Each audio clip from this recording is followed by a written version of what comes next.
Autolite and its 60,000 dealers and service stations present Suspense.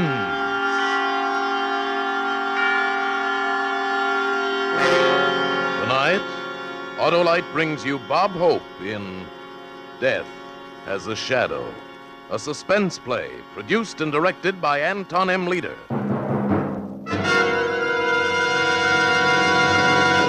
Friends, those April showers that bring May flowers have nothing on an Autolite Stay Full battery.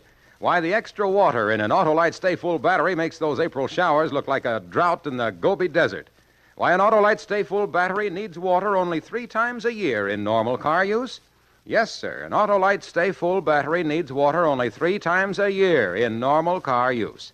And in addition, an Autolite Stay Full battery has extra plates for extra power, protected by fiberglass insulation for stronger life and longer life. Why, in recent tests conducted according to the Society of Automotive Engineers life cycle standards, Autolite Stay Full batteries gave 70% longer average life than batteries without all these features. So remember, you're right with Autolite. And now, Autolite presents Bob Hope in a tale well calculated to keep you in suspense.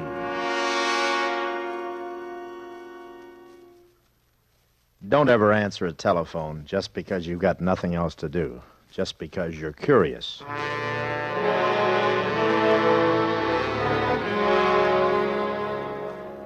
I was sitting in my big red leather swivel chair, my feet on the largest mahogany desk money could buy, a bottle of the best scotch balanced between my special custom-built shoes. Everything the best. That's the way I like to operate. The gold lettering across my office window spelling out Harvey Warren, counselor at law. I liked it that way. It had dignity. Yeah, I had everything. I had a house that rambled for 14 rooms. I built that house for Lily. Lily. She was beautiful. From the top of her auburn hair to the tip of her pretty little toes. Yeah, I had it all. I had everything. Till the day my Lily was murdered. That's why I couldn't stand being home anymore. I could smell her cologne in every room, a touch of it on every chair. That's why I was at the office that night, with nobody but the bottle to keep me company. And that was the call I should have never answered. But at night, 8 stories up in an empty office building, that ringing sounded urgent. Like it was the most important thing in my lonely little world. Hello? Warren. Who's this? Oh. You know who this is. Yes, Bolster. No name, stupid. What are you doing at your office this time of night? What do you want? Have you got it? Well, sure, I've got it. It's all ready for mailing. I'll drop it off when I leave. Don't bother. I'm going to pick it up tonight. But I told you I'd mail it. I changed my mind. I'm coming over. I'll be there at 10 o'clock. Oh, I can't make it tonight. I'm leaving. I'm just going out. You'll make it all right. Yeah, but why all of a sudden... Tonight, Warren, 10 o'clock. And, Warren, don't try anything. What are you talking about? Why should I try anything? What could I try? You could be cute enough to figure out something. You're that kind of a guy. So, don't try anything. Something must have gone wrong. All I was supposed to do was mail him his money. What got into him? Why would he want to come to my office now, at night, when the building was empty? Couldn't be just the money. He was coming for something else. Something else. But what?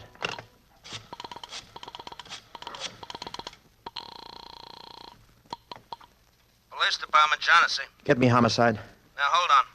He wants homicide, extension 458. Hello? Homicide? This is Homicide. Is Joe there? Lieutenant Joe Scarponi? Who's calling? Harvey Warren. Oh, hello, Mr. Warren.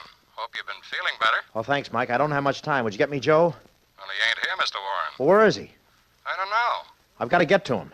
Something wrong? You've got to locate him, Mike. Well, I've got a whole police department, Mr. Warren. Just say the word. What's wrong? Only Joe. He's the only one that can help me. Well, he may be calling in. Then tell him to call me at my office, will you? Don't make any mistake, Mike. I'm at my office. I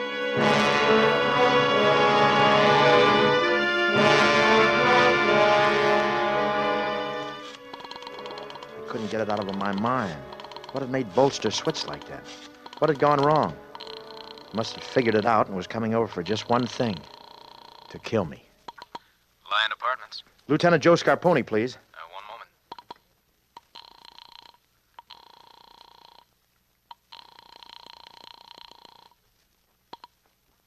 He doesn't answer. Well, where can I reach him? He must have left some kind of a message. Oh, I'm sorry, sir. He hasn't been in all evening. Well, tell him to call Harvey Warren. Yes, Mr. Warren. At my office, understand? Does he have your number, sir? He's got my number. Don't make any mistakes. At my office. He's got to reach me before 10 o'clock. That's tonight, understand? I'll tell him, Mr. Warren. Thank you. Madge. I've got to try Madge. He's got to be at Madge's place. I should have thought of it before. Busy. That must be Joe. He's got to be there. That's Joe trying to get me. I've got to wait. Have to give him a chance to get through. Why doesn't it ring? Why doesn't he call? Can't wait. 6, 9, 4.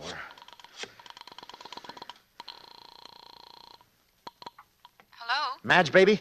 Oh, hello, Warren. What's this sudden devotion? Oh, Madge, let me talk to Joe, and don't tell me he's not there. Well, of course he's not here, Warren. What's the matter with you? Madge, I got to find him. Well, I am expecting him. When? Soon. Don't give me double talk, Madge. When? We've got a date, 10 o'clock. 10 o'clock. That's too late, Madge. What's the matter, Warren? Where can I reach him? Where can I find Joe? Well, did you try his hotel? He's not there. Well, call homicide. He's nowhere, Madge. What's wrong, Warren? There's no time to explain. Help me find him, please. I'll do what I can. At my office. Don't forget it. My office. Before 10.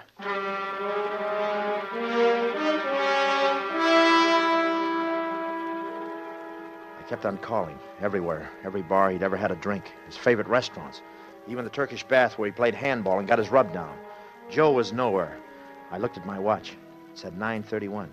The clock on the wall showed 9:35. Now I wasn't even sure of the time. I couldn't afford to be wrong about the time. At the tone, the time will be 9:35 and 10 seconds. The clock on the wall was right. There wasn't much time. Even if I get a hold of Joe, it'd be too late. My mind was starting to play tricks, starting to tie my insides up in 100 little knots. Suppose Bolster got here early. Suppose he got here before 10 and no Joe. I got up in a panic. My shirt was soaked wet to my back. I could run, yeah. I could get away while there was still time. But then Bolster would really know something was wrong. Maybe he wasn't going to kill me. Maybe he was just coming for his money. I had to get rid of the hysteria. Had to get a hold of myself. No use playing guessing games. I opened the door. I was going to leave. I wasn't going to be a sitting duck for a guy like Bolster. At that time of night, just one elevator was in use. It was directly opposite my office door. The indicator over the door flashed numbers when the car was running. I went to press the button to signal for the nightman. Before I could press it, the car started up. Somebody was coming up. I wanted to run. I didn't know where. I was on the top floor. My eyes went to the ceiling. Down the end of the hallway, there was a spiral ladder that led into a trap up through the ceiling. Must have been the opening of the roof. I started to run for it. I stopped. Silly. When all the time there was a stairway going down. I ran for the exit sign and ducked into the stairway. Down one flight and I smacked right into it. A steel gate spread like an accordion across the bottom landing. The gate they always fastened in place at 9 o'clock. Trapped. I was trapped. And then I just stood there. Everything quiet. What happened to the elevator? Then I heard the door open. Downstairs, right below. It didn't come up to the 8th. It was the nightman letting off the cleaning woman. I walked back up the steps. The light on the indicator showed the 5th floor. Then the indicator started flashing again. It was going down. Now was my time to signal the nightman while he was still in the car. Before I had a chance, the telephone began to ring. It was coming from my office. Keep ringing, Joe. I'm coming. Just don't stop ringing. Hello. Hello, Joe. Oh, ain't this Gladstone 2707? That's right. Are you calling Well, for... give me Sammy. Who? I want to talk to Sammy. Oh, right number, girlie. Wrong party.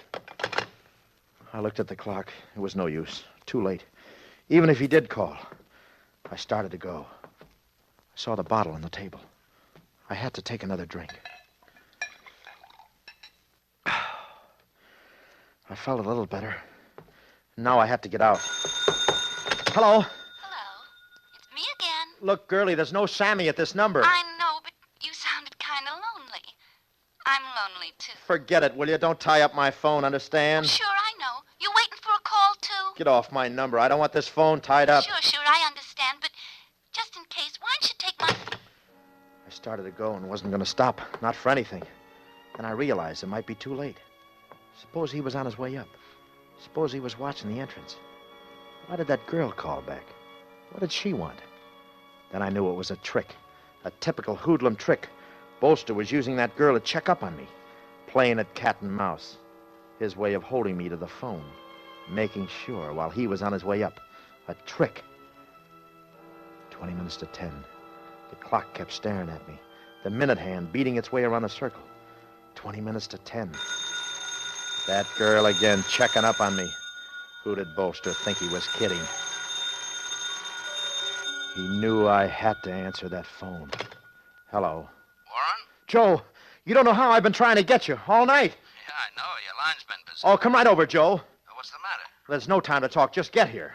Oh, well, I got a date, Warren. It's on my only night off. You know how Madge is. Joe, this is a matter of life and death. Whose life? My life. Oh, well, I'll be right there. Before 10, Joe. It's got to be before 10.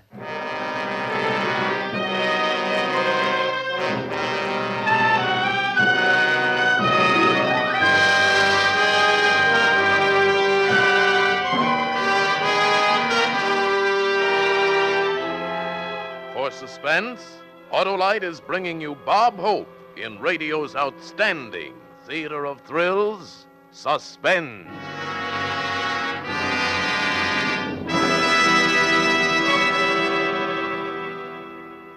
Hello there, Harlow. Say, what happened to your face? Lose an argument with a revolving door? No, Hap. I was at a big community picnic. Oh, sat in the sun too long, huh? No, I sat at the speaker's table. In fact, that's how... Well, it was like this. There was an audience, so I jumped up and said... An Autolite Stay Full battery needs water only 3 times a year in normal car use. Why, as a matter of fact, I did. I said that dandy, dynamic, dependable Autolite Stay Full battery has a camel hanging on the ropes backed in a corner when it comes to capacity.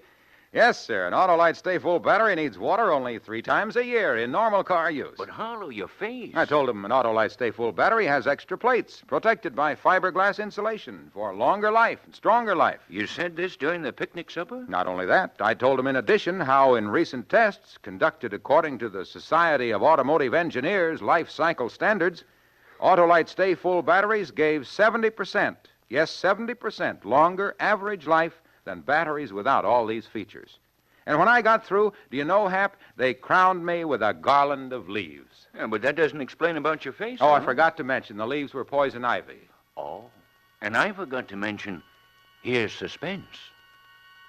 And now, Autolite brings back to our Hollywood soundstage Bob Hope as Warren in Death Has a Shadow. A tale well calculated to keep you in suspense.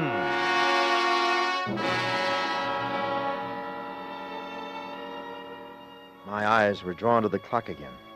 I watched the minute hand cutting down the time. If Joe came with a squad car, he'd be here in a matter of minutes. But it was his night off. Maybe he wouldn't be able to get a cab. I took another drink just for luck. I opened the door and listened for the elevator. Didn't take long. I went into the hallway. The light on the indicator was flashing. 2, 3, 4.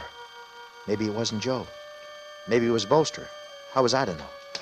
I ducked into the stairway landing, watching.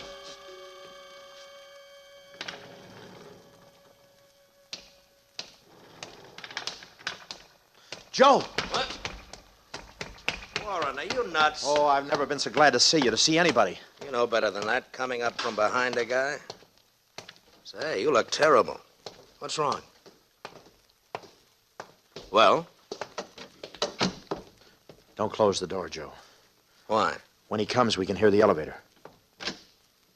Okay. Now, what's it all about? He's due here at 10 o'clock. He's a killer. Who is a killer? I have to start from the beginning. You don't have much time. But you won't understand unless I explain. Okay, but don't start dramatizing. It's 9:45. Well, we have to start with the day Lily was murdered. Remember I called you? And when you came, you found me sitting in the bedroom looking at her? Her head hanging almost to the floor, the rest of her doubled up in the bed? Her auburn hair gently suspended like someone spun fine silk around where the bullet went through that lovely head. She was so beautiful. I was sitting there looking at her, and the sounds tumbling around my head. The photographers, the newspapermen, flashbulbs, all like a bad dream.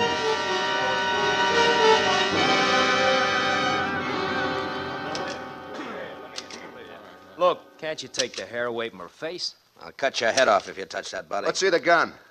Show him the gun, Mike. It's a gun. What's there to say? Well, we understand it's Warren's gun. You understand nothing until it's official. The coroner said it happened this morning, about 4 hours ago. Now, how about that, Lieutenant Scarponi? Then quote him. Don't ask me. Mike. Yeah? They had enough. Get him out of here. Oh, wait a minute. Not so fast. I want one more shot of Warren. Put that drink back in your hand, Mr. Warren, please. Now, look, fella, don't overdo it. This is no private affair, Lieutenant Scarponi. Why don't you lay off? Well, put the drink back in his hand. Take it the way he is and get out. We'd like to do it the way it happened. He had a drink in his hand. It wouldn't look so good, Lieutenant, if the paper said you were covering up for a lifelong friend. Mike, get him out of here. Now, wait a minute.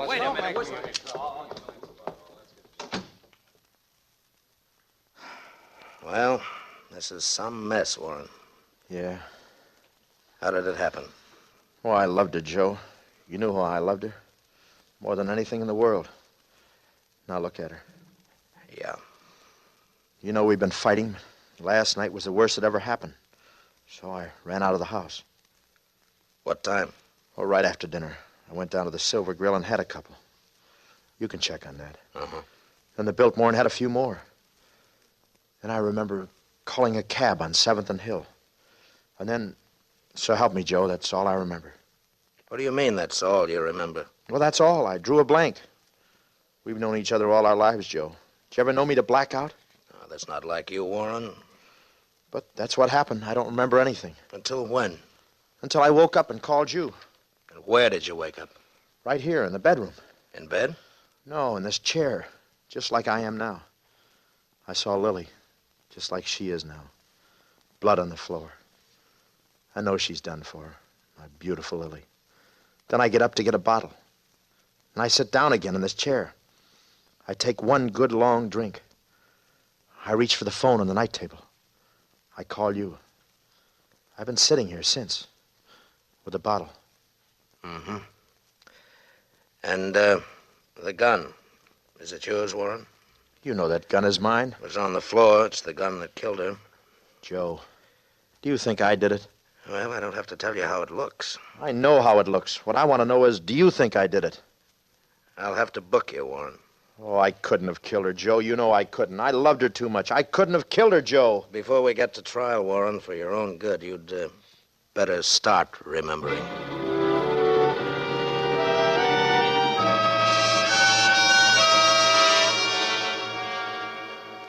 Seems like a long time ago, Joe. I just couldn't remember what I'd been doing there in the bedroom after Lily was murdered. Couldn't even remember how I got there. Like 2 minutes ago, you were scared to death. You were trying to reach me every place in town. Well, I'm here. Do you remember that day in the courtroom? What's that got to do with the killer who's on his way up here? Quite a bit, Joe. That's what I'm coming to. But before he comes, you got to know the whole story. I know the whole story. Not quite. Think back to that day in court, Joe. You remember how bad it looked for me? All the newspapers were sure I was done for because I couldn't remember where I was when she was killed, and I knew I was somewhere else when it happened. But all the evidence piled against me. Everybody's sure I was a dead duck. You and Madge in court at my side, and the prosecuting attorney pressing the jury for the full penalty. And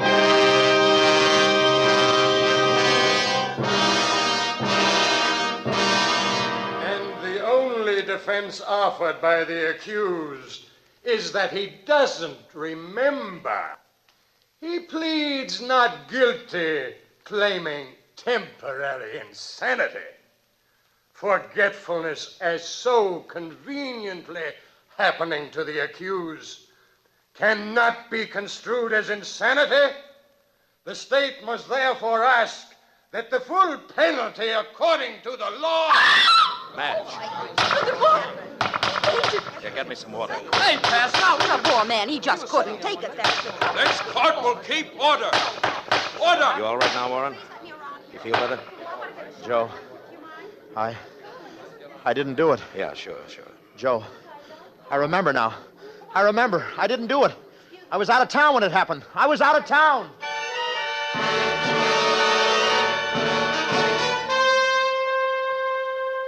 I was out of town when Lily was murdered, Joe, and we proved it, remember? And I was acquitted. Like a bad dream, wasn't it? Look, for the last time, Warren, is this what you called me up to your office for? What's this got to do with somebody coming over here to kill you? Yeah, like a bad dream. Okay, Warren, I've got a date with Madge. Oh, no, Joe, you got a date with the killer. Then who is the killer? I'll never forget that day they acquitted me. I walked out of court a free man. I know you weren't guilty. Your alibi proved you weren't guilty. I know all that. Yes, Joe, but you don't know. I was guilty. What did you say? I was guilty. Oh, you're losing your mind, Warren. You're nuts. If I'm nuts, what does that make you? Makes sense, Warren. Lily thought I was nuts, too. Smart little woman. Thinking she could make a sucker out of me. She was going to leave me. Take half of all I had. That's what she thought. How did you kill Lily that morning when you were in Glendale? I know you were in Glendale because your alibi proved it. It was Lily who gave me the idea how to do it. You know how beautiful she was? Every Thursday, the maid's day off, she stayed in bed, slept the clock around, taking care of her looks. I began figuring. Lily all day alone. Lily in bed. All I had to do was hire somebody to kill her while I was out of town. Then the guy coming up here... That's right, is the killer. A 3-time loser and very tough. I gave him my gun to do it with, and that's all there was to it. He's the man you want, Joe. He's on his way up here to kill me. Instead of doing that, you'll arrest him and clear your books on the Lily case. So, this is why it was so important for me to get here, huh? Well, you have to admit it was neat, getting myself pinched, faking the blackout, stacking the evidence against myself, and forcing you to bring me to trial. I never had a blackout in my life, but it got me off. Great law, that double jeopardy. Puts you on the spot, though, doesn't it, Joe? You know I'm guilty, but there's nothing you can do about it. The law says I can't be tried twice for the same crime. You see, Joe, I happen to be one of those lawyers who knows his law. Yeah. You've always been at the head of the class. Never worked too hard to get there. Just by looking over the next guy's shoulder and using him was the smart way, huh? Yeah, Kitty, very neat. I knew you'd be a good sport about it. Maybe I'm just another dumb cop to you. Well, I don't like anybody making a sucker out of me. Especially a guy who's supposed to be my good friend. Where you going? You got a date with this killer who's due here any minute. Well, I got a date with my girl. Good night, Warren. We're both going to keep our dates. Oh, Joe, what are you trying to do? You're a cop. You've got to pick him up. He's a killer, Joe. I can pick him up after 10 o'clock, can't I? Oh, you can't leave me, Joe. You can't leave me here alone. I don't like your company. Oh, he's going to kill me, Joe. He's going to kill you. Now, why should he do that to a guy who pays so well for what he buys? Well, I'm the only one who knows he fired that gun. Are you gentlemen all through for the night? Yeah, I'm all through. He's going to stay. I'm going down. Well, step in. Stay where you are, Warren. You can't leave me. Let go of my arm. Joe! Close the door, mister. I said close the door. Joe, he's going to kill me. Joe. Hello, Warren. What? Bolster.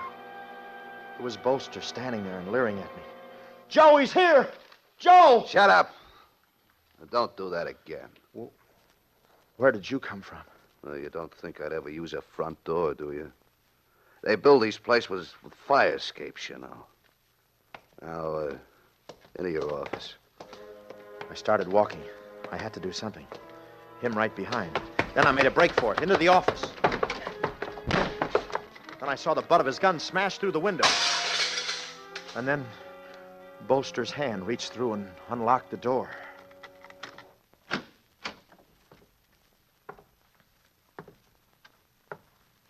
Oh, you're pretty cute.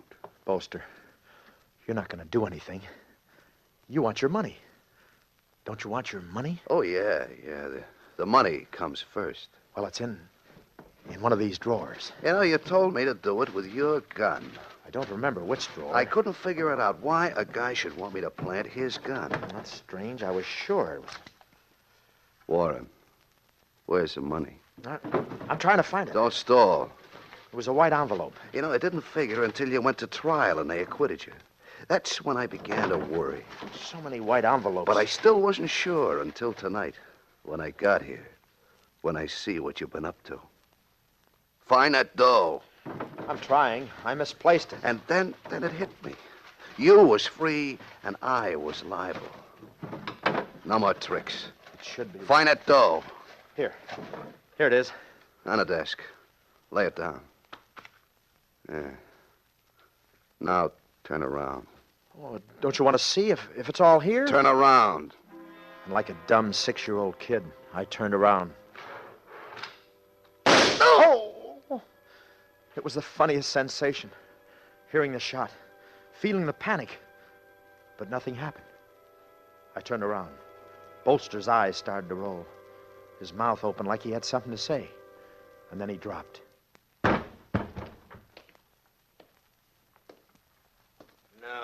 it didn't happen to you, Warren. Joe. The elevator opposite your door and the broken window. You can thank them both. Oh, you're a very funny guy, Joe. That's some game you played. Is he dead? He's dead. Hey, what are these for? I'm holding you for murder. Murder? How can you be so dumb? I was acquitted, remember? You can't try me again. I'm talking about this murder. Are you crazy? I didn't shoot Bolster. I didn't even have a gun. I thought you were one lawyer who happened to know all about the law. Or didn't you know that it makes no difference who shot him? The two of you were committing a felony. And the law says all accessories to a felony are equally responsible for all acts resulting from the felony. Unquote. But, Joe... Including homicide, Warren, including homicide. I don't know all about the law like you, Mr. Harvey Warren. I only know just enough to get by. Let's go. Joe, wait a minute. Joe, I think I'm going to faint. I'm going to black out, Joe. Wait. You see, I don't remember a thing, Joe. So help me, Joe. I don't remember.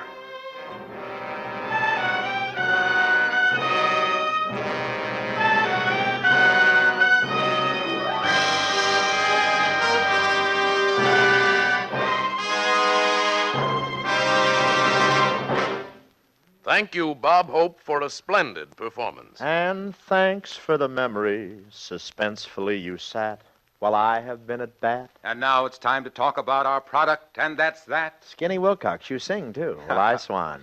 I know you do, Bob, every Tuesday night for Swan Soap. On Thursdays, I Autolite. I've run into a comic. Wilcox, you know, I was in Toledo recently and was given an Autolite Stay Full battery. Now I see why you've got a right to sing. Bob, I'm always singing the praises of Autolite Stay Full batteries, and for that matter, any of the more than 400 products for cars, trucks, airplanes, and boats that are made in 28 Autolite plants from coast to coast. Yes, sir, and Autolite also makes complete electrical systems for many makes of America's finest cars. Batteries, spark plugs, generators, starting motors, coils, distributors. All engineered to fit together perfectly, work together perfectly, because they're a perfect team. So, folks, don't accept electrical parts that are supposed to be as good. Ask for and insist on Autolite, original factory parts, at your neighborhood service station, car dealer, garage, or repair shop. Remember, you're always right with Autolite.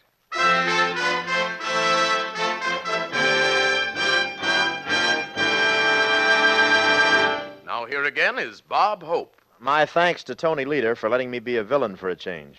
And now, as a graduate of Suspense, I'll be more interested than ever to hear radio's outstanding Theater of Thrills next week, when that lovely Academy Award winner, Claire Trevor, returns to play in a story called The Light Switch, another gripping study in suspense.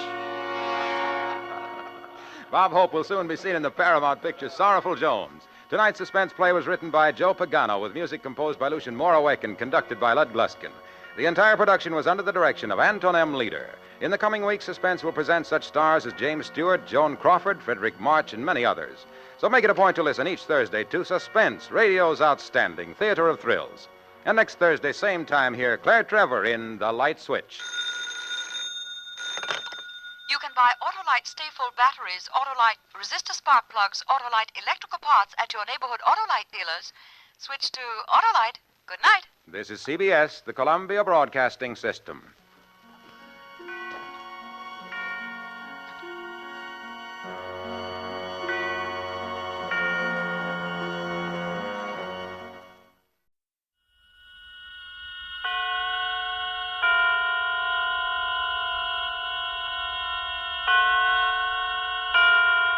Roma Wines present Suspense.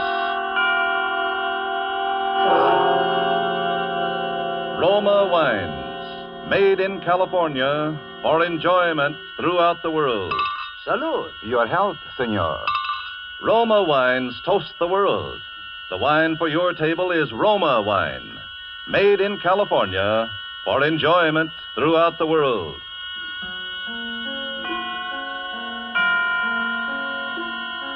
This is the man in black, here for the Roma Wine Company of Fresno, California, to introduce this weekly half hour of Suspense.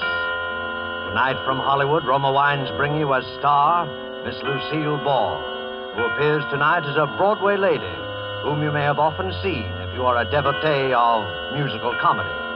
She is the third one from the left in the chorus line. And so with this little lady's narrative about the 10 grand, and with the performance of Lucille Ball as Miss Gigi Lewis, we again hope to keep you in suspense.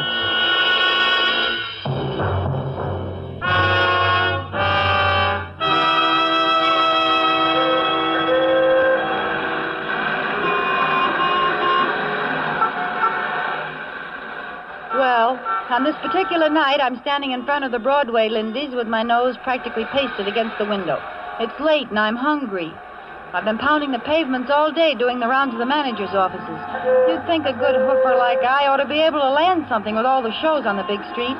But here I am, standing like General Sherman's statue in front of Lindy's, looking at the pasted-up menu and mentally overindulging in a big, thick, juicy T-bone steak smothered with onions. That comfortable crowd inside there can toy politely with their chicken sandwiches and their shrimp cocktails for all I care. Just give me a T-bone smothered with onions. Here I am with 5 cents in my handbag, literally. Enough for the ride home in the subway, no extra charge for the empty stomach. Well, anyway, I could take my shoes off when I get in the subway. I turn around and give Lindy's one last sorrowful gander and then make for the subway entrance.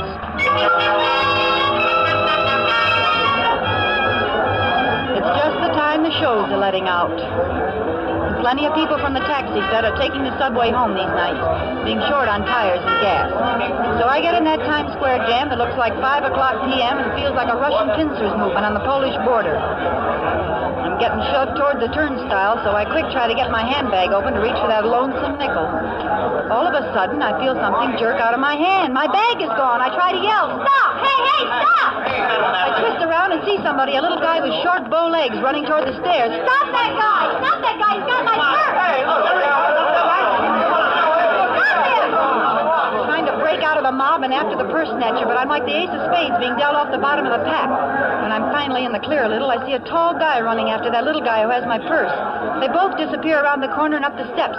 There's plenty of commotion in the crowd. You'd think there was $1 million in my handbag for all the fuss they're making. But I don't stop to think about anything except that I lost my fare home. I take out after the tall guy. When I get to the foot of the stairs, the tall guy's coming down again. And he's got my bag in his hand. He's smiling a big, wide smile at me, and I'm gazing gratefully up into his big brown eyes and noticing the way his hairline ain't receding any. Just the guy to go around rescuing ladies in distress. Regular Sir Galahad or somebody. Is the shoes, miss? Yeah. Gee, how can I ever thank you? Think nothing of it. Here you are. What about the guy, the thief? Oh, there was a cop on the street. He'll take care of him. What about you? You're all right, aren't you? Oh, sure, I'm all right. You look kind of pale. I guess it would have been pretty tough to lose your purse that way, especially this late at night. Oh, I don't know why you bothered, really. Nothing but a nickel in it, anyway. I don't carry much with me when I'm out at night. A nickel will get you home. He's smiling at me again, and my heart's saying, "Oh, brother." We both start towards the mob at the turnstile, and I'm busy hoping he's going my way so we can sort of get better acquainted, you know. Well, good night. Hang on to that pocketbook now. Well, aren't you, well, good night. I'm caught in that mob at the turnstile again, and the train's coming in. Somehow, the way you do in crowds, I lose sight of him. And I gotta concentrate on digging out that nickel to put in the slot. I open up my bag and find the nickel all right, and then my heart almost stops.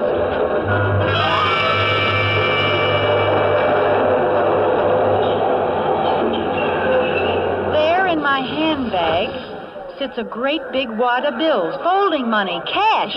I managed to get the nickel in the slot and get myself through to the platform and on the train, all the while hanging onto that bag as if there were 10 grand in it.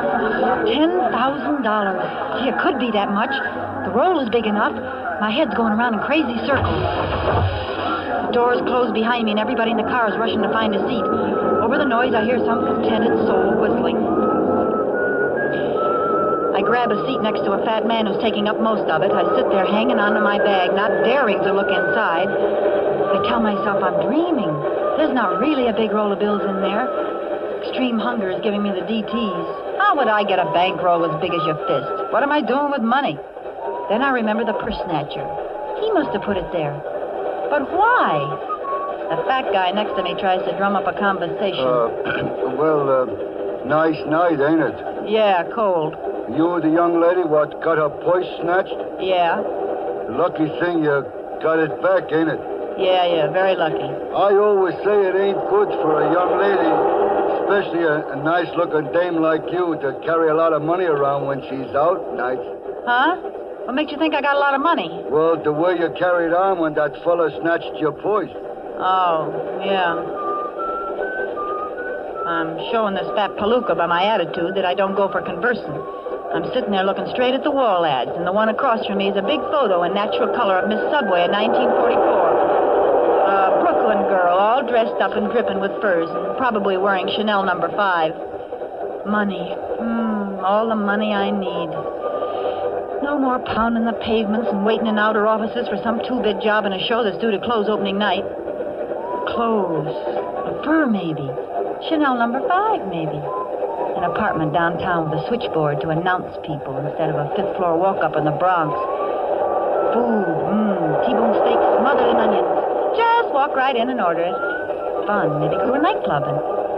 Say, though, maybe it's counterfeit dough. Maybe.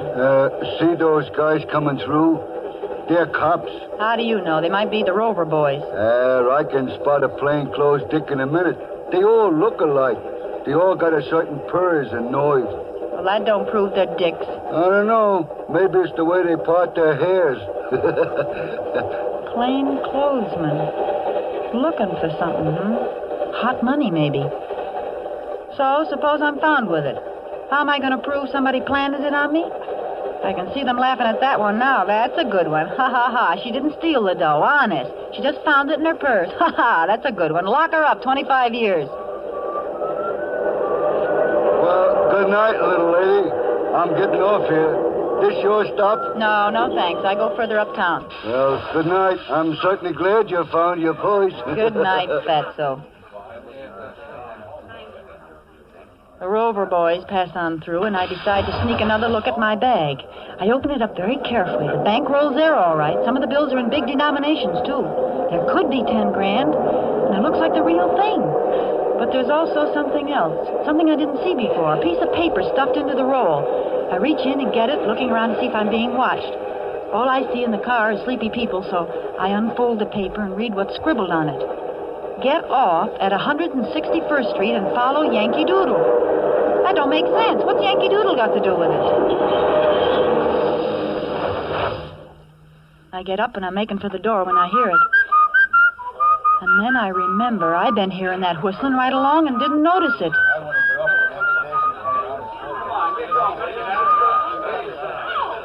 I back into the first empty seat and prepare to do some thinking. Somebody in this car wants that bankroll again. Could it be Sir Galahad? I just can't bear to think of him as a criminal type, but he was awful quick to go chasing after my purse. And he could have been in this car all along without me seeing him. I try to get a quick look around, but there's people in the aisles. And a dear little old lady is pushing her way forward. She sits down next to me. I was sitting next to a man who kept snoring. Do you mind if I sit here? No, not at all. I didn't know there could be so much confusion in the subway this late at night. Well, in New York, you get to confusion 24 hours a day. Well, I guess I'm just not used to it, that's all. Hey, you look like there's something wrong. What's the matter? Do you feel sick? I'm all right. Oh. Hey, she's passed out. Won't somebody help me? This woman's sick. Here. Look out. Here, give her a slug of this. This'll bring her to. Thanks, that's swell. Now, look, lady, just take a swallow. It won't hurt you. Go on, swallow it. That's it. Oh, I'm terribly sorry, really. Forget it. How do you feel? I can't imagine what happened. All at once, everything seemed to whirl around. Sure you're all right now? I'll be fine in just a moment. Here's your medicine, mister. Thanks. That's okay. You're awfully kind. I didn't think people were so kind in a big city like this. You better take it easy now. Where do you get off? What's that? Where do you get off? Oh, 169th Street. That's where my sister lives. I'm visiting her, you see, and I just thought I'd go downtown tonight and see a show and have a good time. Evelyn told me how to go on the subway, and everything was fine until just now. You're not hungry or anything? Oh, no. It's not that. I have plenty of money. At least I did have. Yeah? What happened to your money? Somebody stole my life savings. No, not really. Who'd do a thing like that? Eh? Who'd do a thing like that? Thing like that? Oh, I don't worry about it, you understand. I'll get the money back. How? Well, don't you remember the old saying? It takes a thief to catch a thief. I suppose so. Yes. Well, that's just how I plan to catch the person who stole my money. How much did you lose? What's that? How much did you lose? Oh, lose. Well, I had been saving it all my life, and there was at least, $10,000.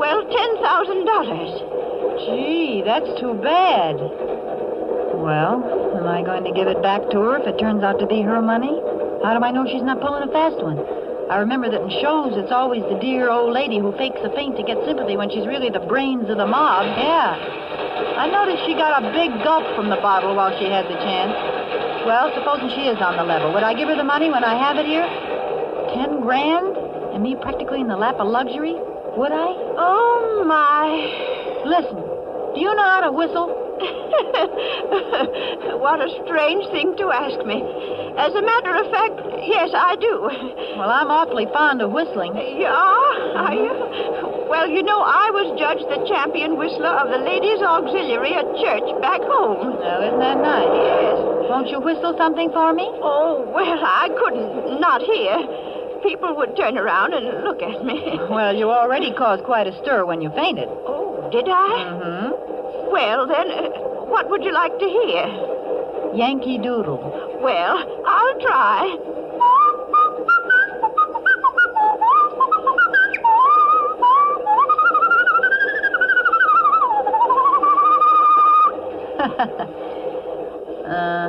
That's fine. But I guess it doesn't prove anything. I beg your pardon? I meant, how was it you say you lost all that money? Oh, the money. The bank teller back home just ran off with the savings of practically everybody in town. Oh, it happened back home, huh? When? Well, now, let me see. Why, it must have been 5... No. It was just about 6 years ago. Oh. Yes, and why do you ask me? Well, I just thought maybe I thought you might have just lost it tonight the way you talked. Well, I hope I didn't alarm you. But I just keep knowing I'm going to get that money back someday. Yeah, I'm sure you will. Oh, listen. Somebody else is whistling Yankee Doodle now. That's very fine whistling, too. Isn't it, though? Yes. Yeah, and this time it's no old lady. I got an idea it's somebody who just possibly could have a slight case of murder on his mind.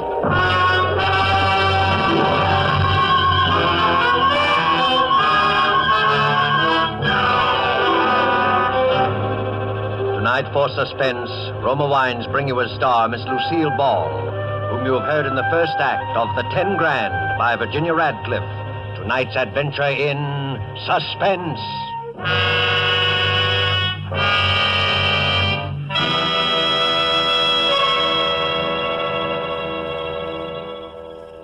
Far to the south of us is our good neighbor country, Ecuador, land of towering mountains, sweeping vistas. Let's imagine ourselves there now, dining on the roof terrace cafe of the exclusive Hotel Metropolitano in Guayaquil, Ecuador. Near us, an American has just complimented his hosts on the magnificent dinner, to which his host quickly responds, "Ah, yes, it is true that our foods are famous. But from your land comes a rare delicacy also, one which has spread the fame of your own California to many far corners of the world. It is this superb wine, so excellent that we in Ecuador import it from your United States. My friend, I drink to you in your own delicious Roma wine." Our Ecuadorian friend is right, for Roma wine's superb quality has won such favor in many far places that they import it, enjoy it as a rare luxury. But not so here in America. Here, millions know and enjoy Roma wines as an inexpensive, everyday delight, at meal times and when entertaining. So many, in fact, that Roma is America's largest selling wine. With no high import duties to pay nor expensive shipping costs, you enjoy these distinguished wines for only pennies a glass. Ask for Roma wines, which bring you old-world winemaking skill, plus Roma's own modern scientific controls and testing. That's R-O-M-A, Roma Wines, America's largest selling wine, made in California for enjoyment throughout the world. And now it is with pleasure that we bring back to our soundstage Lucille Ball in The 10 Grand, a tale well calculated to keep you in suspense.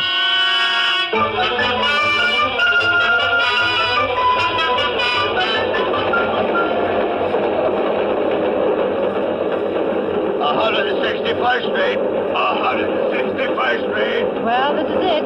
Oh, must have been dozing. Is this your station? Yeah, and the next stop is yours. Don't fall asleep and miss it now. Well, I won't. You've been very kind. I do want to thank you. No, think nothing of it. Well, good night. Good night, my dear. Now be careful crossing the street. Sure, don't worry. I'll be plenty careful. I get off the train. Stand for a minute on the platform looking around. I don't see Sir Galahad, but he could have gone through to another car and come out down the line. Several guys are on the platform, and they all hurry up the steps of the street. I go up, too. I look ahead at the block I have to travel. Then I hear it again, from the darkness of the street. I can't tell exactly where it's coming from, but I'm standing in the light, and whoever's after me has a pretty perfect target. I walk away, hugging my purse and shaking like 6 hangovers. I tell myself that pretty soon Yankee Doodle will grab me and take the money. Any second now. He wouldn't need to kill me. I haven't seen him, so I can't identify him. He could just take the money and leave. But suppose he enjoys killing people. Suppose he gets panicky all of a sudden and his finger slips on the trigger. Suppose he's a maniac. I think about screaming, but nobody'd hear me in time because screaming probably makes Yankee Doodle's trigger finger tremble. Why doesn't he do something? Why doesn't he take the money away from me and get it over with? Does he want me to offer it to him on a gold platter? Not Gigi. She's got a T-bone steak smothered in onions waiting for her if she ever gets out of this in one piece. But now I'm getting toward the next corner, and there's a dim street lamp on the other side. I see him. That's strange. He's been walking ahead of me all this time. Then I hear something else. Footsteps. Somebody behind me. I listen. That doesn't sound like the tread of somebody hurrying home to the little woman. That's a steady tread of somebody trailing somebody. I don't know how I know it, but I know it. There's Yankee Doodle up ahead, but here's also somebody behind me I don't like just by instinct. I'm sandwiched. I'm the ham between 2 slices of rye. I listen again. He's getting closer. By the time I reach the corner, he'll catch up with me. I try walking faster. He's walking faster, too. I turn around. I can see his dark shape behind me with a distant street lamp back of him. Then I see something else. Back away, across the street, is another man, walking fast. Now I got 3 of them. I'm in a triple-decker sandwich now. I want to scream. I want to yell help. But my heart's got all mixed up in my larynx somehow, and I know I'd never be able to project my voice past the next crack on the sidewalk. They're catching up to me fast. If this is the end, sister, this is it. I'm already imagining the cold steel on my back, and then...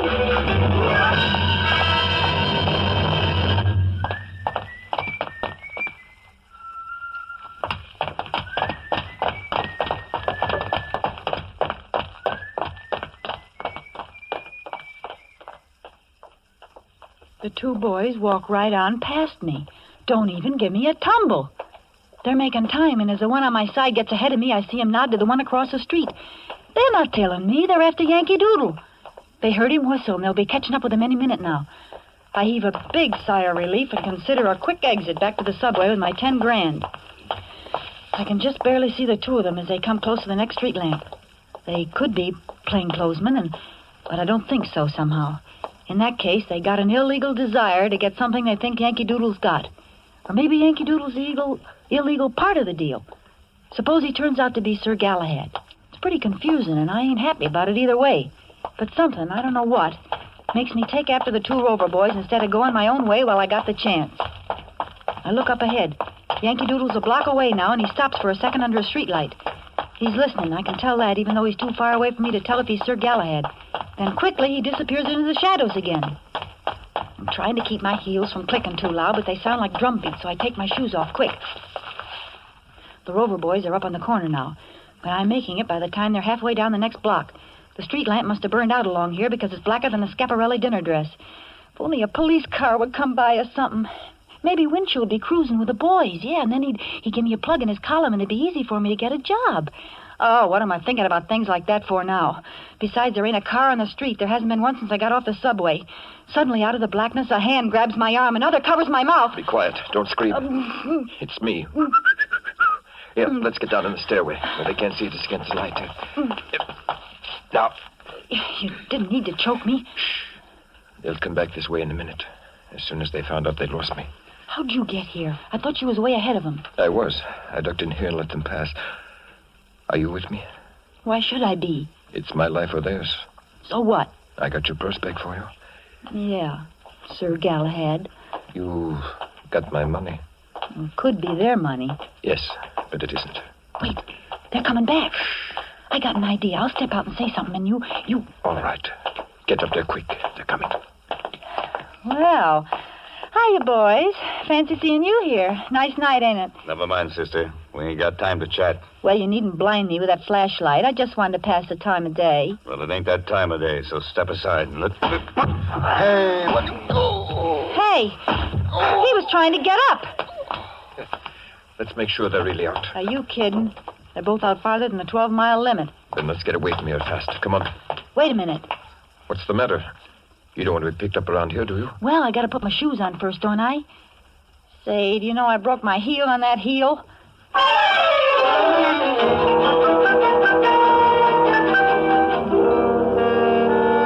So, here we are, 15 minutes later, sitting in an all-night restaurant after running practically 12 blocks and me forgetting all about the fact my feet was killing me a couple hours ago. Sir Galahad's breathing just like normal, but I'm still sounding like a pair of bellows trying to catch my wind. He's looking at me and laughing in a nice way, and I don't mind. You know, what you need is a little regular exercise. It would get you in condition. A nice, steady job hoofing somewhere will do that for me. I wonder how long it will be before the cops find those guys. Maybe you ought to report it first, just to be on the safe side. No. It would be too dangerous. I have to get rid of the money first. Oh. No, I did not rob a bank. Well, there's other illegal ways to get 10 grand. Here comes the waitress. Better order, and then we can talk. Eh? I can't believe I'm really going to get a steak inside of me instead of hot lead. Wait until you see what the steak's like before you feel too happy. Know what you want yet? Yeah, a long time ago. T-bone steak, rare, smothered in onions. Make it 2, please. 2 T's, rare and buried. All right, shoot. What am I saying? I'm a Greek. Yeah? I came over here when I was about 15. My father and mother are still in Athens. I couldn't get them out of the country when the Italians invaded. So I don't know where they are now. Oh, gee, that's too bad. Oh, I'm like a lot of people over here. I want to do something for my mother country, even though I am a naturalized American. So, in my spare time, I collect contributions from other Greeks living over here. Oh, you mean for the Relief Society? Oh, no, that's different. This money supports the Greek underground. It has to be gotten and sent very quietly because certain people over here would like very much to know who's operating the underground in Greece. You see? Yeah, I'm beginning to. What about the Rover boys? Who? The 2 kids we lulled to sleep back there.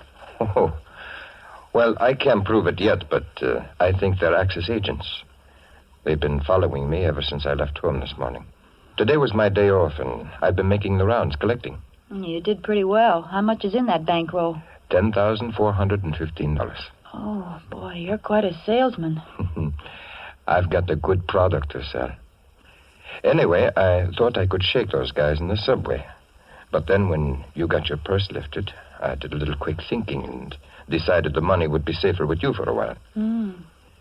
And I do want to thank you. Oh, that's all right. Always glad to help out.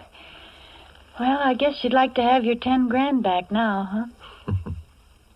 You know, in Greece, they have a law that whoever finds money gets to keep 10% as a reward. No kidding. Yes. So the way we'd figure it, you get $1,041.15. Say, that's wonderful. That's a great custom. I wonder why they don't adopt it in America. Well, I guess America has a lot of things that Greece doesn't have. T-bone steaks, for instance. Yeah, that's true. Well, here you are. I hope you get the dough into the right hands. Thank you very, very much. Aren't you going to count out your 10%? Mm-mm. I got to contribute something to winning the war, ain't I? Say, miss. You want me? Yeah, what happened to them 2 T-bone steaks? Oh, well, I'm sorry, but when I took your order for the steak, I forgot this was Meatless Tuesday. Oh, no.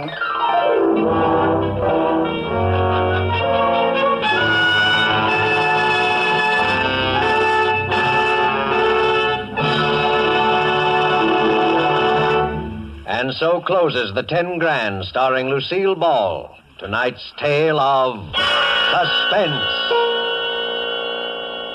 Suspense is produced and directed by William Spear. Have you had the thrilling experience of enjoying a meal prepared and served with delightful Roma wines? Well, tomorrow evening, we suggest that when preparing your dinner, whether it be fish, meat, or poultry, just add a generous portion of your favorite Roma table wine, Sauterne, Burgundy, or Claret. Then simply put the same bottle, well chilled, on the table with the meal. You'll be in for a new experience in just how good even the simplest everyday foods can be when prepared and also served with superbly flavored Roma wines. Don't put off discovering how much these delicious and inexpensive Roma wines can add to the pleasure of everyday living. Remember, thousands make Roma wines their daily standby for greater enjoyment at a cost of only pennies a glass. Ask for R-O-M-A, Roma Wines, America's largest selling wine, made in California for enjoyment throughout the world. This is Lucille Ball. I always enjoy my appearances on Suspense, and tonight I'm particularly proud because Mr. Spear has just counted up, and he says that tonight I said more words per minute than any actress he has ever had on the show. Well, here's just a few more, and I hope you will give heed to them. Don't let tomorrow go by without buying an extra war bond. Lucille Ball appeared tonight through the courtesy of Metro-Goldwyn-Mayer, producers at the White Cliffs of Dover. Next Thursday, same time, we will present the best-selling novel, The Walls Came Tumbling Down, and Mr. Keenan Wynn will be your star of Suspense. Presented by Roma Wines, R-O-M-A, made in California for enjoyment throughout the world.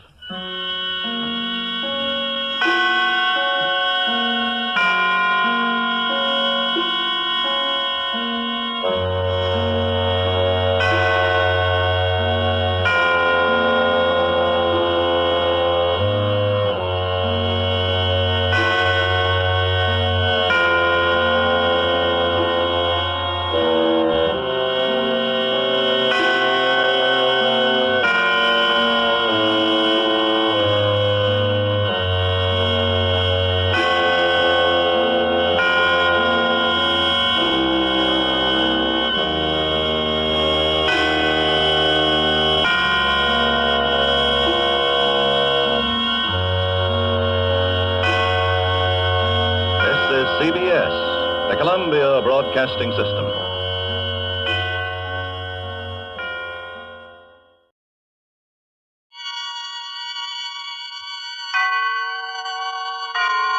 Autolite and its 96,000 dealers present Suspense. Tonight, Autolite brings you the story of an accidental death and an attempted escape. Death on My Hands, starring Phil Harris and Alice Faye.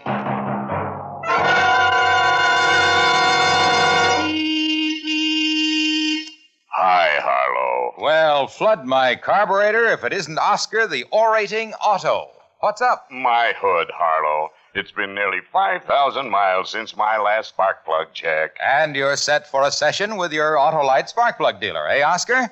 His exclusive new plug check indicator will quickly show the condition of your spark plugs and whether they're right for your style of driving. I'm not up to par, Harlow. I've lost my usual pep on the hills, and I'm using too much gasoline. Well, if the plug check indicator shows your spark plugs need cleaning or adjustments, your Autolite spark plug dealer has all the equipment to do the job right. And if my plugs are worn out, Harlow? Then he'll replace the worn-out spark plugs with ignition-engineered Autolite, resistor-type or standard-type spark plugs to give you smoother performance, quick starts, and gas savings. So, friends, have your spark plugs checked regularly. And when you do, see your neighborhood Autolite spark plug dealer. And remember, you're always right with Autolite. And now, with Death on My Hands and the performances of Alice Faye and Phil Harris, Autolite hopes once again to keep you in suspense.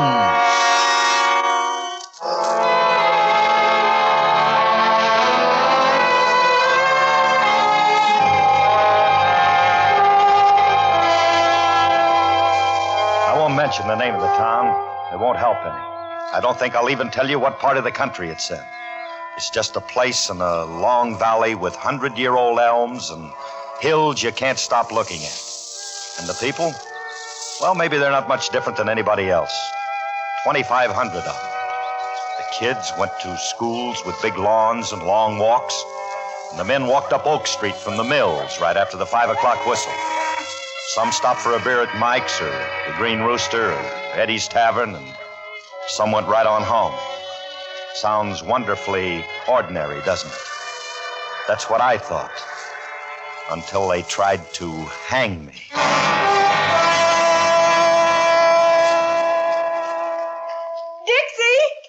Dixie! Oh, Dixie. I can't believe it. It's me, all right. I saw you from across the street. Well, what in the world are you doing in this little town, Julia? Oh, just getting a little rest. Don't give me that. Your idea of rest was always to sit in an air-conditioned cocktail lounge. Gee, you look good. Well, what about you? I wish you'd have stayed with the band, Julia. I just felt like drifting, Dixie. Where did you drift? All over. Ended up with a carnival. A carnival? I saw the posters about you and the band playing for the high school dance tonight. I couldn't believe it. Well, you don't get young doing one-nighters, but you see a lot of country and some swell people. You, for example.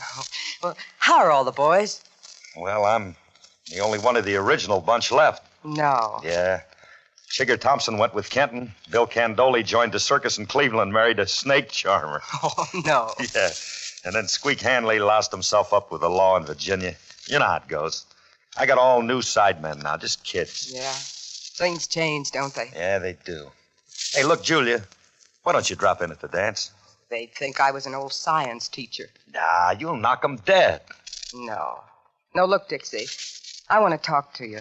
I'm at the embassy, across from the railroad station, the only hotel in town. I'll see you after the dance, outside. And we'll have a sandwich and a drink and a talk, huh? Okay. That's the way you want it. Look, it's the high school auditorium, you know. Uh-huh. Well, I'll see you. Dixie. Yeah. Who's singing in my place now? Me.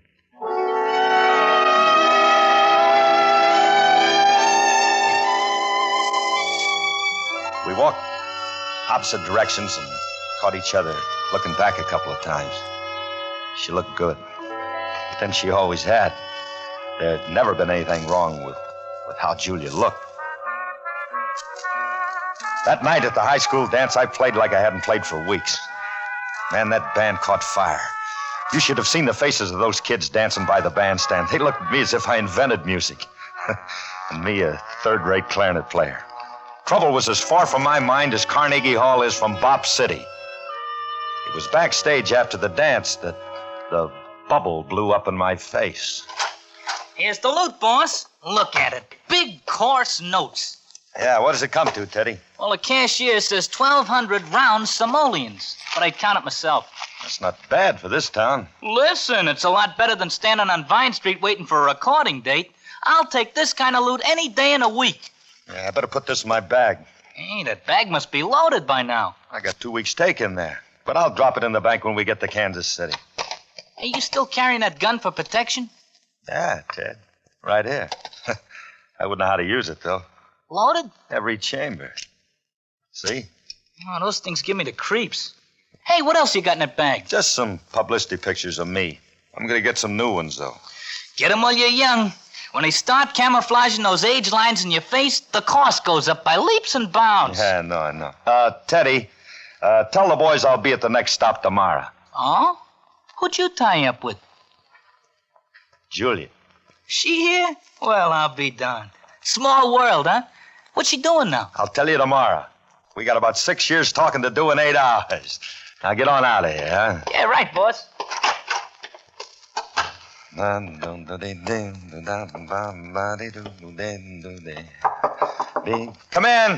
in. I'll be with you in a minute, Julia. I just want... My name isn't Julia. It's Emily. Oh, Emily. Well, what can I do for you? Well, they all dared me to come in and tell you how much we liked your music. Well, bless you. So you liked it, huh? Never had such a good band at our dance before. It was like having Benny Goodman. Well, now, aren't you sweet? I'll tell Benny when I see him. Do you have a picture I could have? Well, I don't have any real good ones, but... Hey, I'll tell you what. You give me your name and address, and I'll send you one autographed. With love to Emily, my prettiest fan. I can see some in that suitcase. No, those aren't any good. They're kind of old. I mean, I just gotta get one. They dared me. All right, but don't pull that suitcase, kid. Look out! Oh. Kid! What did you do? She fell to the floor and her head suddenly spurted red. For a moment, I was so shocked, I didn't know what to do. Then I bent over and I picked her up and I ran to find the nearest doctor. I ran almost 4 blocks with people staring at me like I was crazy. I couldn't even feel myself. I was just a thought. Get to a doctor. Get to a doctor. And I finally did. She died instantly. No doctor in the world could help her. From then on, it was a nightmare. There was only 4 policemen in town, and they were all handling highway traffic 30 miles away because of a big mill fire. I told the doctor and the people who crowded around me that I'd stay in town and face a police inquest the next morning. There was some grumbles and some nasty words, but nobody stopped me from checking in at the Embassy Hotel. But I was there only an hour when I realized I wasn't going to get off that easily. A group of men formed outside the hotel and stood looking up at my window. Then all of a sudden I realized they wanted to lynch me.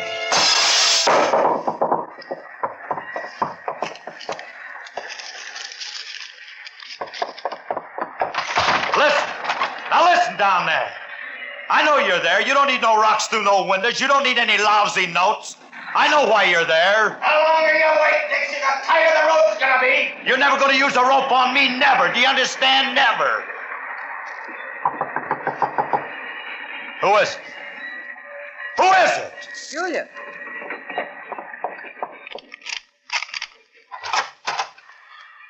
What do you want? Who are you doing all the shouting at? Them. Those people down there. If you can call them people. They threw a note through the window on a rock. They want me for killing that girl. Well, maybe I can help you. What can you do? Don't kick a friendship in the face, Dixie. You never know when it'll come in handy. Yeah? Tell me all about it. Look at them down there. Watching the window like hound dogs with a treed possum. Oh, Dixie, why don't you think of something to do instead of just burning off steam? Think. In the past hour, I've thought more than that Greek philosopher did in a lifetime. But it all boils down to me ending up with a tag on my toe. Oh, I wish I could help you. Look, what are you hanging around me for? They might try to do something to you if they find out you've been nice to me. I'll take my chances. I got nothing else to do. Well, thanks. Don't waste your time. I don't think it's going to pay off. You know what? They make me feel like a criminal. They found my car. They did? Yeah, somebody told the manager. What's his name? Abdo. The car's 3 miles north of here in an empty riverbed. Burned to a crisp. The only thing in the world I own. Oh, Dixie, don't let it get you. But how much do they want? Julia, An accident is an accident. That means it wasn't done on purpose. She grabbed the bag, and the gun went off. And she was just a little kid. Oh, Dixie, stop it. You're not doing yourself any good this way. It could happen to anyone. To me, or the people next door, or even to one of them down there. Oh, come on, sweetheart, and sit down here with me. Wait a minute. What is it, Dixie? More of them. And they got guns now. Not just clubs and ropes, guns. Get away from that window. Maybe I don't want to. Maybe I could get them to shoot me from here, and then it'd be over with like that. Get back from that window. Come on. Let go of me. They wouldn't shoot. They want their fun later. Do what I say. You gotta think, Dixie. You gotta think of some way to get out of here. Sorry that girl got killed. Sorry as an honest man can be, but, well, there's no point in dying to prove it. I think God understands, Dixie. It's just another rock. No, it isn't. Look what the... Oh, never mind, Dixie. It's what you said, a Wait rock. a minute now. It's something else. What is it? Don't hide it from me. Dixie. Give it to me! Oh, a shoe. One of her shoes. What are they going to throw up next? Her body? Dixie, let me take it. Let them keep it. You dirty!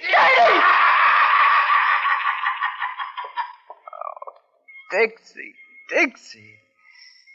If there was only something we could do. There isn't. When people get like that, there just isn't. Oh, I'm not going to let this happen. I'm not going to... Julia, listen. They're breaking the door down. They're coming in. Well, we've got to get out of here somehow. Get out? There's no way to get out now. Now go back to your room, Julia. I won't. I said go on. It's too late, Dixie. They're coming down the hall.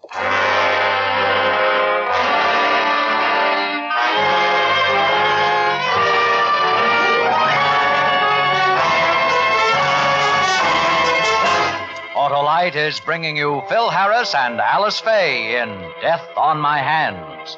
Tonight's production in radio's outstanding theater of thrills, Suspense.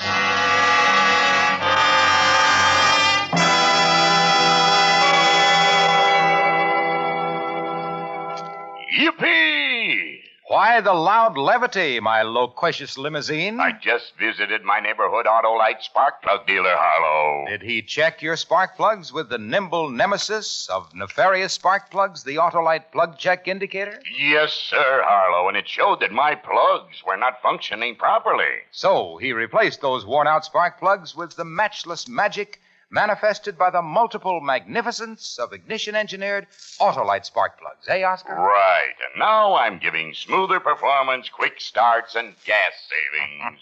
Well, it pays to see your neighborhood Autolite spark plug dealer. He carries ignition-engineered Autolite spark plugs, the world-famous spark plugs that are designed by the same engineers who design complete ignition systems for many leading makes of our finest cars. And I'm off for a spring fling. So long. So, friends, see your neighborhood Autolite spark plug dealer soon and have him replace worn-out spark plugs with ignition-engineered Autolite, resistor type or standard type spark plugs. And remember, you're always right with Autolite. And now, Autolite brings back to our Hollywood soundstage Alice Faye and Phil Harris in Elliot Lewis's production of Death on My Hands, a tale well calculated to keep you in suspense.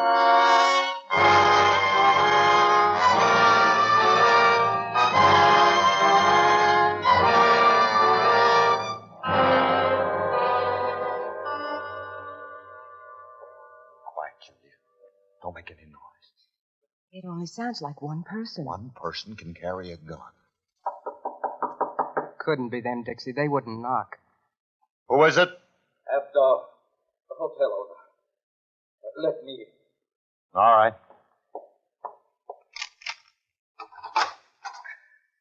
What's on your mind? They broke in the door downstairs, but I stopped them in the lobby. They had ropes and guns. Thank you, Abdul. Oh, don't thank me.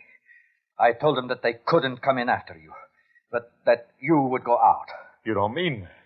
I told them within 15 minutes. Abdul, Let me stay a little longer in the name of humanity till I can dope this out. I got enough money. I don't worry about money. Well, what have you got to lose? Listen, I give you a break. They could have come in here and got you and torn you up in little pieces. But I said no. One little word. Now, long after you are gone, I have to live in this town. You've got your troubles, I've got mine. Now, that's the way things work. What's the matter with this town? Why does it act the way it does? After what you did, you expect them to treat you with brotherly love? You got to be born here before they think you're human? There's a lot of world outside this flea-bitten town, and most of it's better. They should be happy that someone brings a little of it in with them once in a while. What you brought in was tragedy. But it was an accident, a statistic, the kind of thing insurance companies make a fortune predicting. Don't blame me. Blame that big wheel of chance. Dixie. I just didn't get the right number on this spin, that's all. Well, you got now 13 minutes to think of another one.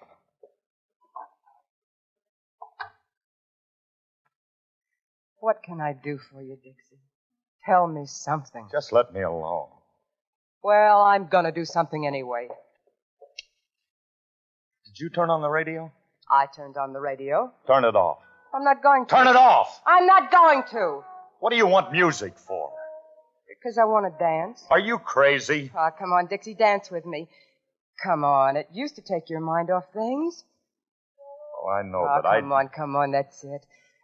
Oh, pull me closer, Dixie. Oh, I wish this hadn't happened. So I could enjoy you, Julia. Let's just pretend this is the future. And we're dancing somewhere in love and... How can I think like that when all I can see are those guys down there loading buckshot and guns just Dixie, Dixie, shh. Just dance. But I can still think. Oh, honey, this is wonderful. You know, I've played for a lot of dances. And I never realized until now what it does to you inside. What does it do to you, Dixie? Makes me wish I'd have gone to high school. I never got there. That was Early Autumn, done by the Woody Herman Aggregate, a band that plays the blues. Not that you're blue right now. And this is Charlie Schaefer, your early evening platter party host on KNOK. And I want to remind you that if you have any request whatsoever, just dial KNOK. The switchboards are waiting. Now, how about a little bit of Glenn Miller, In the Mood? I like that. I can request any tune in the world, but I can't save my life. What a great place to live. Let's dance some more. Yeah. What should I request? Don't break the news to Mother, or maybe I'm in the mood for life. Oh, huh? Dixie, don't talk like that. Dixie? Give me the railroad station. Freight division. Dixie, what are you doing? Stop talking. Hello? What time does the next freight train leave? Yeah. I have some valuable freight I want to put on board. Oh. An hour, huh? Are you sure of the time? Exactly 1 hour? Well, I guess there wouldn't be time tonight. Thanks anyway. Dixie, you just couldn't get to that train. It's my only chance, but I need an hour. An hour of safety to get to it. I'll be right back, Dixie. Where are you going? To find a policeman, or to talk to those men, or to do something. The police are all over in another town. They couldn't get here in time. Now, you just wait here. I'll be right back.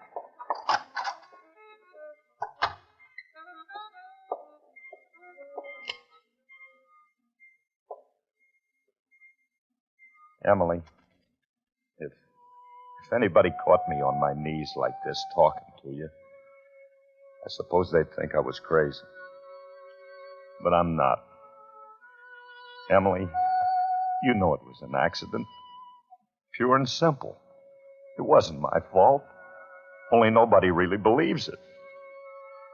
They're waiting for me outside. Your people. And they want me in exchange for you. Only it isn't an exchange. It's just blood revenge. An eye for an eye. And it doesn't make sense. I know that saying all this will never do you any good. But, Emily, I just wanted you to hear how sorry I am, how deeply and tragically sorry I am. Emily, have a good long rest.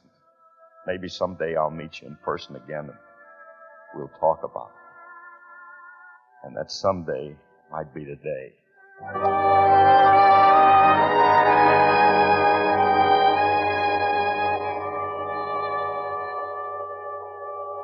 Hey, what are you doing down in the lobby, young lady? Where are you going? Mr. Abdo, we've just got to do something.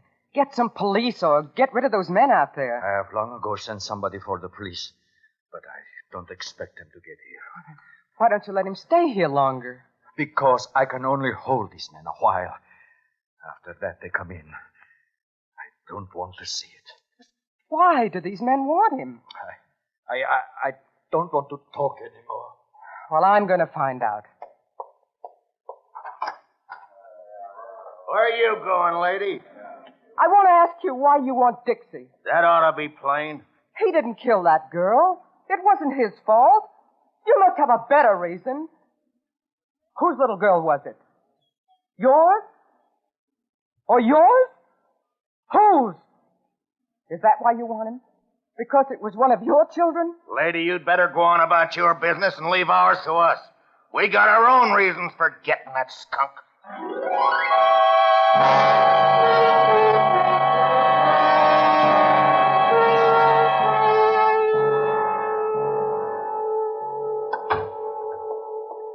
What'd you find out, Julia? What happened? Abdo's been trying to get the police. They won't come. Don't worry. How many of their neighbors do you think they'll shoot down to save me? I don't know, Dixie. I don't know. Look, I got 5 minutes, that's all. 5 minutes to walk out of here. And I need an hour. I'm sure the ringleader of that gang was... I talked with him. I'm sure he's the father. Oh, what's the use? I give up. But you can't, Dixie. You can't. What do you expect me to do? Perform a miracle? It's Abdo. Let me in.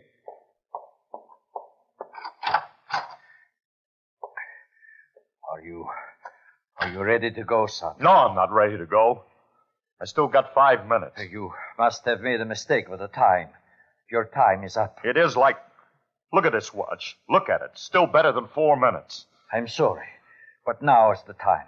Before they come in the hotel after you. I don't get it. I don't get this whole setup. Why did you bother to stop them once if you send me out to them now? I did what I felt I must do. For me, that was enough. Well, I'm not going. Do you understand? I'm not going. They'll have to work to get me. Haven't you done enough to me already? To you? The little girl who was killed was my little girl. Oh. Mr. Abdo, I'm really sorry. I'll go. You won't have any more trouble from me. I'm going with you, Dixie. Here, I'll turn off the lights in the lobby. That might help. Shall we take the elevator? No, honey, the stairs. I want to make it last as long as I can. Dixie. See, I want to cry. So do I. But it wouldn't help. I'm having trouble enough seeing now. I'll go out with you and fight. Let me, Dixie. You're going to stay right here in this lobby. You said you'd do anything for me, and that's what I want you to do. How are you going to do it? I'm going out. Turn right alongside the building, and then I'm going to run. Run, you hear me? Then maybe somewhere, somehow, I can find help. So long, Julia. Dixie, I love you. Good. Take it easy.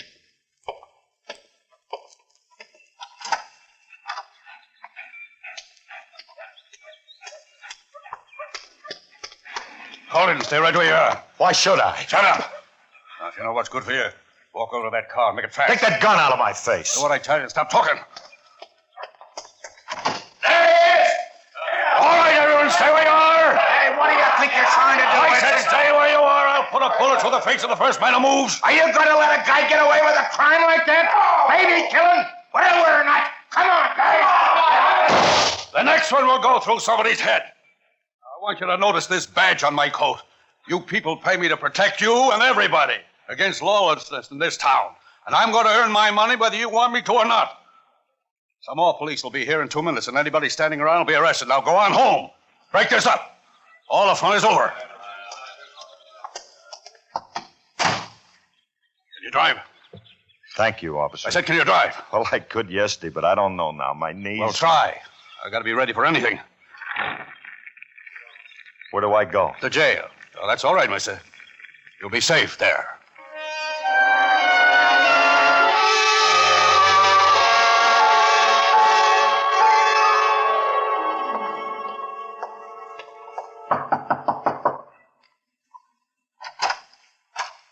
Hello. Hello, Julia. Would you care to go and get that sandwich we talked about 1,000 years ago? Oh, I'd love to, Dixie. What did they say? The coroner acquitted me 10 minutes ago. Accidental homicide. Oh, that's wonderful. Well, what are you going to do now, Dixie? Oh, just catch up with the band and drift, I guess.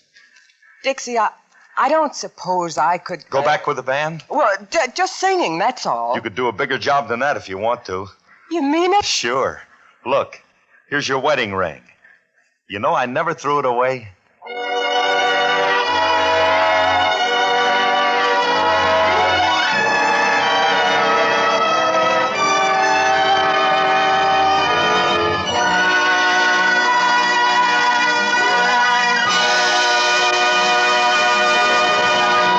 Suspense.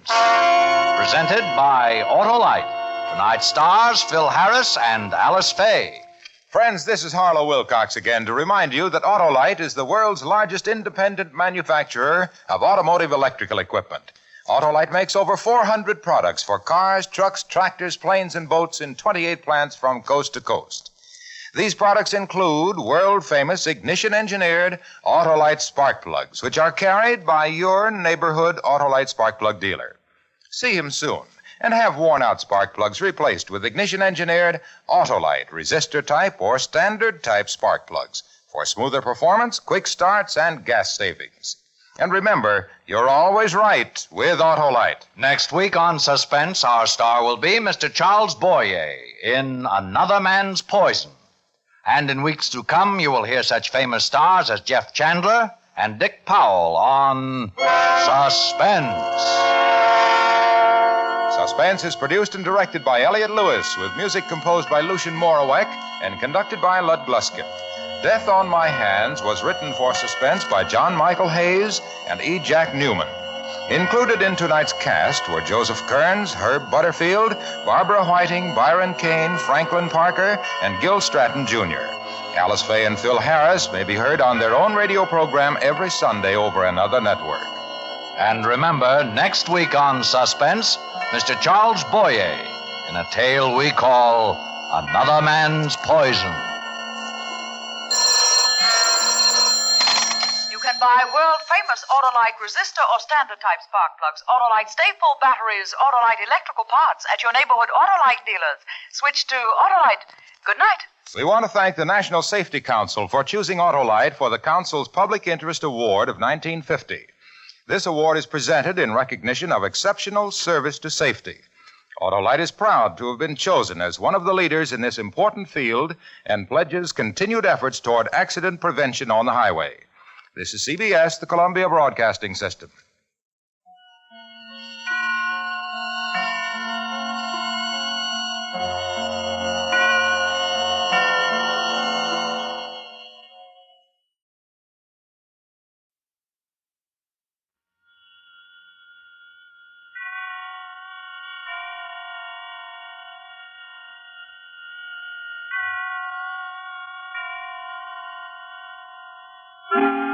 Suspense.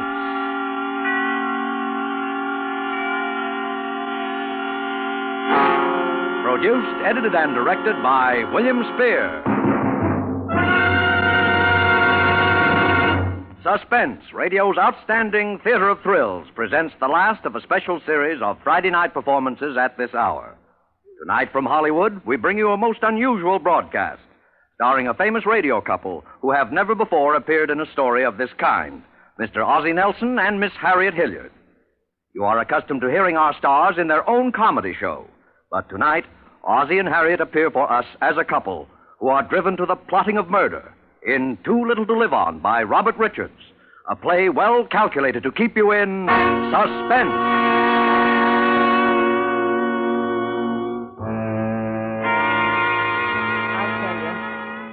It doesn't matter now. How do you think anything could matter anymore to me now? You should have let me die. That was the best way. That's all that matters to me now is that I want to die. That's all I care about. Being dead.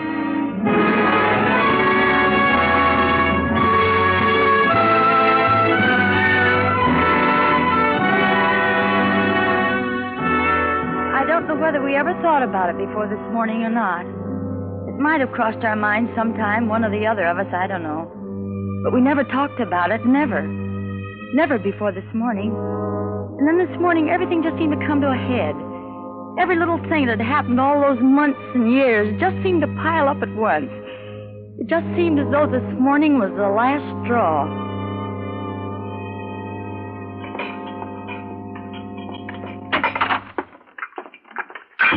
Hi, honey. Hello, darling. Your breakfast is there keeping warm on the back of the stove. I'd get it for you, but I'm already late with his. That's all right. You better hurry, though. I'm not going to the office today. You're not? He wants me to stick around. His lawyer's coming over sometime today. His lawyer? Yeah, don't you remember? I guess I forgot. Yeah, his lawyer's coming over, so I have to stick around the house all day. Couldn't you go over to the office and come back?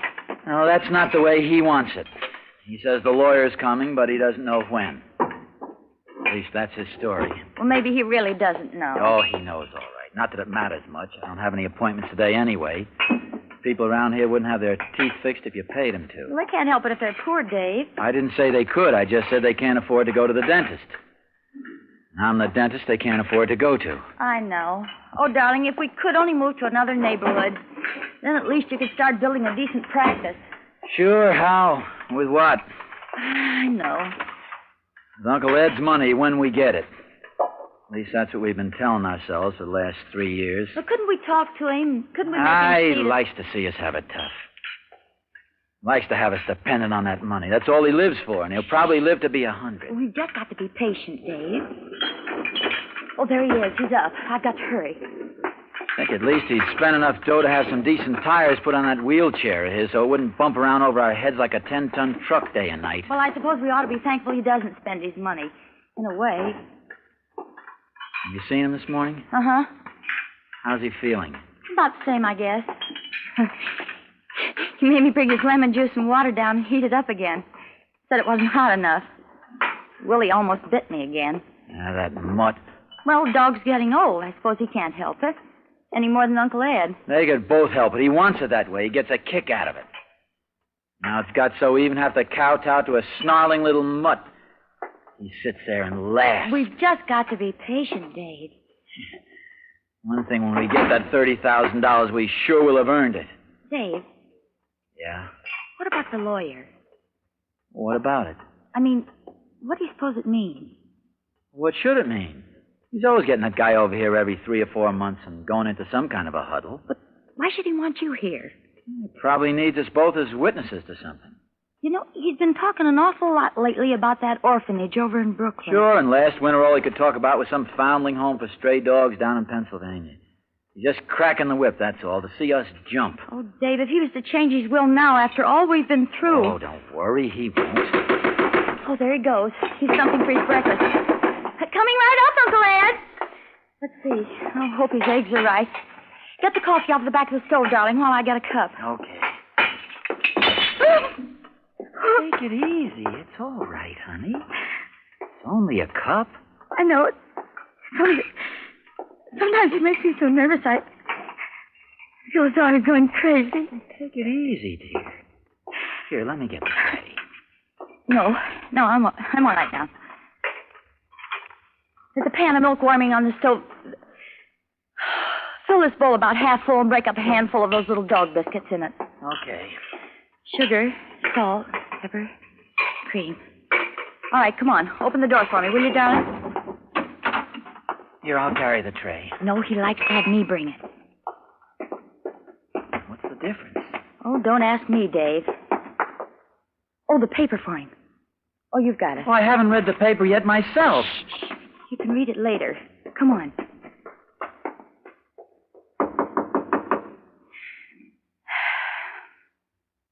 Here's your breakfast, Uncle Ed. All right. I'm sorry I was a little late. Well, set it down. I heard what you said about the paper, David. If it's getting so you even begrudge a little thing like that to a helpless invalid. No, I don't begrudge it, Uncle Ed. Here's your paper. So important for you to read the paper, why don't you subscribe for 2 of them? I'm afraid the budget in this family won't stand for little luxuries like that. When I was your age, I had my first $1,000 in the bank. Well, things were a little different in those days, Uncle Ed. I was a little different. That's what the difference was. All right, set Willie's breakfast down for him, Myra. No, not there. Over by his bed where he can get at it. Yes, Uncle Ed. I'm afraid Willie doesn't like me anymore. Here, I'll give it to him. Hey, stop that! You dare strike that dog, David! I wasn't going to hit him. I just wanted him to let go of my sleeve. Poor Willie. Oh. Well, if Myra would take him out once in a while, he wouldn't feel that way. I take him out any time you ask me to, Uncle Ed. I forget sometimes. You want to do it without my asking. Well, you can go now. I know you don't want to stay any longer than you have to. Oh, Myra, hand me my glasses on the bureau. Glasses? Yes, Uncle Ed. Here. Oh, Myra, you fool! Oh, Uncle Ed, I'm so sorry. Maybe I can mend them. Of course you can't mend them. They're broken, you idiots. Don't talk to her like that. What's that? I said don't talk to her like that. Dave, please. I see. Now you're trying to bully me. A helpless old man in a wheelchair. Well, I won't stand for it. Uncle Ed, he didn't mean anything. I made my bargain with you, David, and I intend to keep it, as long as you do. And I've never complained about the care you've given me, although heaven knows it's been little enough. But don't think for a minute I'll stand for anything like this. I'm sorry, Uncle Ed. I'm afraid that's scarcely enough. Well, it won't happen again. Look, I'll get the glasses fixed. I know a guy that can do it right away. Probably take a week, and in the meantime, I'll be as blind as a bat. And don't expect me to pay for it. No, don't worry. I'll pay for it. You'll have them back tonight. Oh, this reminds me, David. Be sure that you're here when my lawyer comes today. I'll be here. That's why I stayed home from the office. Well, that's all for now. Oh, and I suppose neither of you's taken the trouble lately to find out which of my prescriptions need refilling. Oh, yeah, I was thinking of that yesterday. Oh, were you? Well, let's do it now. Bismuth's entirely gone. Look, entirely gone. You better get another bottle of iron tonic. Let's see, the drops. Yeah, that's all right for now. And the thiocyanate. You better get that refilled, too, while you're at it. Take the bottle of the bismuth, too. I'll go right away, Uncle Ed. Yes, you do, and you come right back. You know that I must have my bismuth not later than 20 minutes after each meal. Yes, I know. Come on, Myra.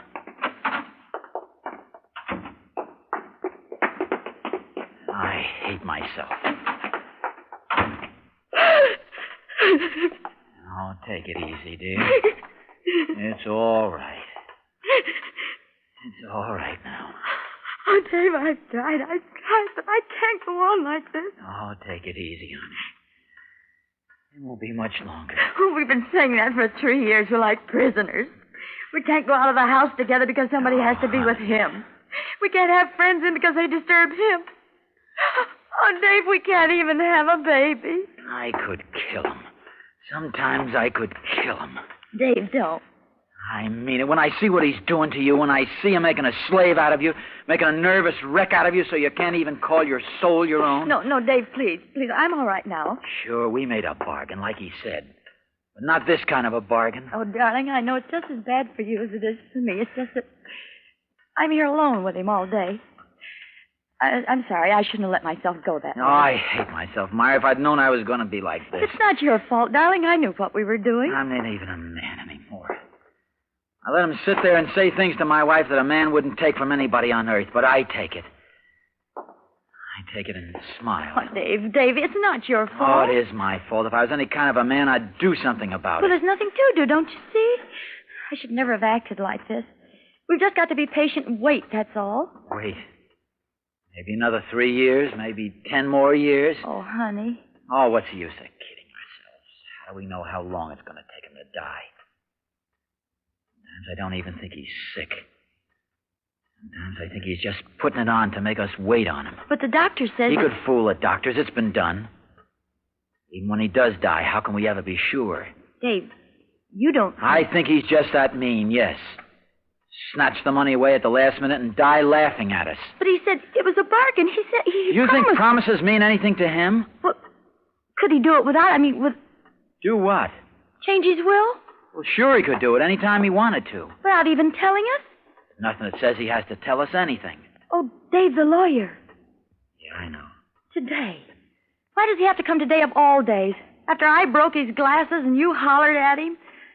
Yeah, I know. Could he do it just like that today? Sure. You do it today, you could do it any time, and we'd never know until he told us. Oh, he wouldn't. He couldn't. Why not? He might just as well do it anyway. He'll hold it over us in the last minute like he did just now, till we probably die of heart failure before he does. But you said just a few minutes ago... I know. I've been kidding myself for 3 years, but not anymore. Well, Dave, what are we going to do? What can we do? I don't know, Myra. I don't know yet. If only something could happen. Like what? Nothing's going to happen, Myra. Unless we make it happen. Dave, we couldn't. Well, we can't go on like this either. We could tell him to and go. Throw away 3 years of our lives? The 3 years we've rotted in this dump? We've earned that money. $10,000 a year isn't half enough for what we've gone through. Dave, I don't care about well, the money. I do. Anybody but him, I'd feel different. I don't have any more feeling about him than I do that dog up there. Dave, you don't really mean... I don't know what I mean. Listen, I've got to go over to the drugstore and get his medicine. All right. Hurry back. I'll only be a minute. It's just across the street. Dave.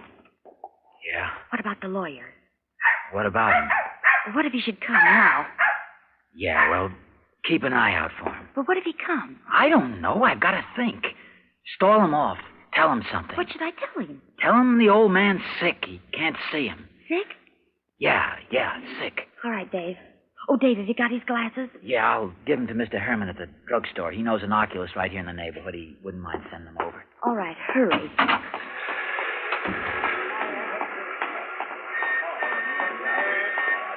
Well, good morning, Dr. O'Connor. Oh, good morning, Clancy. Taking day off today? Yeah, that's right. Taking it easy. Say, how's the old gentleman this morning? Oh, he's all right. Well, I'm glad to hear it. He's a fine old man. Hello, Mr. Herman. Well, Dr. O'Connor, you come for your regular batch of medicines, I suppose. Yeah, that's right. How is Mr. O'Connor? Better, I hope. Well, I'm afraid he's been having a little pain lately. Oh, that's too bad. He's such a courageous old man, so cheerful. Yes. Every time I go by and he's sitting up there by his window, he waves. Always he sends his little remembrance at Christmas. Yes, your uncle is a real gentleman. Yeah, that's right. Well, what will it be today? Oh, the iron tonic, bismuth, 100 tablets, and refill the thiocyanate prescription. Here, I brought the bottles. All right, I'll get it for you right away. You got a prescription for the thiocyanate, a new one? No, but I'll sign it. Oh, sure, that's right. You can sign it. You know how it is, Doctor. We got to be careful of these things. You better give me the big tablets this time. Sure thing. You reach just over the counter there. You'll find the prescription blank. Just below there. You got it? Oh, yeah, thanks. There we are. But don't bother wrapping. All right. Let's see. That's $4.87. $4.87. Here, I got it even. Oh, and say, Mr. Herman, I wonder if you could do me a little favor. Why, surely anything, Doctor. My uncle broke his glasses this morning. Oh, say, that's too bad. Yeah, he's almost helpless without them. Yes, that's right. I know he is. Yeah, and I wonder if you could send him around to a good oculist in the neighborhood. Why, sure I could. No trouble at all. I'd go myself, but... well, he's not feeling too well this morning, and I ought to get right back. Whatever the bill is, you know I'm good for it. Don't you worry about that. Why, sure, I'll do that right away for you, Dr. O'Connor. Yeah, well, thanks. Thank you, Dr. O'Connor. Give the old gentleman my best, Doctor. Sure, I will. Dave? Yeah, the lawyer come? No, did you get the glasses Yeah, I fixed? gave them to Mr. Herman. Come on in the kitchen. I got the medicine, Myra. Oh. Myra, do you know what these things are that he's been taking? No, not exactly. Well, this is bismuth. Stuff he takes after each meal. 3 or 4 of them. The stuff he's due to take right now. Dave. No, wait a minute. These are thiocyanate. He only takes these once in a while for his heart. Just one of them. Less that one because I got bigger tablets this time. Dave, what are you trying to say? I'm trying to say, if he took 3 or 4 of these instead of his bismuth, by mistake, it would kill him. Dave, no. By mistake, I said. It couldn't be. Yes, it could. Look at the tablets. Can you tell them apart? Hardly. If they were in the wrong bottle. Afterwards, they know if they're in the wrong bottle. They'd know that somebody must... No, he'd think it was all right from the shape. But afterwards, we'd put them back in the right bottle. Well, then they'd know it couldn't be a mistake. They'd know he could read right on the bottle from the label. No, they wouldn't. They'd know he couldn't read the label. They'd know he couldn't read anything. His glasses. That's right, his glasses. And the oculist would have to swear to it. Dave, are you sure... Are you sure he can't see? He's blind as a bat without him. That much I know is real. Oh, Dave. Don't you see? It's the only way, Myra. It's a chance of a lifetime. No tampering with anything. No changing labels so they could analyze glue if they got suspicious. None of that. I know, but... And don't forget his lawyer's coming today. Well, couldn't we just tell him to go? What about the money? Oh, Dave, I can't think. The front door. That must be the lawyer now. Yeah, it is. I can see him standing outside. What shall we do? Get rid of him. Well, hurry before he rings again. He might hear us. What'll I tell him? Well, what you told me to tell him, that he's had a bad turn. We're calling the doctor. And then if he asks any questions any time, we could say it was... Yeah, all right. Good morning, Mr. Eldridge. Well, how do you do, Dr. O'Connor? I'm sorry you had to come way out here, but my uncle has had sort of a bad turn. Oh, I'm so sorry. Nothing serious. No, we're I hope. calling the doctor. I don't think it's anything serious, Mr. Eldridge. I don't see how it could be. Why, no. But he was wondering if you could come back some other day. Oh, I see. Well, it's just a matter of his signature on a document. Yeah, well, I'm really afraid he isn't up to it, Mr. Eldridge. I see. Well, perhaps I could phone him later in the day. I say I could phone him. There'd be no objection to that, would there? No. But if there's any message, I could give it to him later. Yes, well, you might say that I've made the changes that he requested. He'll know what I mean. All right, I'll do that, and thank you, Mr. Eldridge. Thank you, Doctor, and good day, sir. Goodbye. Has he gone? Yeah. Did he... No, it was all right. What is it, Dave? Did he say anything? Oh, he said that he made the changes, whatever they were, and that he'd understand. He said that all he wanted was his signature on some document. His will? He didn't say that. Oh. Now or never, Myra. Oh, Dave, let me just think. Just for a minute. Come on, what about it? Yes. All right. All right. Here are the 2 bottles. Come on now. Oh, Dave, no. You've got to come. Why? Because you have. All right. You don't have to say anything. All right.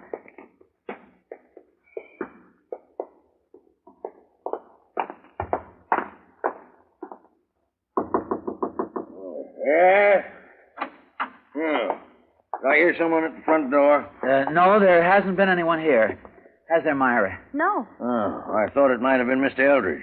Here, I got your medicine. Well, you took long enough about it. I'll put it over here by the bed where you can get it.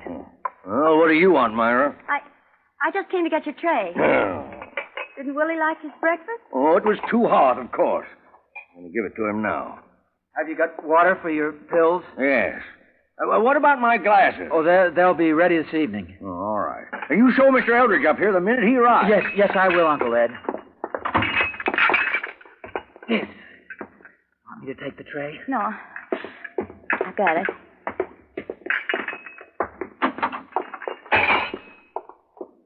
Oh, Dave, how could we? What's the use of that? It's done now. It's horrible. Don't you realize that it's Murder? All right, it is, and I'm glad. Dave, don't say that. What's the difference what you call it? It was the only thing to do. It's even better for him this way. David, I'm afraid. There's nothing to be afraid of. Listen. Yeah. He's wheeled himself over to take his pills.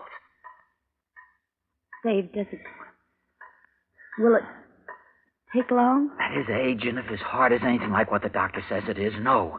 Is it painful? No. Like a heart attack, that's all. What was that? He must have fallen. Then he... Yeah. A minute anyway. We ought to go up. No, wait a minute. But the bottles. There's plenty of time. Shouldn't you wear gloves or something? No, I thought it'd look funnier if there weren't any fingerprints. David, we ought to go up, even if... I mean, it would look better. All right. We'll have to call the doctor. We'll have to anyway, either way. I suppose. Don't worry, it won't be like that. The wheelchair's empty. He's not here. Quick, look in the closet. No. Under the bed. Dave. Look, Willie. He's dead. The dog is dead, Myra. But how? There's a note on the chair. Oh. What? Dave, what is it? It's from him. It says, my dear, dear niece and nephew. The thing has at last occurred which I have always known would someday inevitably occur. Poor little Willie has given his life to save mine. Oh. It may interest you to know that from my window I saw Mr. Eldridge leaving the house. I also suspect that the incident of breaking my glasses was not quite an accident. And so, my dear children, I have gone to the police. And the little bottles with their transposed contents are in my pocket as final and conclusive evidence of your murderous intent. Fortunately, I have never been quite as helpless as I allowed you to believe, and have in fact conserved my strength for precisely such an emergency, a circumstance to which it now appears I owe my life. For your further information, Mr. Eldridge was not coming to change my will. Dave? Now my would-be heirs and assigns, a fond farewell. I will see you in court. Your loving Uncle Ed. P.S. Did you hear my body fall? I thought you would like that. I did. How could he have gotten out? Oh, down the front stairs while we were... You said he couldn't read the label. He didn't. Tried it on the dog. What can he do? Attempted murder. 20 years to life. But would they believe... They'd believe what everybody else believes. A fine old gentleman. Why? There it is. David. Yes. Are there any more? What? The pills? Myra. There isn't anything else to do, is there, David? No. I guess not. Are there more? Enough? Yes. Of the little ones in my pocket. These? Yeah. How many? Oh, half a dozen. You said it didn't hurt. No. Not much. Oh, David, I did so want to have children. Front door. Look out the window. See who it is. Dave, I'm afraid. What's there to be afraid of now? Couldn't we go away somewhere, some other country? With what? It's probably the police now. David, here. You'd better go down and tell them something, anything, just so they'll leave us alone. Give us some time. Yes, all right. Myra. Yes? Goodbye, darling. No, wait. Go on. Goodbye.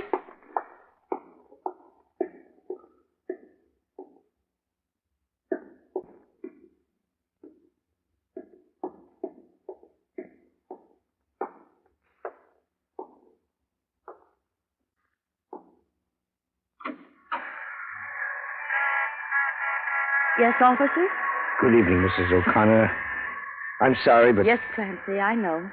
I'm afraid you don't, ma'am. I've got some bad news for you, Mrs. O'Connor, about your uncle. Yes, Clancy, yes. I don't know how he could have got out there, but he was just hit by a car. Yes. Yes, ma'am. He's dead. Dead. Yes, sir. Dead. David! David!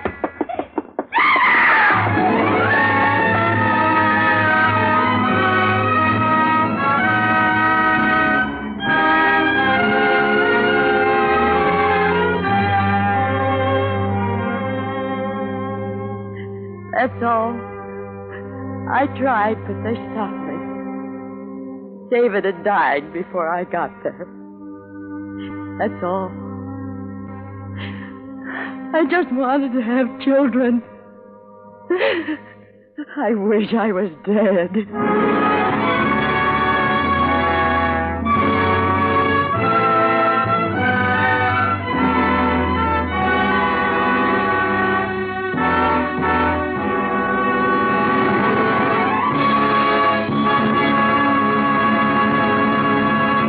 Suspense.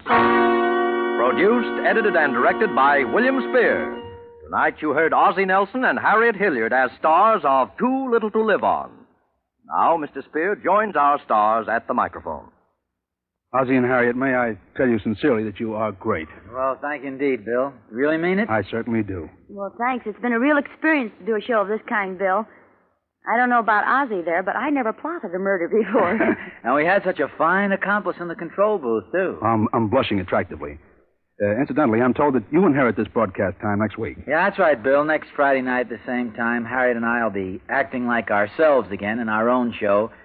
The Adventures of Ozzie, that's me, and Harriet, that's her. This is our last Sunday coming up. Uh-huh. How about Suspense, Bill? You're changing time, too, aren't you? We are, and we have some pretty exciting things planned. Beginning a week from tomorrow, that's Saturday, January 3rd, Suspense will be broadcast as a full-hour series every Saturday from 8 to 9 o'clock Eastern Time. Oh, a full hour. That's wonderful. Tell more. Well, with us every Saturday during the series, as the man who'll lay down the welcome mat and play host to our listeners, will be a very, very distinguished star. I'm very happy and very honored to have him with us. I'll give you another hint. He's an actor-director. I guess you're going to make us wait for his name, huh? Just creating suspense, Harriet. The gentleman's name is Mr. Robert Montgomery. Oh, that's really something. Oh, Bob is great, Bill. Ought to be a wonderful series. Well, shall we wish each other some kind of good luck or something? Fine. I'm sure you've had a Merry Christmas, so let's put in a plug for a Happy New Year to you, and a Happy Friday from now on, too. And a happy Saturday to you, Bill. Ozzie and Harriet appeared through the courtesy of International Silver Company, creators of International Sterling and 1847 Rogers Brothers Silver Plate. Tonight's suspense play, Too Little to Live On, was written by Robert Richards. Appearing in it were Joseph Kearns, who played Uncle Ed, Wally Mayer, Frank Albertson, and Jerry Hausner. Music composed by Lucien Moraweck was conducted by Lud Gluskin. Next week at the same time, listen to the adventures of Ozzie and Harriet. Next Saturday night at 8 o'clock Eastern Time, listen to Mr. Robert Montgomery in Suspense.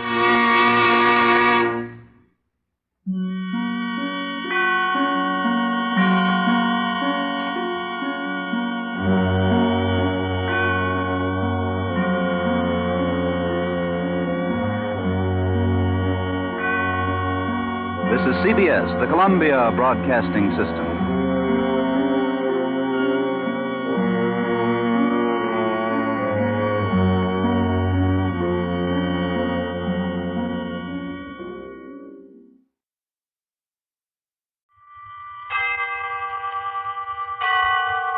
Autolite and its 98,000 dealers bring you Mr. Jack Benny in tonight's presentation of Suspense.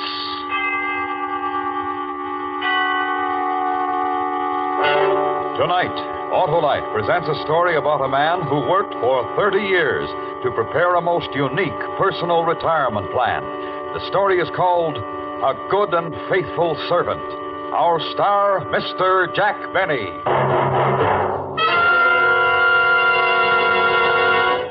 Hello there, Harlow. Well, the legislative luminary. How are you, Senator? My car is giving me trouble, Harlow. Your car? What's wrong with it, Senator? Well, it gets going slower than a loser leaving office. It rides rougher than a tax debate and uses more gas than a 3-day filibuster. Well, it may be spark plug trouble, Senator. Spark plugs should be checked every 3,000 to 4,000 miles, so see your nearest Autolite spark plug dealer. His exclusive Autolite plug check indicator will quickly show the exact condition of your spark plugs. If they're worn out or wrong for your style of driving, he'll recommend resistor or standard type, ignition engineered Autolite spark plugs for smoother performance, quick starts, and gas savings. Sounds like a propitious proposal, Harlow. How do I find this Autolite spark plug dealer? Why, just phone Western Union by number and ask for Operator 25. She'll quickly tell you the name of your nearest Autolite spark plug dealer where you can get the finest spark plug service money can buy. And remember, from bumper to tail light, you're always right with Autolite. And now, with the performance of Mr. Jack Benny, Autolite presents transcribed A Good and Faithful Servant, hoping once again to keep you in suspense. I know you've been through a lot, Mr. Fenton, but if you could just try to recall anything else about the appearance of the two men. Lieutenant, couldn't this wait? Fenton has spent 14 horrible hours locked in a vault. And while I admire his spirit and pluck in bearing up as well as he has... I'm just trying to get something to go on, Mr. Waterman. Do you want your money back or don't you? The welfare of my employees comes first, Lieutenant. First, last, and always. And you're insured. Mr. Fenton. Don't answer if you don't feel up to it, Fenton. I don't mind, Mr. Waterman. I'm anxious to cooperate. Now, as near as I can remember... Be sure you get this, Florence. As near as I can remember... Of course, I had only a flash before they forced me into the vault. We understand, Mr. Fenton. I had the impression of one being tall, but not too tall, and the other one was shorter. But not too short. Exactly. And they were wearing masks, rubber masks. One had a Lionel Barrymore mask, and I think the other was Dick Tracy. It was quite a shock to see him. Aha. The Brinks Gang, Lieutenant. The Brinks Gang to a T. Maybe. Mr. Cartwright, would you come over here, please? Mr. Cartwright, is it the practice to keep large sums of cash on hand overnight at the store? Well, yes, the store does a tremendous cash business, Lieutenant. Tremendous. And yesterday was dollar day. Thank you. Mr. Cartwright, how did it happen that Fenton was alone in the cash room when the bandits entered? Did he customarily close the vault for the night? Well, not customarily, no. When I'm unavoidably called away from the store... Does this happen often? Well, very seldom, Lieutenant. Very seldom. But it happened yesterday. And two men walked in, put you in the vault, and walked out with a big hunk of money. At precisely 5:56. Mr. Cartwright opened the vault this morning at 8:02. Correct, Lieutenant. We won't know how much they got until I can make an audit. And if there's any question, Lieutenant, of corroborating Fenton's story, I need only to say that he's been with Waterman's for 30 years, a good and faithful servant. More exactly, Mr. Waterman, 29 years, 11 months, and 29 days. I was due to retire tomorrow before this unfortunate circumstance arose, Nonsense, Fenton. You'll retire tomorrow. And if there's any question, Lieutenant, of Fenton's character, his honesty, his devotion... Yeah, sure. You can go home, Mr. Fenton. Better get some rest. If you want to duck the reporters, go out this back way. Well, what do you think, Mr. Waterman? Entirely up to you, my boy, entirely. But in these days of doubt, of confusion, and dishonesty in high places, I believe your simple story of courage and devotion to duty will be an inspiration everywhere. Mr. Waterman, I am ready to face the press.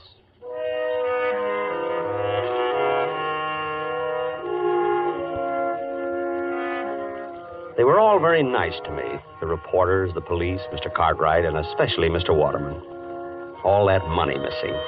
$50,000. Yet his only concern was for me. I thought that if I could afford it, I'd like to buy him some little token of gratitude. Then I thought again. In my desk at the office, there was a secret compartment, and in that compartment was $50,000. I guess I could afford it.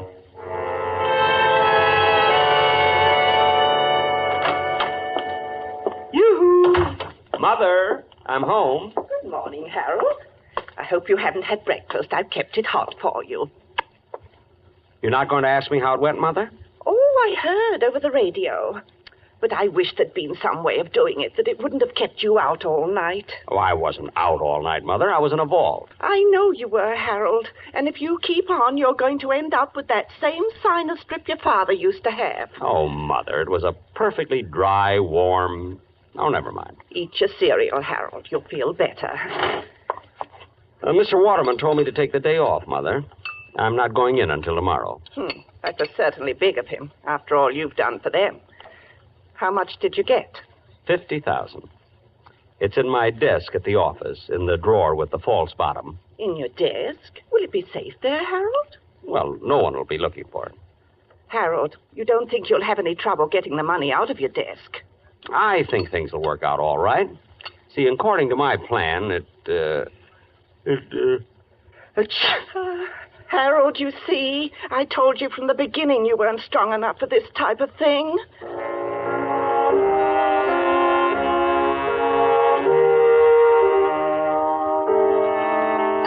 The next morning at 8:43, I punched in at the store.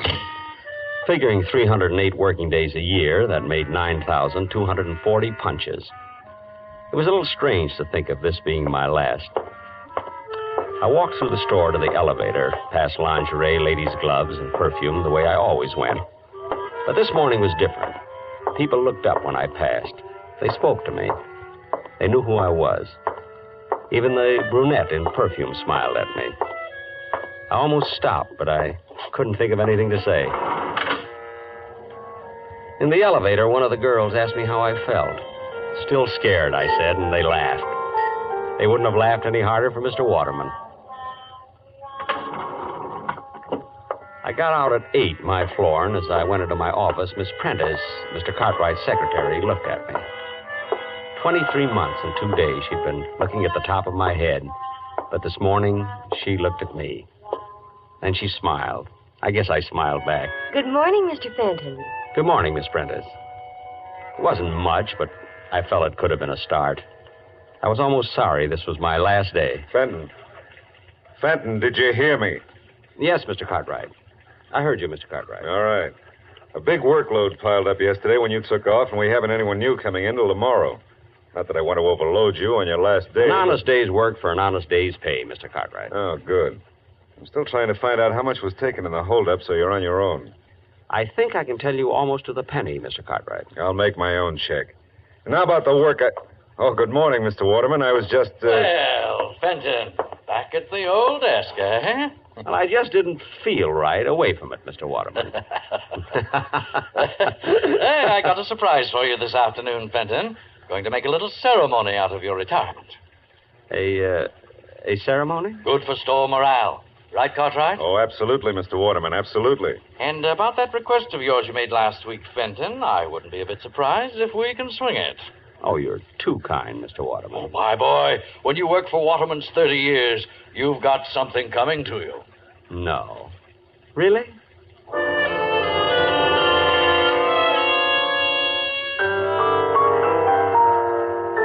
I ate my usual lunch that day, the Thursday Blue Plate Special at Elmo's Grotto. 70 cents plus the usual 10% tip. 7 cents. With the usual 20 minutes left in my lunch hour, I headed for the park with a nickel bag of peanuts. The squirrels were going to miss me.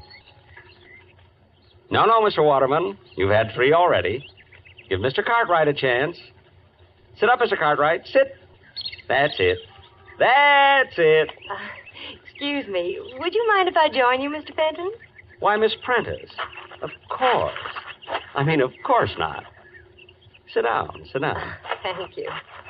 Move over, Mr. Waterman. He does look a little pompous, doesn't he? Which one is Mr. Cartwright? There, with the small mustache. He bites. And, is there a Miss Prentice? Well, there is, but I believe she is, well... Nesting? Well... How long have you been feeding them, Mr. Fenton? They seem so friendly. 30 years, Miss Prentice. My favorite animal. You give a squirrel a nut, and does he eat it? No. He runs away and stores it in a hole. We could all benefit from their example. And now that you've stored your little nest egg, you're retiring, Mr. Fenton. Well, you might say that, yes. You're quite a fascinating character, Mr. Fenton. Me? I'm I'm sorry I didn't know you sooner. You know, the whole store is talking about your ordeal in that vault. Oh, it wasn't so bad. In fact, I've always rather liked the vault. What an odd thing to say. Well, chacun est son goût, Miss Prentice. That's French for each to his own taste. Oh, you've been abroad, Mr. Fenton. Me? Oh, my goodness, no. Oh, but you will now that you're retiring. No, I've got my eye on a little cottage by a lake and woods. Lots of squirrels there. And no time clocks. You and your wife? Mother. Oh, I hope you get it, Mr. Fenton. Thank you, Miss Prentice. I wonder what the robbers are going to do with all that money. I wonder. It's 5-1. Shall we go back and punch in, Miss Prentice?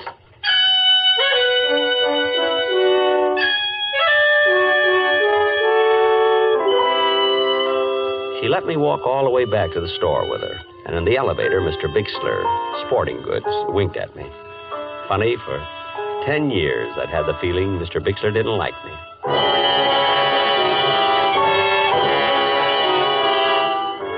There was quite a gathering in the cashier's office when we arrived. All the executives from Mr. Waterman's down, and the editor of the store paper wandering through Waterman's. I'd sent an item to him last summer. Mr. Fenton of Cashier's Department spending his 2-week vacation at home. But he never printed it. Well, come in, Fenton. We've been waiting for our, shall we say, guest of honor. Me, Mr. Waterman? You, Fenton. We have a little ceremony which I'd hope to conclude before the lunch hour was over. Oh, I'm sorry, Mr. Waterman. Think nothing of it. This is your day, Fenton, your day. Oh, going to get a shot of the two of us, Wolf? Yes, sir, Mr. Waterman. Over by the door? Oh, if you don't mind, I'd like it sitting at my desk. I feel more, secure there. By your desk. How's this? Got it? Good. And now, Fenton, we all say farewell to a good and faithful servant, one who has given 30 years of his life as a contribution, however small, to making Waterman's the great institution it is today. Well done, Harold Fenton. Thank you. A modest man, but conscientious. His regular comings and goings passed almost unknown to many until his ordeal of 2 days ago. Locked all night in the vault by brutal and rapacious thieves.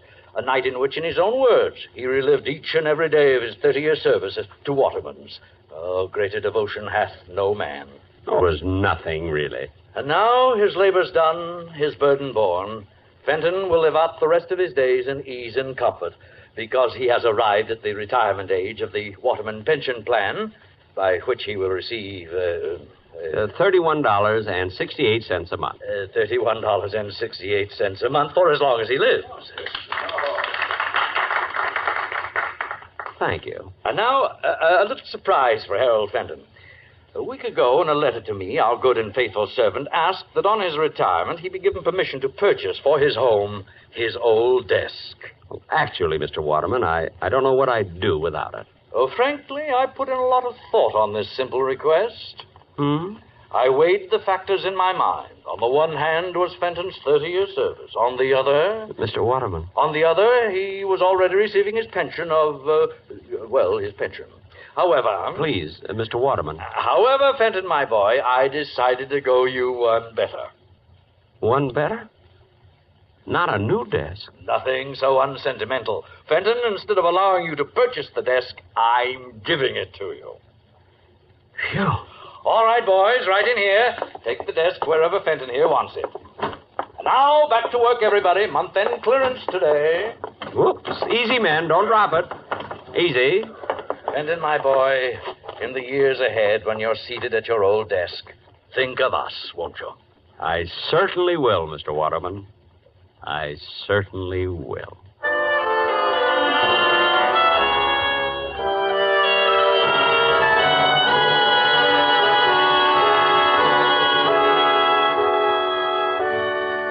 Autolite is bringing you Mr. Jack Benny in A Good and Faithful Servant. Tonight's presentation in radio's outstanding theater of thrills, Suspense.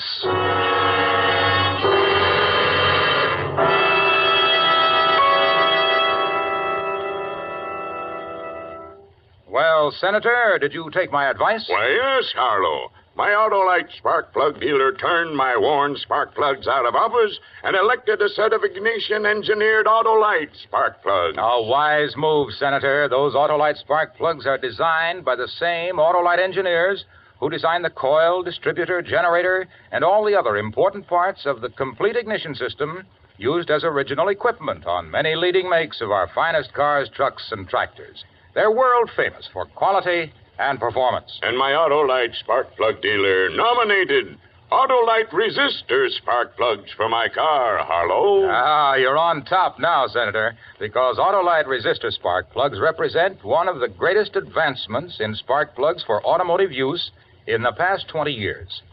They offer proven advantages such as double life, gas savings, and smoother performance. And they're specified as original equipment on many leading makes of our finest cars. What's more, the Autolite resistor spark plug is just one of a complete line of ignition-engineered Autolite spark plugs for every use. So, fellow citizens, be sure. Vote for Autolite. Right, Senator. Friends, take a tip from me and see your nearest Autolite spark plug dealer this week. And remember, from bumper to tail light, you're always right with Autolite. And now, Autolite brings back to our Hollywood soundstage Mr. Jack Benny in Elliot Lewis's production of A Good and Faithful Servant, a tale well calculated to keep you in suspense.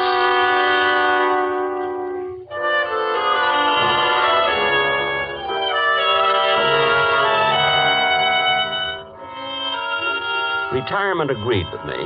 A walk to the park to see my friends when I felt like it. A leisurely lunch at Elmo's Grotto when I felt like it.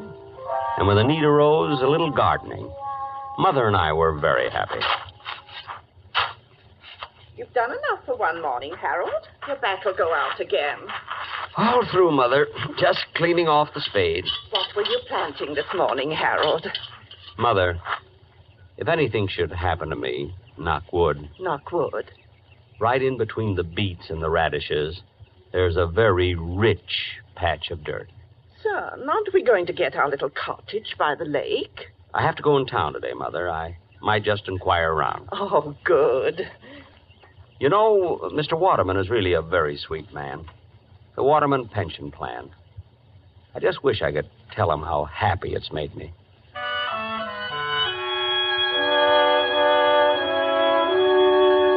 I hadn't told Mother, but Miss Prentice had called that morning. Mr. Cartwright wanted to see me that afternoon at the office, she said. And she asked how I was. What would have happened if I'd asked her to lunch? I almost did, too.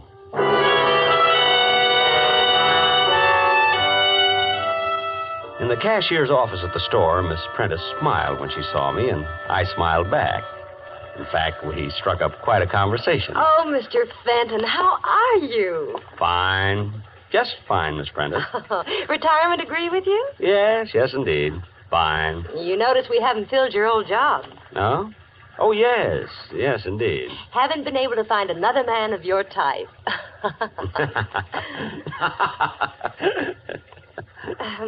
Well... Well... Is that you, Fenton? Come on in here. Coming, Mr. Cartwright. Sit down, Fenton, sit down. Thank you. Just trying to clean up accounts on the robbery. Fenton, what was your final tally again? 50,000, almost exactly, Mr. Cartwright. You're way off. That doesn't check with my audit at all. I'm quite sure of my figures. Well, then you're wrong, that's all. My check shows they got away with 82,000. 82,000? Right. Now, if you'll just sign the necessary statements corroborating my audit... I can't do that, Mr. Cartwright. And just why can't you? Don't you take my word for it? Frankly, no. Fenton, look. You're retired. It's nothing to you one way or the other. You just made a little mistake in your figures, that's all. Mr. Cartwright, are you asking me to help cover up a shortage in your accounts? All right, Fenton, I'll lay it on the line. Temporarily, I'm a bit short. Involvement with a woman, and you wouldn't understand. I most certainly wouldn't. Look, I'll make it worth your while. Shortages are found out sooner or later, Mr. Cartwright. All right, if that's your attitude, let me tell you something, Fenton. I don't like the smell of this robbery of yours. I don't like it at all. What do you think of that? You're implying that I made off with $50,000 belonging to Waterman's? I think it's highly possible. And how are you so sure it was $50,000? Supposing me, for one instant, capable of such a thing, Mr. Cartwright, wouldn't I be much too clever to put my head in a noose by covering up for you? Fenton, if I was talking to an honest man, wouldn't he have taken my story right to Mr. Waterman? I'll give you 5 minutes. Either sign my audit or I go to the police and accuse you of stealing $82,000. Think it over, Fenton.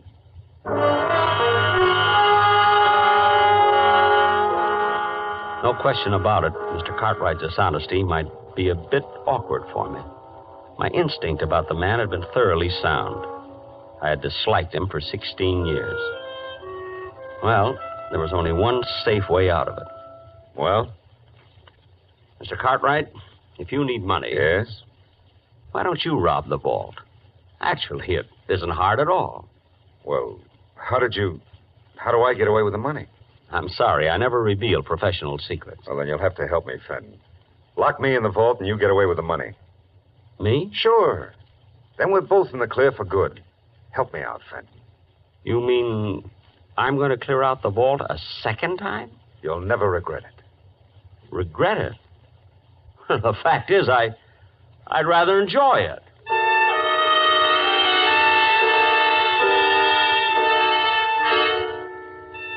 We settled on the following Friday. Friday nights, the store stayed open till 9, and they were having a big white sale that day. The money was already stacked on Mr. Cartwright's desk when I got there. It was a juicy haul. I didn't see Mr. Cartwright around, but... Hello, Mr. Fenton. Miss Prentice. But the money. I was listening when you and Mr. Cartwright made your plans, Mr. Fenton, and he caught me and forced me to help him. You understand, Harold. I mean, Mr. Fenton. Harold, times like these draw people together quickly, don't you think? Oh, I do. I really do. Miss Prentice. Helen. Thank you. Helen, Miss Prentice, Mr. Cartwright mentioned a woman in his life. You're not the one? Harold, of course not. Excuse me. I just thought... You remember the office party last Christmas? Oh, that? Well, that was just because he was under the mistletoe. And if you'd been under it instead of Mr. Cartwright... Really? Well... Oh, Fenton, you're here. Good. Anybody see you come up? It doesn't matter, really, Mr. Cartwright. Might even be better that way. Then you and Miss Prentice can say that I left minutes before the bandits arrived. You're right, of course, Harold. Thank you. Are you ready, Mr. Cartwright? I brought some wrapping paper for the money. Even brought along a handle with care sticker. That's the Fenton touch, you know. Get on with it, will you? No need to be nervous. There. Neat? I spent 8 years in wrapping and mailing. All right. You know what to do with it, Helen. I know. Just a minute, Mr. Cartwright. I'm to take the money, remember? There's been a change, Fenton. We rewrote the script. You think that's wise? To fly in the face of my experience? Now, look, Fenton, we're not children. You lock us in the vault and take off with the money. You think we'd ever see you again? Well, you're questioning my honesty? I'm sure Miss Prentice will vouch for me. We're rather good friends. Miss Prentice, Helen. Unfortunately for you, Fenton, Helen's on my side. Now, if you wouldn't mind getting into the vault, huh? Me? In the vault? But... This is a loaded gun, Fenton. Get in the vault. But... You came back for a second helping, that's all. The Confederate got away with the money, but I courageously slammed the vault door on you and went for help. But... Will they believe me? I imagine they'll find $50,000 somewhere around your house. They'll believe me. Helen. I see. I'm sorry, Harold. It's a nasty trick, but we're nasty people. You should have stuck to squirrels. Just one thing, Fenton. How did you ever get that $50,000 out of here the first time? How? Well, I didn't, Mr. Cartwright. You didn't? Then where is it? It's still in the vault. I don't believe it. Oh, it's quite cleverly hidden. It took me most of that night. I was locked in. Get in there and show me. I'm sorry, Mr. Cartwright. Get in there. No. I went through a lot for that money, Mr. Cartwright. 30 years. I'd just as soon you shot me. Helen, hold the gun on him. I'm going in and look. Well, don't be long. What if somebody should walk in? I'll be able to see if he's lying. Just watch him. You see anything?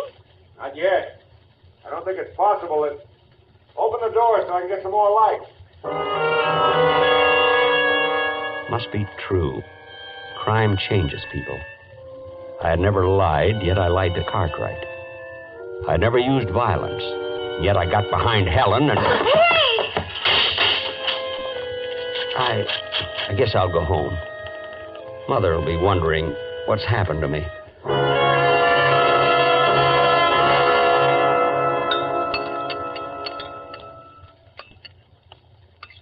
Some more cereal, Harold? I don't think so, Mother, thanks. What time is it? 8:10, son. Well, they would have opened the vault at 8 this morning. The police should be here any minute. Are you sure those two will implicate you, Harold? It seems likely, Mother. The gun would be hard to explain. And I think Miss Prentice will turn on Mr. Cartwright after a night in the vault. Yes, she's just the type. I'm sorry, Mother. I guess I just don't know much about women. It's all right, son. You think they'll be hard on you? Not very. I haven't spent any of the money. The insurance companies always look kindly on such cases. There they are. Harold, how long? 2 years, Mother. Maybe less. Maybe even 1. It's still a long time. A long time? After 30 years in Waterman's? Hardly. I'll get the door.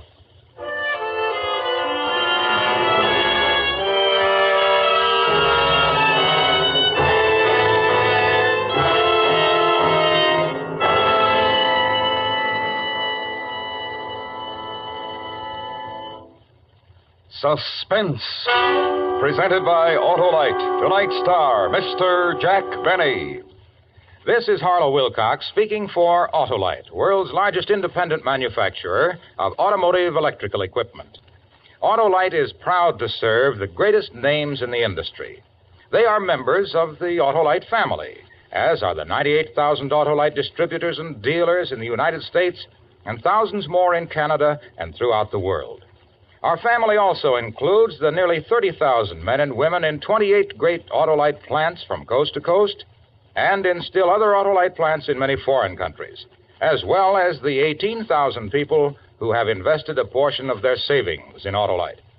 Every Autolite product is backed by constant research and precision built to the highest standards of quality and performance. So remember, from bumper to tail light, you're always right with Autolite.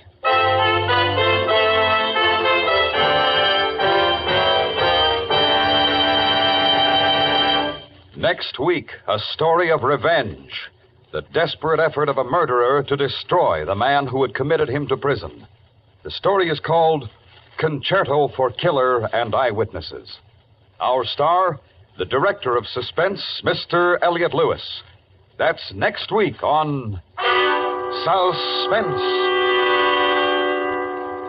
Suspense is produced and directed by Elliot Lewis, with music composed by Lucian Morowick and conducted by Lud Gluskin. A Good and Faithful Servant was written for Suspense by Richard M. Powell. Portions of this program were transcribed. In tonight's cast, Norma Varden was heard as Mrs. Fenton, Doris Singleton as Helen, Gerald Moore as Mr. Cartwright, Joseph Kearns as Mr. Waterman, Hy Averback as Lieutenant Miller, and Charles Calvert as Mr. Wolfe. For the location of your nearest Autolite spark plug or Autolite battery dealer, or your nearest authorized Autolite service station, phone Western Union by number and ask for operator 25. Switch to Autolite. Good night. This is the CBS Radio Network.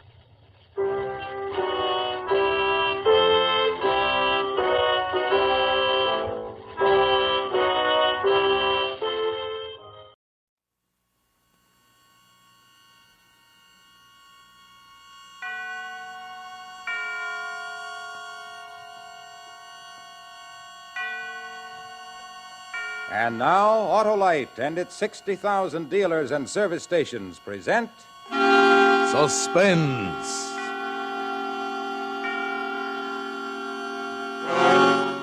Tonight, Autolite brings you Mr. Danny Kaye in The Too Perfect Alibi, a suspense play produced and directed by Anton M. Leader.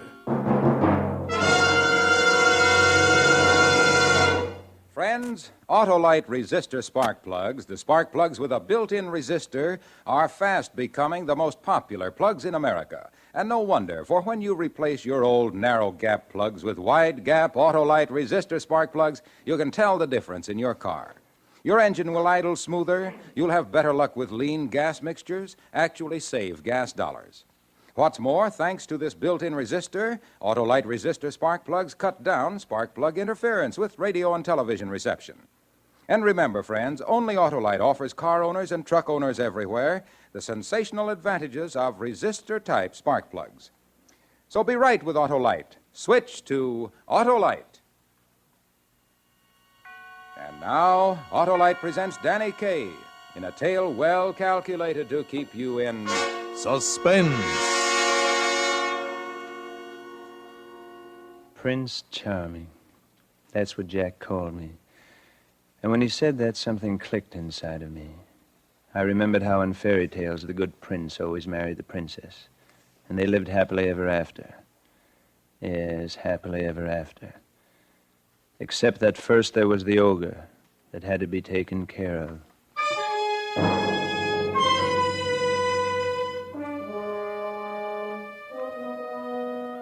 They were spending the weekend at my house in Croton, Catherine and Jack. The girl I loved and the fellow she loved.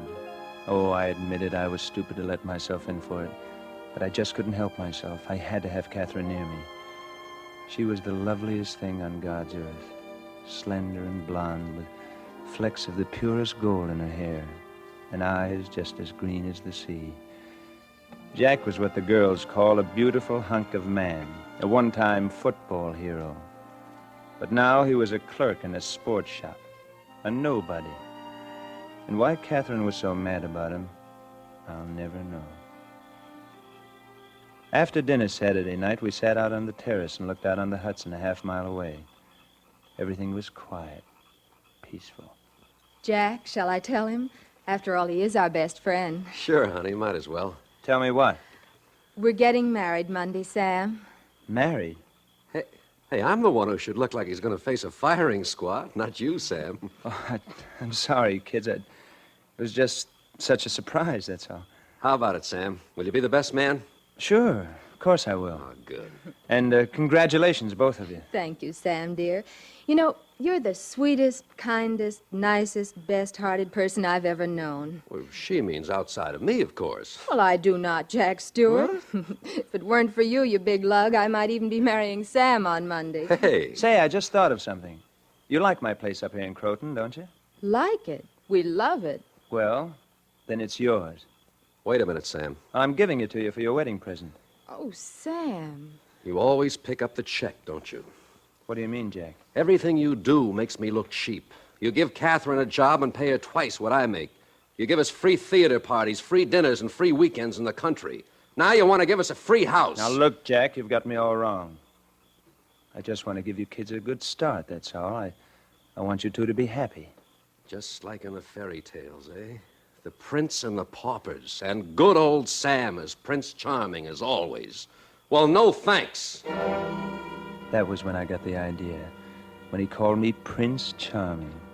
That was when I remembered about the prince, the princess, and the ogre. And you know what happens to the ogre in all the fairy tales, don't you? You remember that, don't you? He dies. And he dies because the prince kills him. Catherine left with Jack, and I was miserable. I paced the floor for hours. All I could think of was that today was Saturday, and on Monday noon she would marry him. 2 more days, and she'd be lost to me forever. I couldn't let it happen. I wouldn't. I had to get rid of him. What I needed was a weapon to defend myself with after I killed him. An alibi. A strong, unshakable alibi. A perfect alibi. It took me all night and gallons of coffee to figure that one out, but I did it.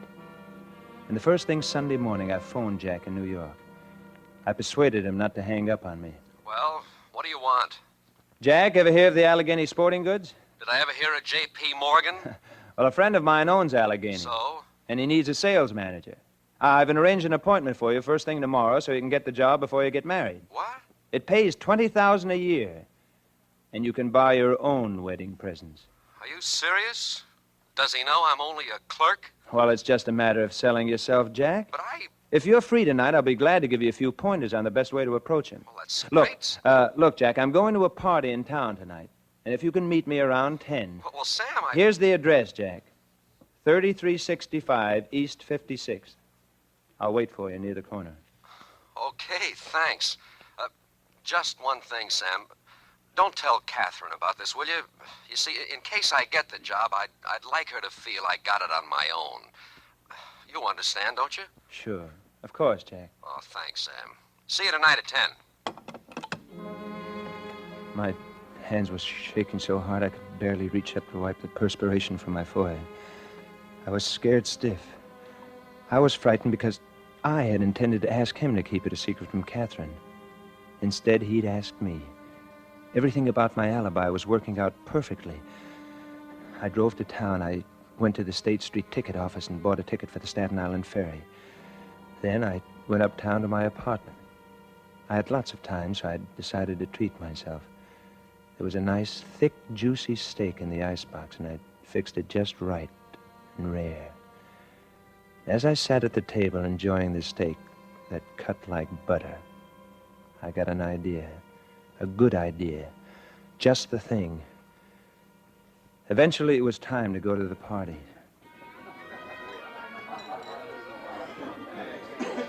Why, Sam Rogers, where you been keeping yourself all summer, you dog? Running a still on my mountain up in Croton. Hi, Sammy. Hi. I spoke to everyone I knew and a few people I didn't know. I made certain that practically everybody saw or talked with me sometime during the evening. Hello, Sam. Where are you rushing off to, Frank? Hey, want to hear the 9 o'clock news? Oh, the news? Do you mind if I join you? Not at all. Come along. We listened to the news until 9:15. Then I got involved in an argument over Soroyan's new play. Of course he's mad, Sam. That's why he's so wonderful. Before I knew it, it was time. 1 minute to 10. I slowly smiled my way toward the door and edged my way out of the noisy crowd without anyone noticing. I walked casually through the open door. Once outside, I quickly walked away from the house toward the corner. I stopped under a tree where it was dark to wait for him.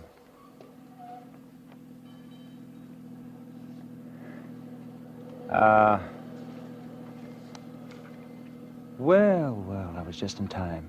A car turned the corner. I stepped out to flag it and froze. It was a police squad car. Hey, why don't you watch where you're going? My face was drenched when I stepped back on the curb. For the first time, I realized how easy it would be to make a slip. This time, I made sure it was Jack's car before I stepped out. Park here, Jack, under the tree. Okay.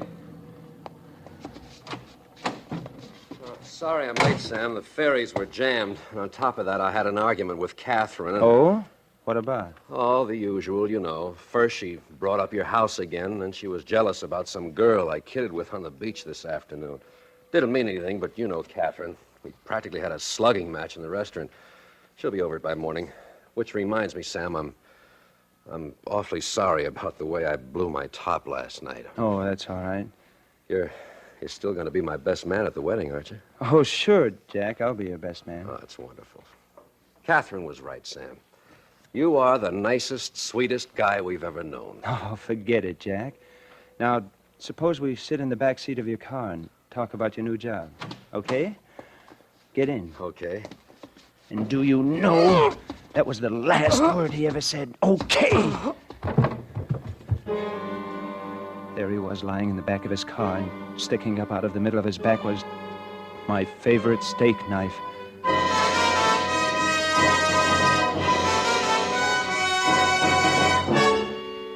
For Suspense, Autolite is bringing you Mr. Danny Kaye in radio's outstanding theater of thrills, Suspense.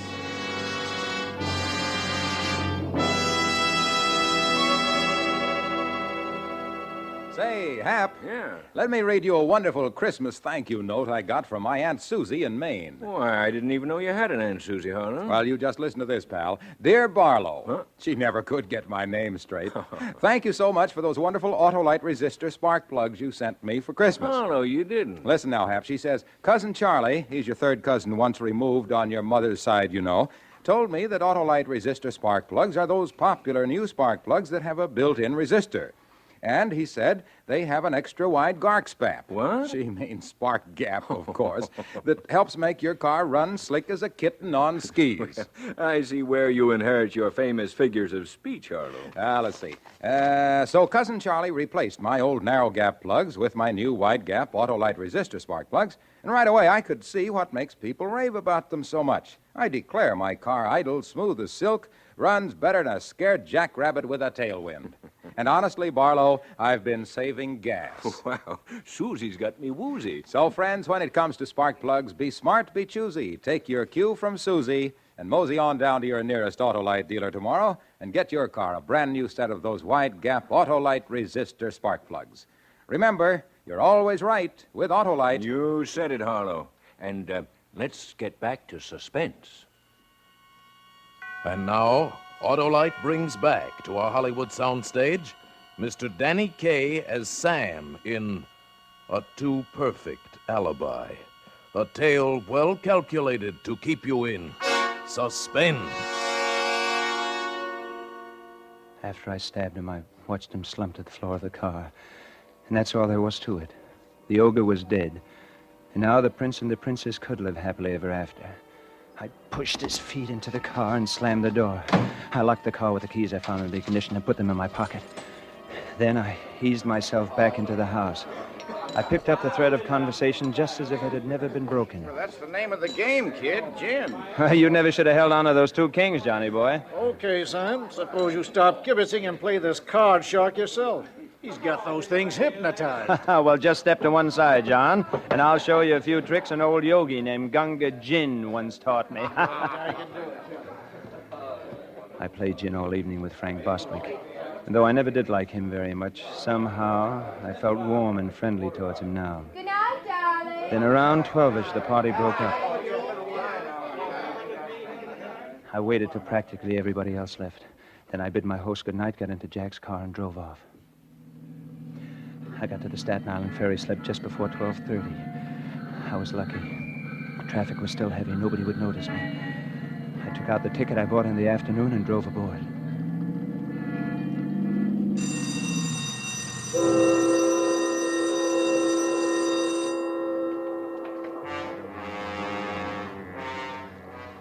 A moment later, we started across the bay.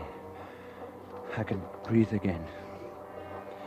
I checked off another point in my alibi. If they ever faced me with a night shift ticket agent, he would have to swear he'd never seen me or sold me a ticket in his life. It was so easy, I felt like laughing. I turned and looked at him lying on the floor in the back. He wasn't fighting me anymore. My alibi had him beaten all the way down the line. Suddenly, two things happened to me at once. I saw the knife sticking out of his back. Have your tickets ready, please. The ticket collector. I'd forgotten about him, too. I couldn't afford to have anyone remember me on this boat, and I had to get rid of that knife. I had to act fast. In spite of the sick feeling in my stomach, I leaned over the seat and yanked the knife out of Jack's back. His head jerked around and grinned up at me. I looked around for a piece of paper to wrap the knife in. There wasn't a scrap anywhere. I pulled out my wallet, grabbed 2 or 3 bills, and covered the blood-dripping blade in the bills. I got out of the car, jammed my tickets under the windshield wiper where he had to see it. Tickets. Then I scrambled through a maze of bumpers and fenders till I reached the rail. My heart sounded like a bass drum. I leaned on the rail and looked into the black water. Then I dropped the knife over the side. Hey, I saw you do that. What? What did you... Don't you know it's against the law? What is? Dumping paper into the harbor. You could get arrested for that, mister. You better watch your step or something. Oh, thank you. I kept my head turned away from him so he couldn't get a good look at me. He'd never recognize me in a court of law, no, sir. Anyway, he'd forget all about me 5 minutes from now. My alibi was still 100%. I got back into the car.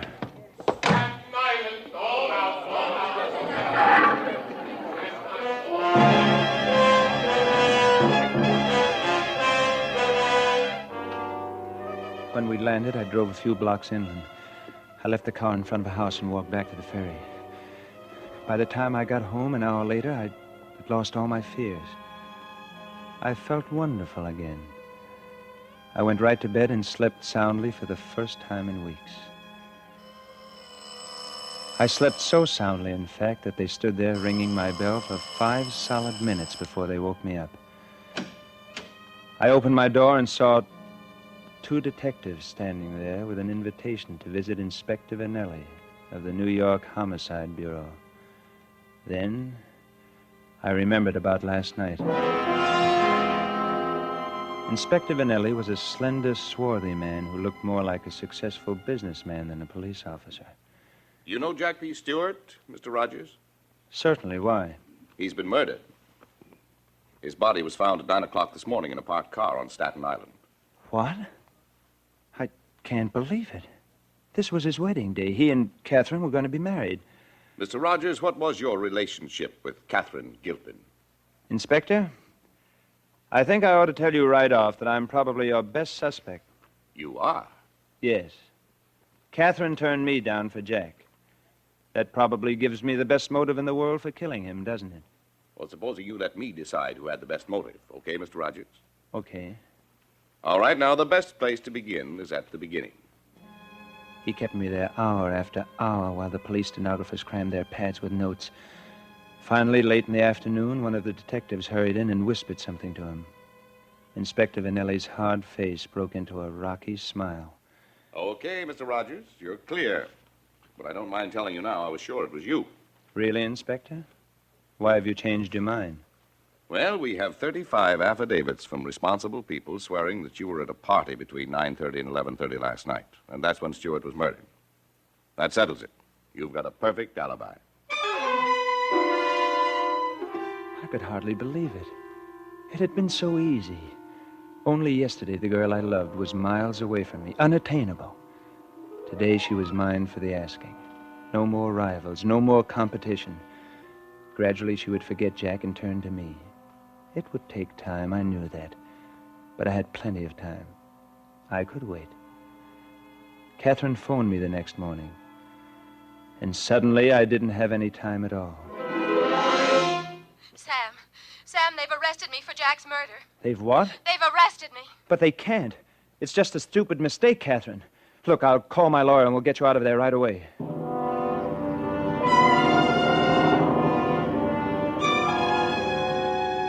But we couldn't. In New York, you can't bail out a person accused of murder.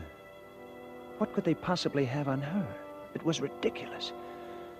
But the thought of Catherine in prison was pure torture for me. My attorney suggested I retain Simon Blade, the shrewdest criminal lawyer in the state. Blade investigated every detail of Catherine's story. Finally, after 2 of the longest weeks of my life, he called me in. All right. Now, here's the district attorney's case, Mr. Rogers. She and her boyfriend had an argument in a public place, a restaurant. They argued about 2 things. 1, she wanted to take your country house for a wedding present, but he didn't. 2, he made a little goo-goo eyes at some blonde on the beach, and she burned up. She tells him he's cheating on her. So then he burns up. He tells her to go marry somebody else and walks out. Yes, but how do the police know all this? They have witnesses, Mr. Rogers, witnesses. Now, she says that after the fight she went home alone and cried on her bed. But the DA says she ran after the boy, rode out into the country with him, and stuck a knife in him for calling off the wedding. Her word's as good as his, isn't it? Certainly, and she's prettier than the DA, too, but, well, I'm not finished. It seems that the management of the restaurant bought 24 new steak knives that week. Steak knives? Yes. The girl and the boy had steak for dinner, and the next morning one of the new knives was missing. The police took a sample knife down to the morgue, and it makes a perfect fit with the stab wounds in the cadaver's back. Now, all we have is her word that she didn't do it. And there's only one person in the world who can prove that she's telling the truth. Who? A corpse with 3 holes in it.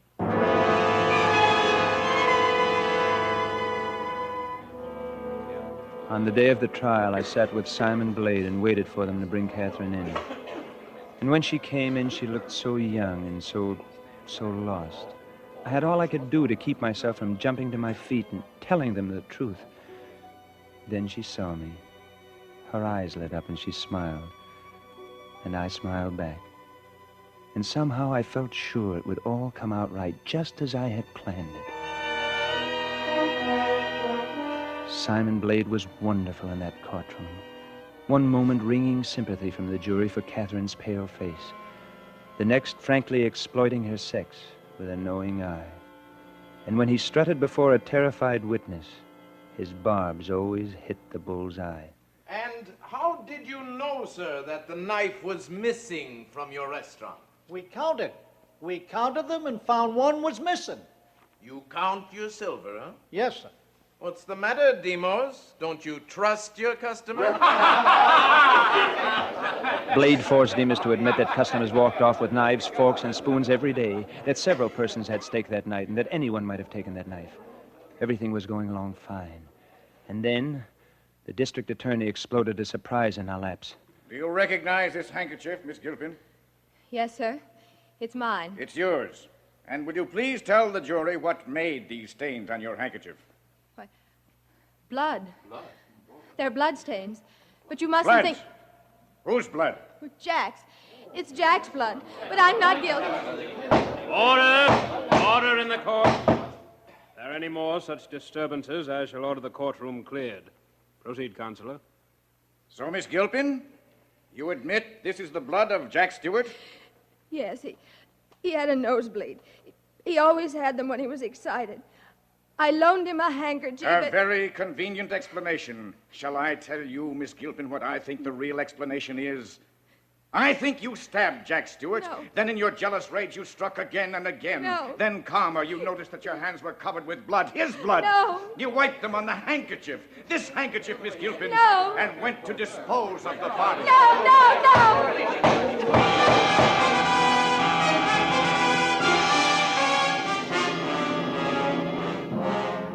Oh, the DA was very convincing. And the jury thought so, too.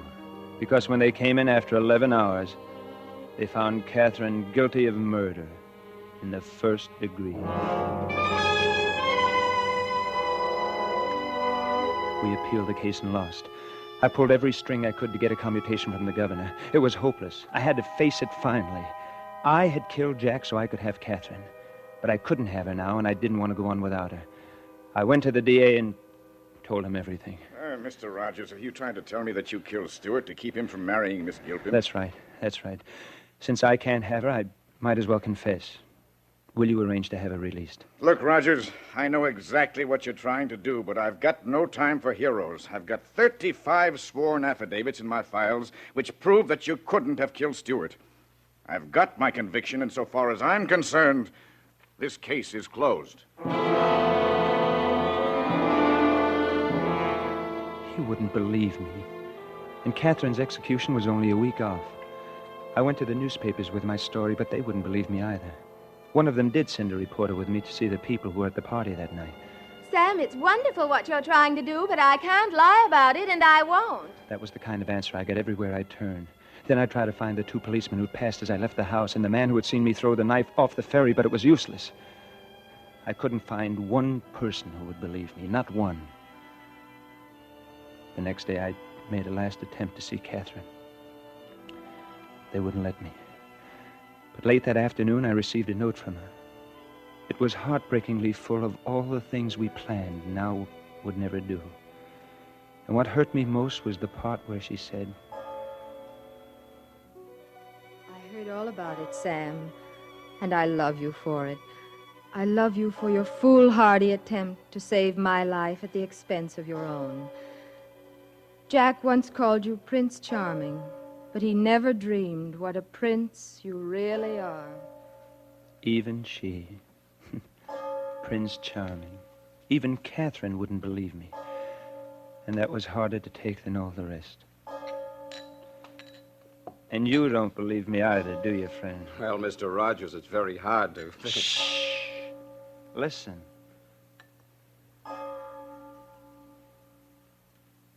It's 12 o'clock all over again, isn't it, Joe? Why don't you go home like a good fellow, Mr. Rogers? I can't sleep, Joe. I just can't sleep. How can I sleep when nobody will believe me? Joe, why do the innocents always suffer in this world? Catherine was innocent.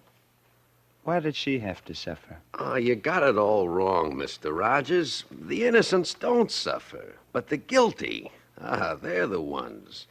Take you, for instance. Supposing you really was guilty of Jack Stewart's murder, and supposing she paid for your crime, why, you'd have 2 lives on your conscience this very minute, Mr. Rogers.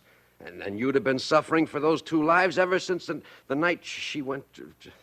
Yes, you're right, Joe. You're right. It is the guilty who suffer. Say, Joe, how about that fella? Him? He's been coming in here these 10 years now, telling the same story to anybody who listened. 10 years? Sure. And where do you suppose he's gone now? Another bar, most likely, to pick up a conversation with somebody else like you and live through it all over again. But about what he said, do you really think he killed him? Mr. Rogers? Him? Not on your life. Why, he's a prince of a guy.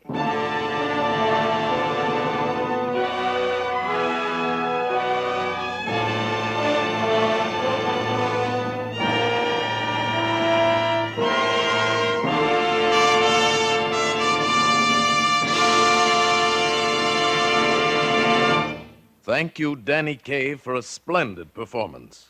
Mr. Kaye will return in just a moment. Hello, your Aunt Susie must be mighty cold up in Maine this time of year. Cold? Why, up Maine way, it's so cold they use icicles for andirons. And do those wonderful Autolite resistor spark plugs feel the frigid finger of freezing temperatures? Not on your life, because Autolite resistor spark plugs consistently give you smooth, dependable, on-the-spot performance. And remember, friends, only Autolite offers car and truck owners everywhere the sensational advantages of resistor-type spark plugs.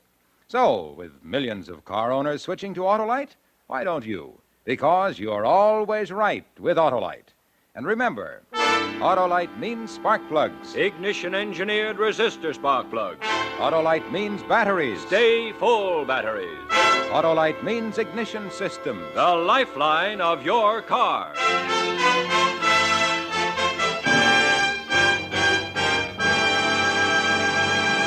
And now, here again is Mr. Danny Kaye. Thank you very much. I feel a little better now anyway. It's been a great pleasure for me to be here on Suspense, ladies and gentlemen, and I'm especially grateful to Tony Leader for letting me play the kind of role which you and I don't usually associate with me. It was a lot of fun, if you can call being a murderer fun. Well, next week, radio's outstanding theater of thrills will bring you Dana Andrews in a famous story by Cornell Woolrich, If the Dead Could Talk. Another gripping study in... Suspense. Danny Kaye will shortly be seen in the Warner Brothers Technicolor production Happy Times. Tonight's suspense play was written by Martin Stern with music composed by Lucien Moraweck and conducted by Lud Gluskin. The entire production was under the direction of Anton M. Leader.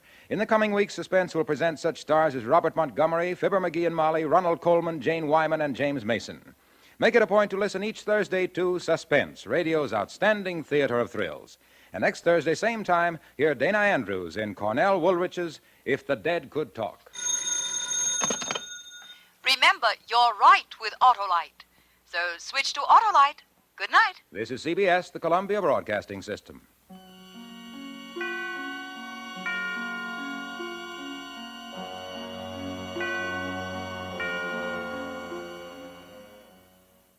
In just a moment, Suspense with Lucille Ball. Hi, Harlow. Well, look who's here. Say, it's mighty nice of you to be sitting around all week just to hear me tell more about Autolite. Oh, I haven't been waiting around all week. Why, I was way up in Oregon. Oh, that's swell. That's swell. Hey, Hap, do you know the real story about Autolite Stay Full batteries? Well, sure, I know the real story about Autolite Stay Full batteries. Needs water only 3 times a year in normal car use. What a battery. Stay full, that is. Why, by Cornelius, an Autolite Stay Full battery has more liquid reserve than a centipede has legs, than an ocean has waves, than a rabbit has, well, rabbits. Water, whales spout it, geysers gush it, people drink it, but Autolite Stay Full batteries carry good old Aquapura so long and so well, they take a drink about as often as you have a birthday, a wedding anniversary, and a New Year's celebration. Only 3 times a year in normal car use. And let me tell you something else. You'd better get an Autolite Stay Full battery before... Before you go on some more, Harlow, let's listen to Suspense.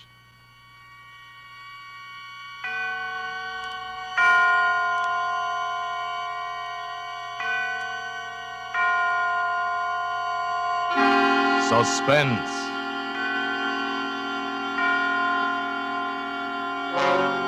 Autolite and its 60,000 dealers and service stations bring you radio's outstanding theater of thrills. Starring tonight, Miss Lucille Ball in Anton Leder's production of A Little Piece of Rope. A tale well calculated to keep you in suspense.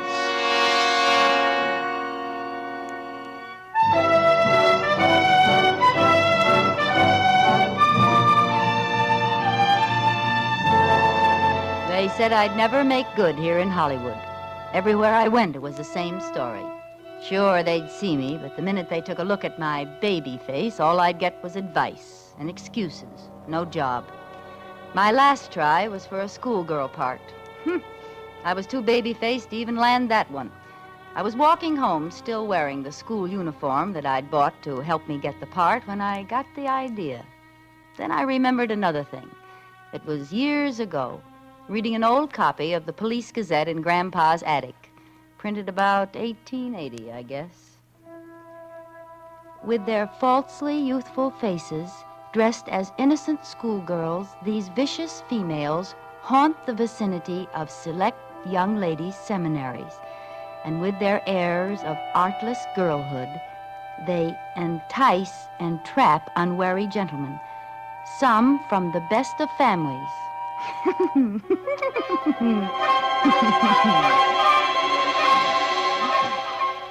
It was funny then, but now, well, those gals were suckers. I take the exclusive gents for all they've got and give absolutely nothing. That's how I made good in Hollywood, up to $1,000 a month good. I just take a little walk.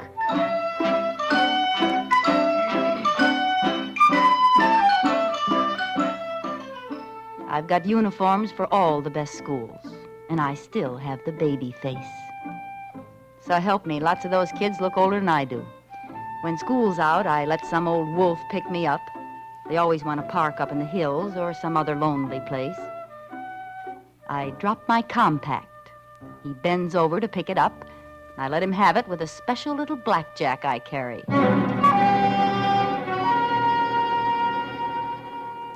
Then I leave, taking their wallets and any letters I find. You'd be surprised at some of the letters some of them do have. Makes a dandy bank balance now and then. Them? Remember, I pick 'em old enough to have families, dignified jobs. Would they want to admit to chasing Bobby Soxers? They never squawk. My landlady thinks I'm the ideal tenant. Oh, she's no trouble at all, the poor little thing. Infantile, you know. Has to take long walks every day and rest the rest of the time. Never any fun or dates like other pretty girls. Well, lucky she can afford it, I say. Be a county ward otherwise. And so sweet and quiet, uncomplaining, poor little soul. Yes, Mrs. Tilford is a swell character witness. Of course, I always wear a coat over those uniforms near home, and I keep them locked up just in case she snoops. Yes, I've got a nice career in Hollywood. That is, I did have until last month. You going out in this cold, Isabel? Oh, this is a good heavy coat. Well, don't you overdo now. These walks are just what the doctor ordered. Anyway, you sure look healthy enough. Oh, thank heaven for that. Anything I can pick up for you on the way back? Oh, no, thanks, dearie. I got everything done. Goodbye now. Bye. I was dressed for Miss Cadwaller's school this time, and it was just letting out when I got there. I didn't have long to wait. You know, you get so you can tell by the way the cars move along the street if the guy's on the prowl. This one was driving a big black coupe, and he was a little younger than I liked, about 40, but you can't be too fussy. I stepped off the curb, pretending to look for a bus. Waiting for the bus? Why, yes, I am. Which one? The Bel Air bus. Oh, I say, that's a shame. Why? I just passed it back there. Broken axle. Oh. You know, I think I've seen you passing my house. What street do you live on? Cameron. Oh, sure. I'm just over on Bender. Hop in, I'll take you home. Well, you're a neighbor. I guess it's... Gee, thanks, Mr. Rice. Alex Rice. Insurance. How do you do? Like school? I hate it. School's no fun. I'd like... What? Oh, excitement, danger. I suppose you think I'm pretty silly. No. No, I think you're the kind of girl who'll get excitement and danger. Really? Yes, really. Look, it's so early yet. Like to take the long way through the hills? It's pretty there now. Oh, yes, I'd love to. I think the hills are divine.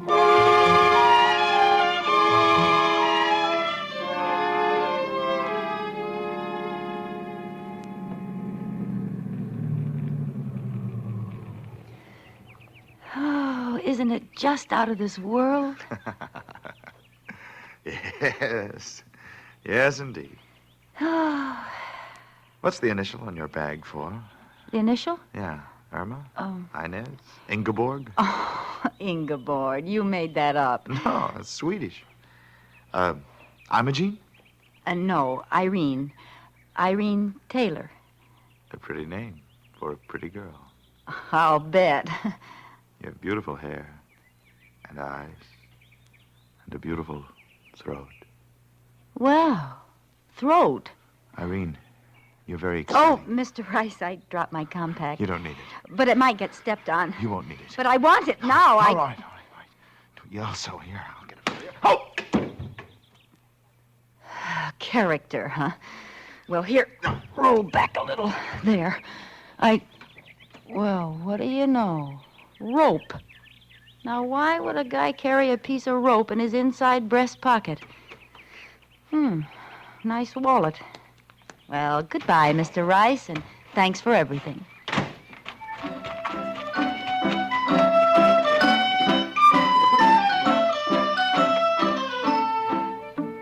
Back home, I showered and changed and settled down to see what was in this wallet worth keeping. Only about $50. What made it so thick was a lot of newspaper clippings. Oh, no, it can't be. But it was. Those clippings were all about the strangler who'd murdered 5 girls in the last year, left them in the hills with a piece of rope around their necks and never a clue. And Alexander Rice carried his press notices. Alexander Rice carried a little piece of rope in his inside breast pocket, picked up girls, drove into the hills. And Alexander Rice wasn't his name. No, his driver's license said Benjamin Carney. I had picked up and slugged the strangler. My latest sucker was the most dangerous man in the country.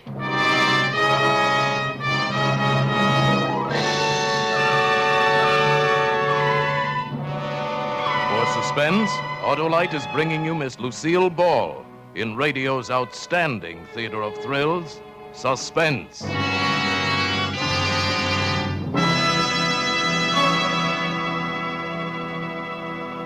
Say there, neighbor. I didn't get going very well on those Autolite stay-full batteries. Now, look here, Harlow Wilcox. Never mind. I'm right back in there pitching. Gee, if I could only tell you about every one of those 400 Autolite automotive, aviation, and marine products. Well, that takes real breath, lots of breath. And while I'm not as short on taking breath as an Autolite stay-full battery is on taking a drink, not by a jugful, even I just haven't got enough breath for that. Well, if you just stop talking so much... I can sure wind up and sound off on those Autolite stay-full batteries, though. Making camels look like topers is just the beginning with them. They've got oversized electrical capacity plus fiberglass insulation. You know what that means, my friend? Well, sure, I know what that means. It means you should find out for yourself how long these batteries are bound to live. You'd have to hibernate like Rip Van Winkle. I guess you could at that if you had an Autolite stay-full battery in your car. I've got an Autolite. Why, the way those Autolite engineers designed that Autolite stay-full battery is so darned ingenious by Cornelius that you could pay as little attention to your Autolite stay-full battery as Rip Van Winkle did to old Father Time. Go down to your Autolite dealer and get one right away. There's no better buy in batteries, my boy, because no better batteries be behind the byline of Barlow Bilcox. Now, look, Wilcox. Oh, you got bees in my bonnet now. If you'll only pipe down, we'll hear some more of Suspense. And now, Autolite brings back to a Hollywood soundstage Miss Lucille Ball as Isabel in a little piece of rope. A tale well calculated to keep you in suspense.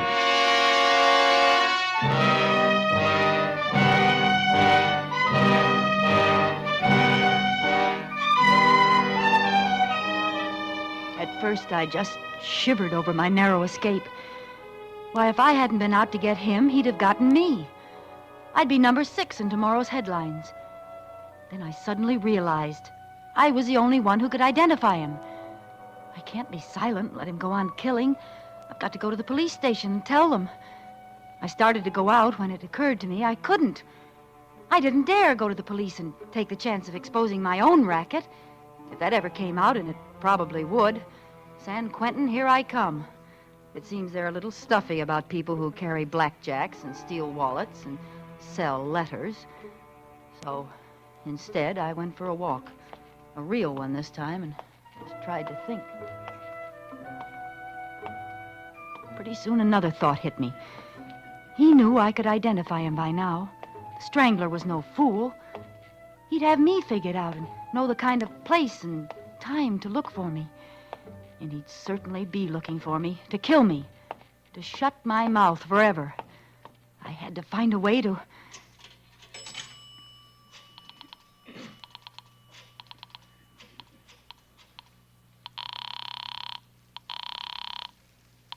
City desk, Thompson. I know who the Strangler is. Who's this? I can't tell you that. Oh, I see. Well, what can you tell me? You know his name? Benjamin Carney. Carney? C-A-R-N-E-Y, 11568 Boydell Street. Yeah, description? About 40, 5'9" or 10, 160 pounds, dark hair, eyes, skin, even features.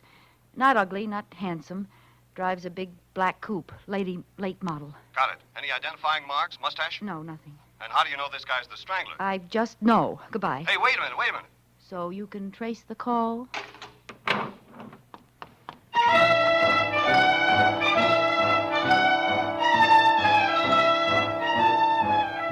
There'd been hundreds of phony clues, and he thought mine was another. But surely they'd check that name and address. All the way home, I had a creepy feeling he was around somewhere, following me, waiting. The evening paper barely mentioned my call, just listed it with several others. Radio wasn't very much better. An unidentified woman phoned in a description of the killer as a 40-year-old brunette, medium height and weight, with no distinguishing features, driving a new black coupe. Police checks revealed that such a man, with the name she gave, had moved from the address given several months before the first of the Strangler murders, but there is no further trace of him. Investigation continues, but it is believed this is another spite accusation. A Portland, Oregon woman reported the Strangler as the man who entered her hen house last night and... No use phoning again. I didn't think a letter would help much either, but I tried. Being careful it couldn't be traced to me, and mailed it to a newspaper that night.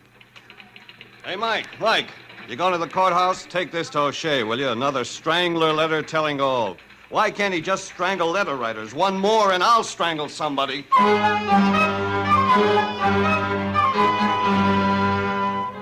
Another failure. The letter wasn't even printed. I was getting jumpy from being cooped up like a prisoner. What if he couldn't find me as long as I stayed home? I was losing money every day I didn't pull my act. I could leave town, but why should I give up this good thing, my perfect setup? I'd been doing fine. In another year, I could quit the racket, make friends, invest my money, maybe even get married. But now this had happened. I'd never be safe. Not as long as we both lived. I finally faced it. I have to find him and kill him.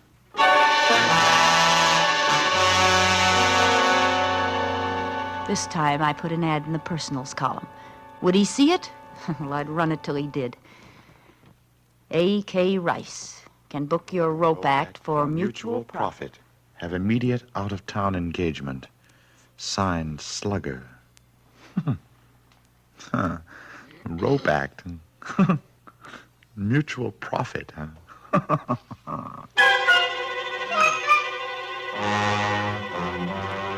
I knew that would get him because it sounded like blackmail.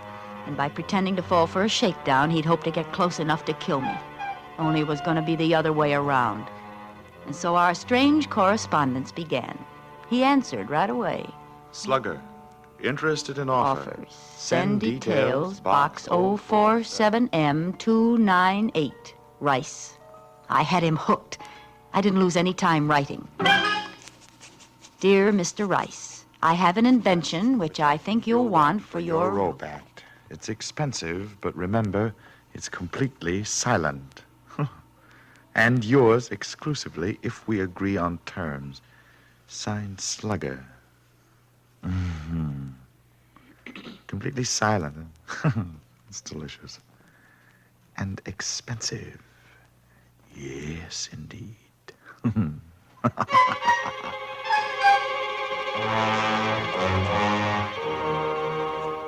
Slugger, give price and details of contract. Rice. So close now. I couldn't afford the slightest mistake now or... Dear Mr. Rice, 5,000 cash buys complete assortment of paper and leather goods. Time and place of meeting must be my choice, but decide fast. I must leave town immediately. Signed, Slugger. P.S. You should never have left that snapshot in your wallet. It's awfully good of you. Snapshot? I thought Oh, no. I didn't burn it. So, the little lady's in a jam. Needs money to hide out. And I can help her make her getaway? Oh, I can indeed.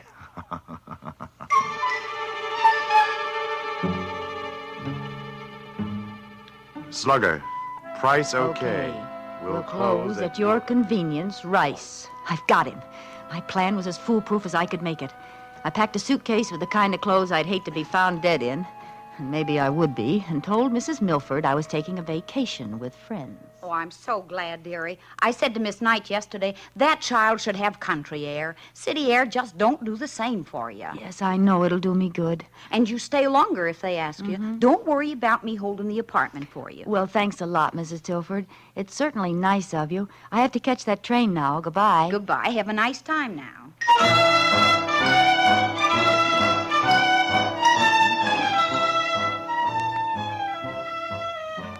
I took those awful clothes to the bus depot, changed, washed, and let the soap dry on my face till it was white and shiny and 10 years older.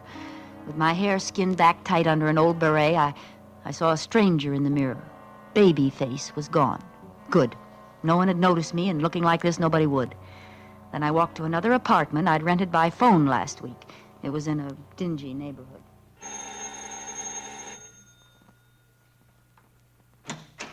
I'm Miss Sproat. Oh, Miss Sprout, you can move right in. The people left yesterday. Here, this is the key. It's the first door at the head of the stairs. Fine, I'll go right up. It ain't clean yet. Them stairs bother me so. No, I'd really rather do it myself, thank you. Well, I'll just leave you alone then. Now I was Miss Annie Sproat, librarian, and I looked as much like Isabel Towns' baby face as an alley cat looks like a Persian. I sat down to write the last letter. Dear Mr. Rice, come to 609 Fitzgilbert Place at 10 p.m. Friday. And don't try to come near me, or I'll scream my head off. Tap 5 times, come in, and stand right by the door while we make sure neither of us is double-crossing the other. Have the money in an unsealed envelope. I want that traveling money, but I'd rather take a chance on the cops than on you, so follow instructions. Slugger. You fool. You baby-faced fool.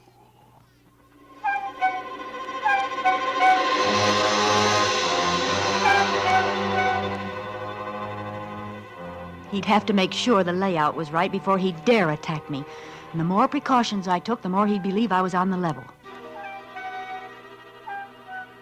Near the door where he'd stand, I put a chest with a lamp on it. That was my booby trap, that lamp. The room was so dimly lit, he'd have to light my lamp to look at the wallet.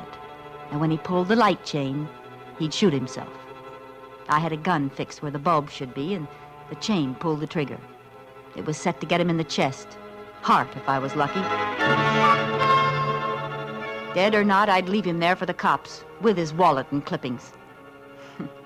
Pretty cute, huh? And I'd skip out the back way with all that beautiful money, go to the depot, become Isabel Towns again, safe and free.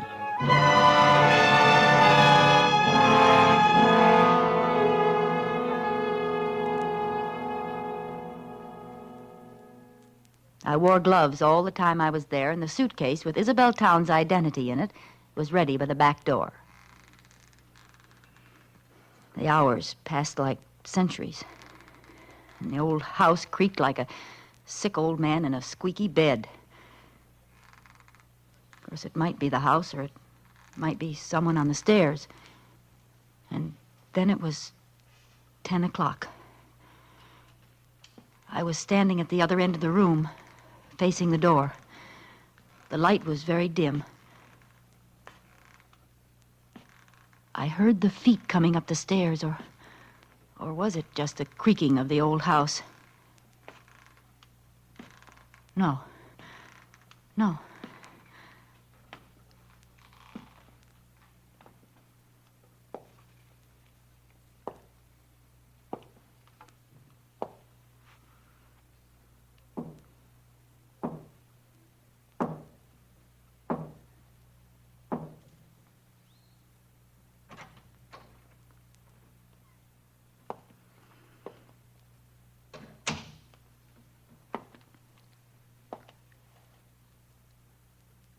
Good evening, slugger.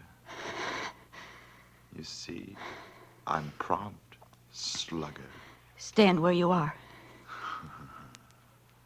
Certainly. Did you bring the money? Yes, indeed.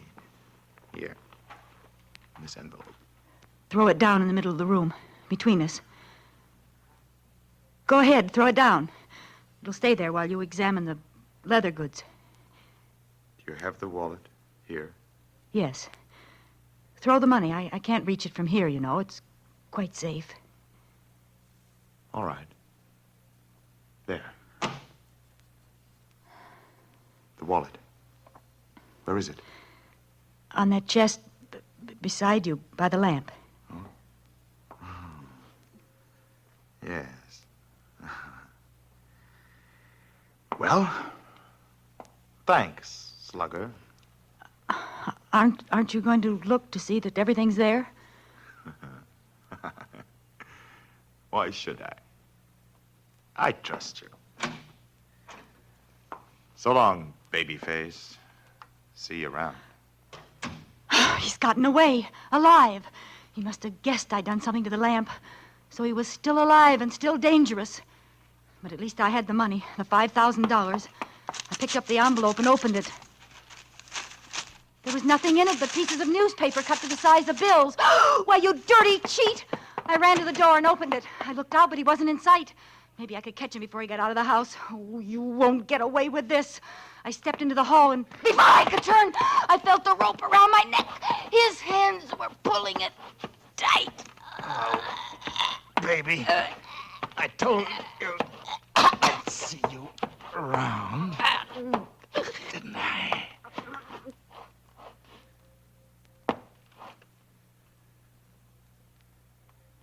There you are, baby.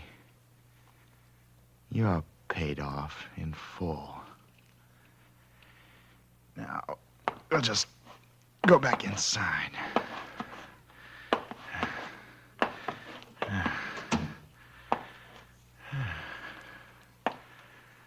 Let's see.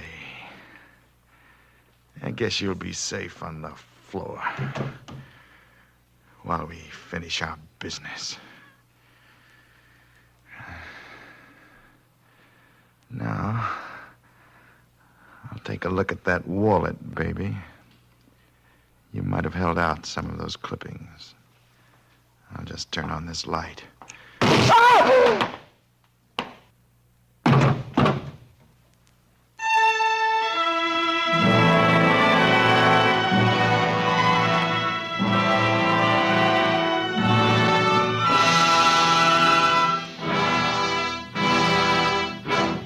Thank you, Lucille Ball, for a splendid performance.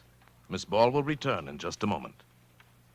Say, Hap, you going back to Oregon? Well, how long? That's a nice trip if you can get it with an Autolite Stay Full battery. You know, I'd advise you to get a sign for your thumb saying, any car with Autolite Stay Full batteries can carry me. I forgot my canteen. But how long? Of course, you could buy an Autolite Stay Full battery and simply insist that whoever picked you up use your battery. But you couldn't get back to Oregon that way. No, sirree, they'd never let you out of the car just so they could keep that wonderful Autolite Stay Full battery. Let's see, after you got to Oregon, you could go to Washington, Montana, Minnesota, Maine, New York, and But Florida. Harlow, I've been trying to tell you I've got an Autolite Stay Full battery. Oh, well, then you know that Autolite means batteries. Stay Full battery. Autolite means spark plugs. Ignition-engineered spark plug. Autolite means ignition system. The lifeline of your car.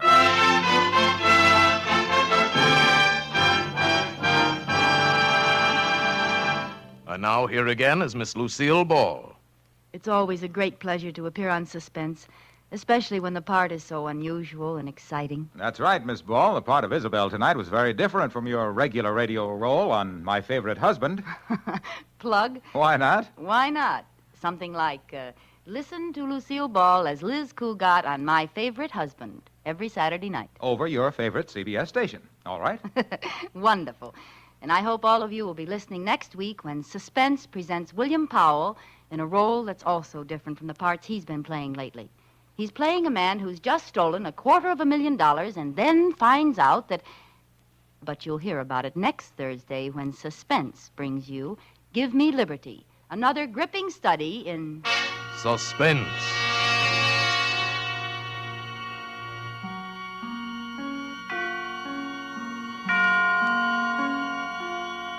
Lucille Ball may soon be seen in the Paramount production Sorrowful Jones. Barry Kroger was heard tonight in the part of the Strangler. Tonight's suspense play was written by Virginia Cross with music composed by Lucian Moraweck and conducted by Lud Gluskin. The entire production was under the direction of Anton M. Leader.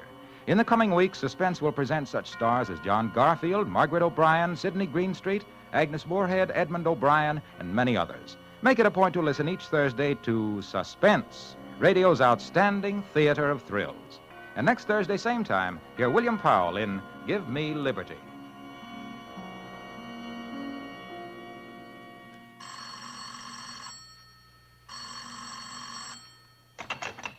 This is the Autolite Suspense Show. Here's your party, Miss Ball. We should all support our local community chest in their drives for funds. Money is badly needed for aid to the handicapped, child care, hospitals, clinics, and a host of other humanitarian services. Subscribe to your local community chest. Everybody benefits, everybody gives. Thank you. This is CBS, the Columbia Broadcasting System.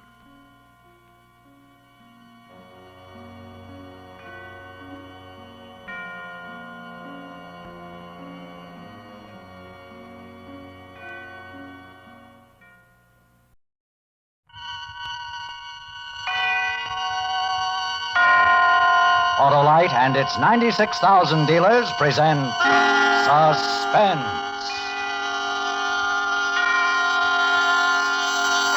Tonight, Autolite brings you a suspense play of love and death in a New York penthouse, The Well-Dressed Corpse, and starring Miss Eve Arden. Before our play begins, here is a word about Autolite from our good friend Harlow Wilcox. Hi, Mr. Wilcox. What can I do for you? Well, Sam, my friendly Autolite spark plug man, you can tell me what you think of those fresh, frisky, and frolicsome ignition-engineered Autolite spark plugs. They're tops, Mr. Wilcox. Now, tell me, if replacing worn-out spark plugs with ignition-engineered Autolite spark plugs will give a car smoother performance, quick starts, gas savings. You bet. What else would you like to know? Well, are Autolite spark plugs made by the same Autolite engineers who design coils, distributors, and all the other important parts of the complete ignition system used as original factory equipment on many leading makes of our finest cars? Why, of course. Oh, and that's why we say Autolite spark plugs are ignition engineered, designed to perform as a perfect team with your car's ignition system. Sure. Can I tell you more? Yes. Do Autolite spark plug dealers, like you, replace worn-out spark plugs with ignition-engineered Autolite spark plugs, either standard or resistor type? Of course. But you know all about that, Mr. Wilcox. Yeah, but I just love to hear it. But you said it. And I'll say it again, because you're always right with Autolite. And now, with the well-dressed corpse and the performance of Miss Eve Arden, Autolite hopes once again to keep you in suspense.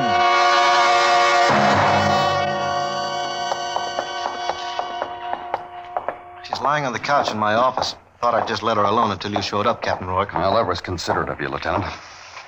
Here we are. Inside. Are you sure that's her? I'm positive. Where was she picked up? In her bedroom? Hell's Kitchen, an alley. She lost her dress, and one of the boys gave her his overcoat.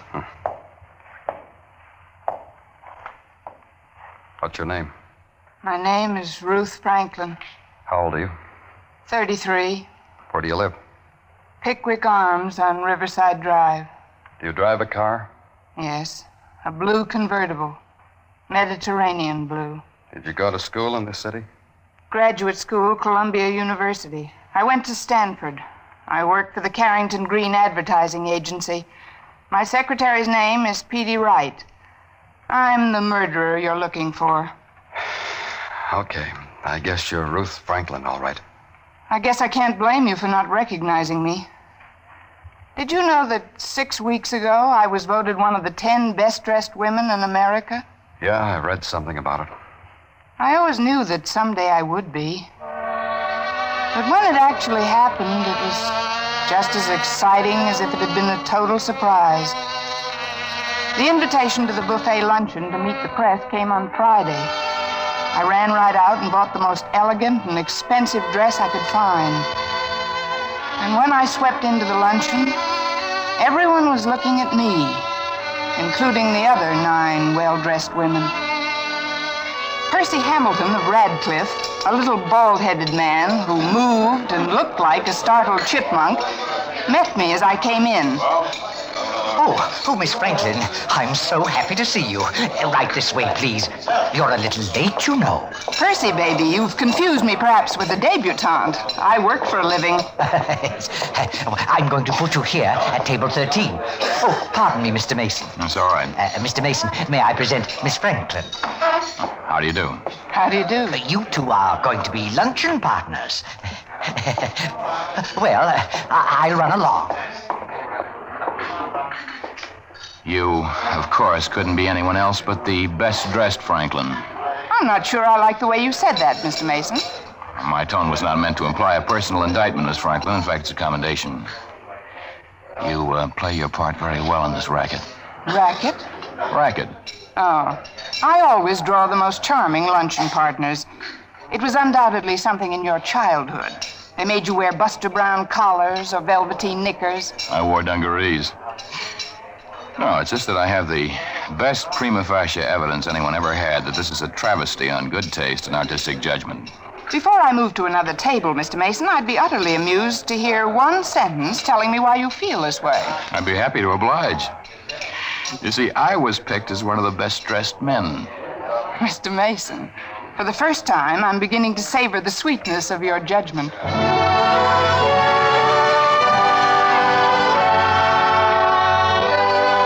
Well, that was the way it began. A little careless banter while we sized each other up. And something in our measurements had meaning. Because despite speeches and cold chicken a la king and news photographers interfering with most of our conversation, we later found ourselves at the Stork Club, analyzing everything from Picasso to paper hanging. Sometime in the evening, he said he had to catch a plane somewhere, but he'd get in touch with me soon. The next morning, when I walked into my office, Petey, my secretary, was wearing the smug smile of a girl who had caught her older sister with a boy on the back porch hammock. Seen it yet, boss? The Gimbal ads, how were they? Da-da-da-da-da. I can wait. All right, seen what? The picture of you and Roy Mason. Mason? I hardly spoke a word to the man. They told me to look at him as if he'd just found a cure for the common cold. Hardly a word, huh? How'd you converse at the Stork Club? Smoke signals with your cigarettes? Petey, you're very close to being fired. Let me read what some of the columnists say. The most handsome twosome in town last night were Ruth Franklin, the best-dressed huckster, and Roy Mason, who... Petey, what do you know about him? I'll save you the embarrassment of asking me to get a file on him. I've already done it. Here you are, boss. The Life and Loves of Roy Mason, assembled by Pete Wright, Girl Boswell. All right, tell it. He was a war correspondent, distinguished. He's written 2 books on world politics, The Long Road of Destruction and The Coming Asiatic War. I've ordered both of them so you can talk his language. He has a weekly column and a weekly radio program. Yale, 38, unmarried. Just call me Quick. Thank you, and goodbye. I'll just leave these things here so you can drool over them. Have fun. Petey? Yes, Boss Nab? You've had your fun. Now, hands off. I'm going to marry him.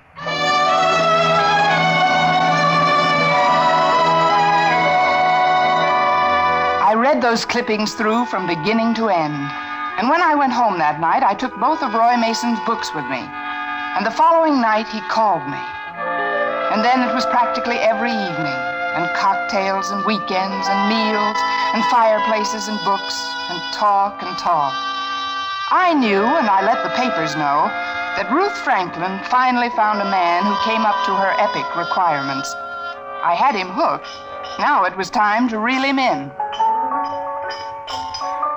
Roy, I have some news I know you'll be interested in. You gonna run for president? Oh, no, nothing as small as that.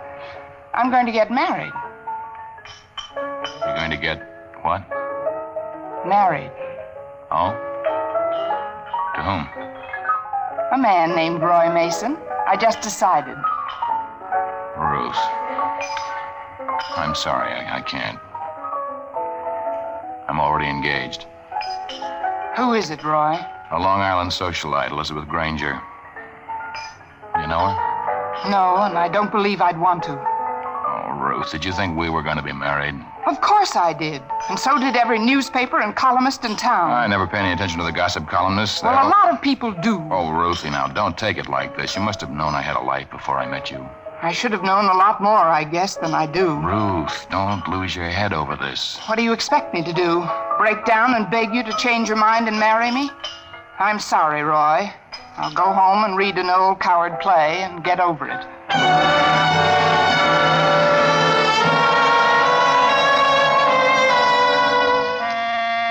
So that's the way it was.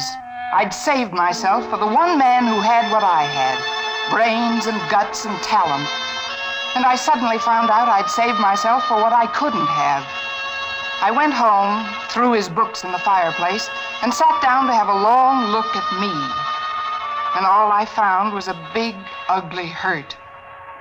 Then it was light and time to go to the office. Petey, what are you doing at my desk? Hello, boss. I really didn't think you'd be in today, considering everything. Why shouldn't I be in? One of the best-dressed women in America doesn't find out that her boyfriend is a wolf in best-dressed clothes every day. That's enough, Petey. Get out of here and get to work. All right, boss. But it's happened to all of us one time or another. You should have practiced when you were young. Then you'd know more about what happened to you. Listen, you brainless little typist. Get out of here. Go on, get out. Okay, I'm going. But I know a good psychiatrist. He has a couch just made for people like you. You know, I could quit, too.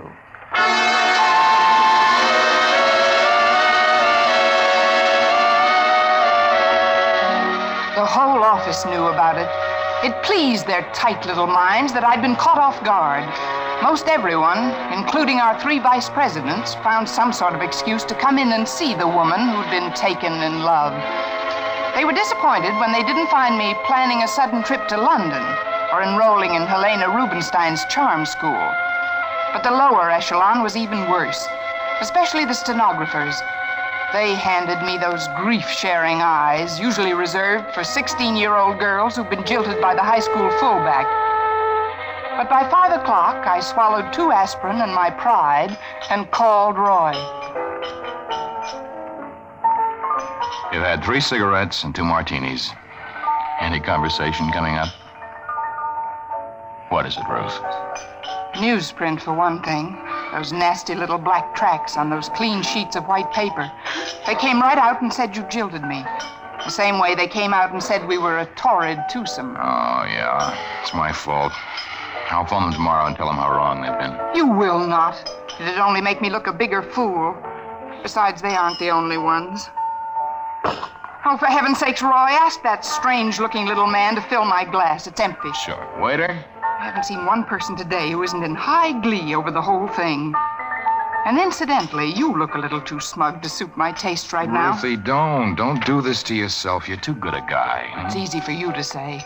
I wish I were in your position and you were in mine. Oh, Ruth. Oh, don't you look at me that way. I'm truly sorry it's embarrassed you. You're distressed now, but it'll pass. How can you marry someone like her? You'll be bored to death in 6 weeks. Let's not talk about her. What's she ever done to deserve you? Gone to a few parties, made a trip to Europe every year, learned how to play six-hand canasta? Or maybe it's her figure, Roy. Ruth. If it's her figure, remember, somebody pounds it back into shape every morning after those big nights. And if it weren't for several dozen foundation garments... Oh, stop it, Ruth. You've made a fool out of me for some grown-up child who probably never did anything for herself. Servants paid to live for her. Please, you're raising your voice. People are looking. Let them look. A scene in a cocktail lounge makes good reading, and we always make the papers, don't we? Voice, will you keep your voice down? Why don't you go back to Asia or someplace and write another book? I hope I never see you again. Ruth! Ruth!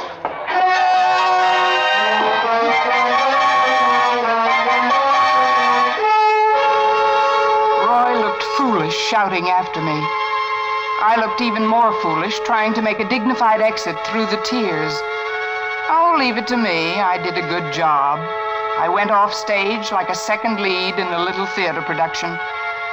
The next day, I didn't go to the office. I felt weak and weary and sick all over. And I didn't answer the phone until 3 in the afternoon. Hello? Me. Oh, Trying to get you all day. what for? To tell you that we're friends, you and I. I hate like the devil to think that you really meant it when you said you never wanted to see me again. I sent you a letter last night, but I'd rather tell you what I said in person. Now look, Roy. Let me go on, will you? A man rarely meets a woman like you. I was lucky. Real lucky. Ruth, you can send me away altogether if you want to, but I'd miss you for the rest of my life, and that's the truth. But you're going to marry her. Ruth, I want to talk with you calmly, decently, honestly. I want you for a friend. Mixing a couple of drinks in my apartment around 5 tonight. I hope you'll be there.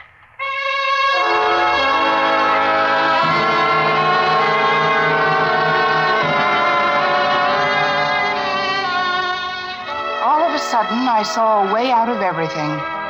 And I spent the next 2 hours getting ready for Roy. I remember I was wearing a new black crepe sheath by Dior and my pastel mink. It was a cold night, but the air made me feel good. Better than I've ever felt. I was politely late.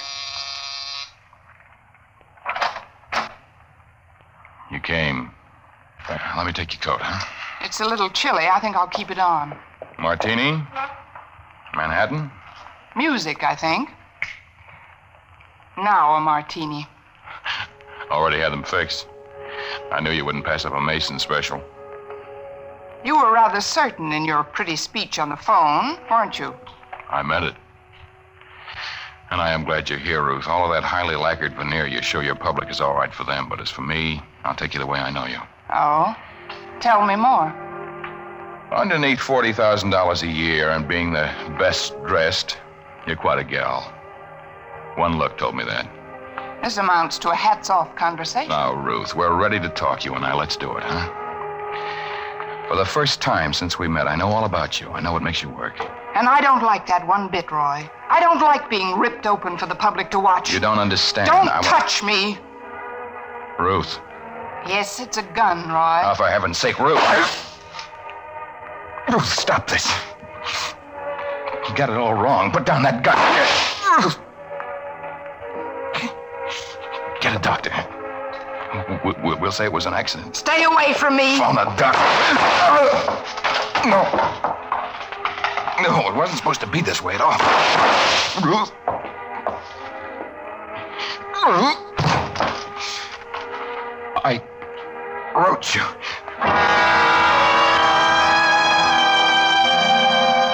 I stood there looking down at him. He tried to talk again, but he couldn't say a word. And then, All of a sudden, he was dead.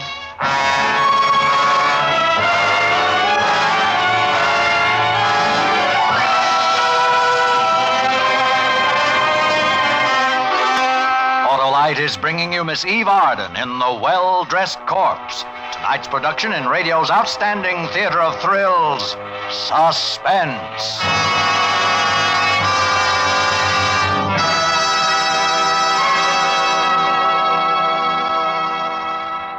Check your spark plugs, Mr. Wilcox? You sure can, Sam, because it pays to have spark plugs checked and cleaned regularly.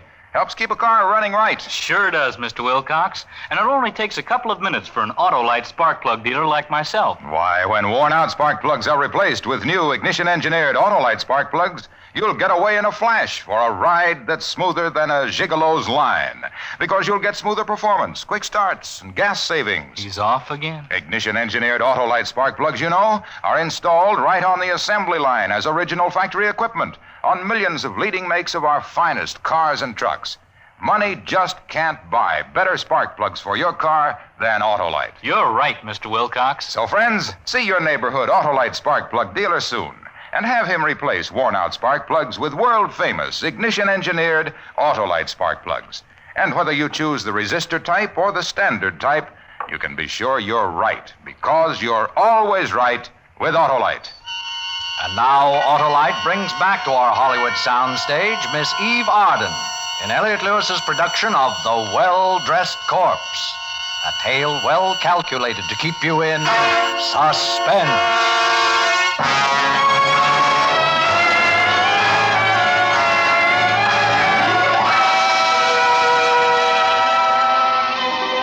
It hadn't occurred to me exactly what I was going to do after I had killed Roy Mason. I remember, though, I finished my martini, wiped up the spilled drink, and then just sat and looked at Roy, lying there on the floor. Hello? Is anyone... And then I was aware of someone pounding. Hello in there? What happened? Hello? Answer me, somebody. Hello? Hello? Is everything all right in there? Oh, hello, miss. I live in the apartment next door, and I thought I heard gunshots in here. You did. What? Over there. Oh. Well, I better phone the police. Is there a phone? On the desk. Hello? Operator? Get me the police. Yes, I said the police. Right away, there's been a shooting.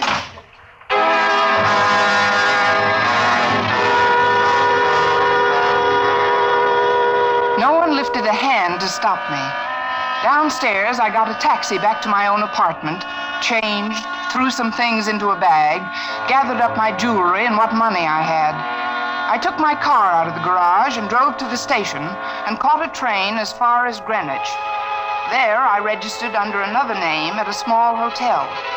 I was going to go on up to Canada the next day, but there was something I just had to see before I left the country.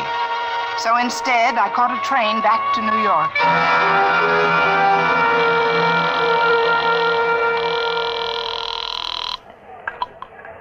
Sergeant Collins, homicide. Sergeant, I wonder if you could give me some information. I'll try, miss. I'm from the Kansas City Star. I happen to be on vacation in New York, but as long as I'm here, I'm trying to cover the Mason case. Yeah, well? Has Mr. Mason been buried yet, or do you... Edgeflower Mortuary. Rosary tonight. Burial tomorrow. Thank you, Sergeant.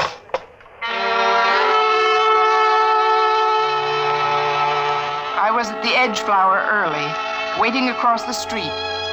It was cold and blustery, but I wanted to see her walk in. I wanted to see how well she could take it. But Elizabeth Granger didn't appear at his rosary. The next morning, I wore dark glasses and a veil. I went to his funeral, but she didn't.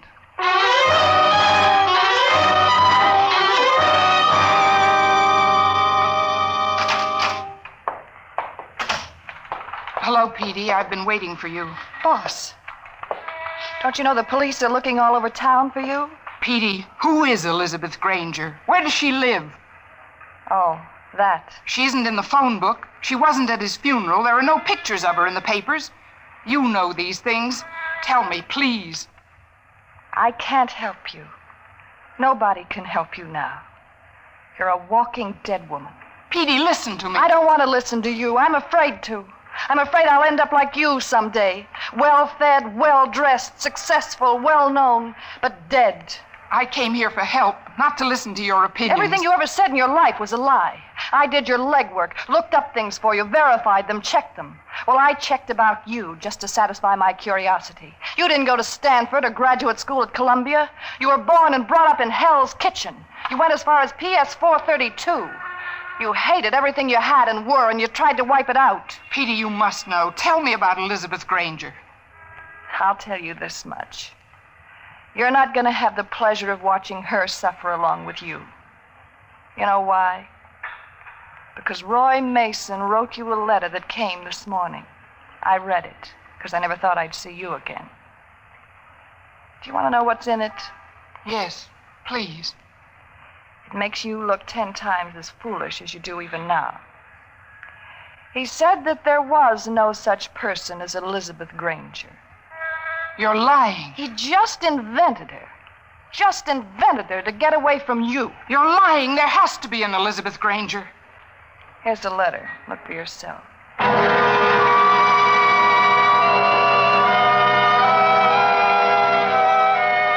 It was true. Every word of it. There was no Elizabeth Granger. Roy just didn't want me and had to find some excuse. I walked to the door, wondering what to do, where to go. One more thing, boss. 10 seconds after you're out that door, I'm going to call the police. I didn't answer or look back. I just ran out of the apartment house and found a cab and had him drive me around and around, through streets and down streets and across streets. I scarcely even saw policemen or people. Finally, I left the cab and began walking around, trying to understand myself and why I'd killed Roy. And everything that came out of my mind revolted me. I wanted to drink. 12 drinks, 100 drinks. You sure you're in the right place, lady? Just give me a double bourbon, scotch, a triple, I don't care. Well, you're old enough. Hurry it up, here's my money. Hey, Eddie, get a load of the dough. How would any dame dressed like that come into a place like this? Slumming. What are you, stupid or something? I like to come down where life is rough, where men are men. I seen lots of them in my day looking for thrills. Yeah? Yeah. What do you think she came in here for? Thought it was the White House or something? Oh, talk. I'll show you how to handle a doll like that. Buy you a drink, ma'am? Huh? No, get away from me. Oh, now you don't really mean that. Tony, the drink's on me. Why don't we have it in the booth over here? We can talk, huh? Get away from me. Who do you think you are? All right, Eddie, no stale. Who does she think she is, anyway? She's got no right in here unless she wants to be sociable. She's a bum, and you know it, Tony. Eddie, can't you see this is a lady? Now go for a walk. Lady? Since when have we had ladies in here? Give me the drink, bartender. Hey, wait a minute. You cheap little bum. Hey, Eddie, that dame. Her picture was in the paper this morning. She killed somebody.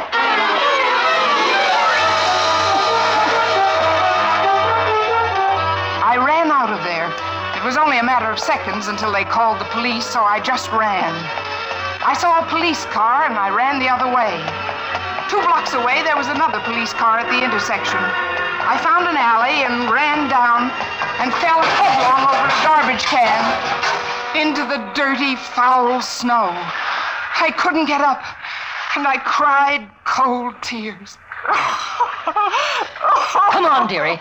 Come on. What are you doing? You won't need this coat where you're going. Leave my coat alone. That's all right, dearie. That's all right. Come on, the dress now. My dress! Ruby, help me get it off. You can't take my dress off me! I can use a fancy dress like that, and you can't wear it in jail. I'll tear it off you if I have to. No, please, you can't. All right, here you are. Cops, grab her shoes, Ruby, and let's go. My dress! They took my dress! Okay, here we go, lady. You let them do it. Why did you let them do it? We'll get him. Now, come on. Lift up your head. I gotta see you. Oh, don't hurt me, please. I'm somebody. Yeah, that's what I thought. Ruth Franklin. I'm somebody. I'm somebody.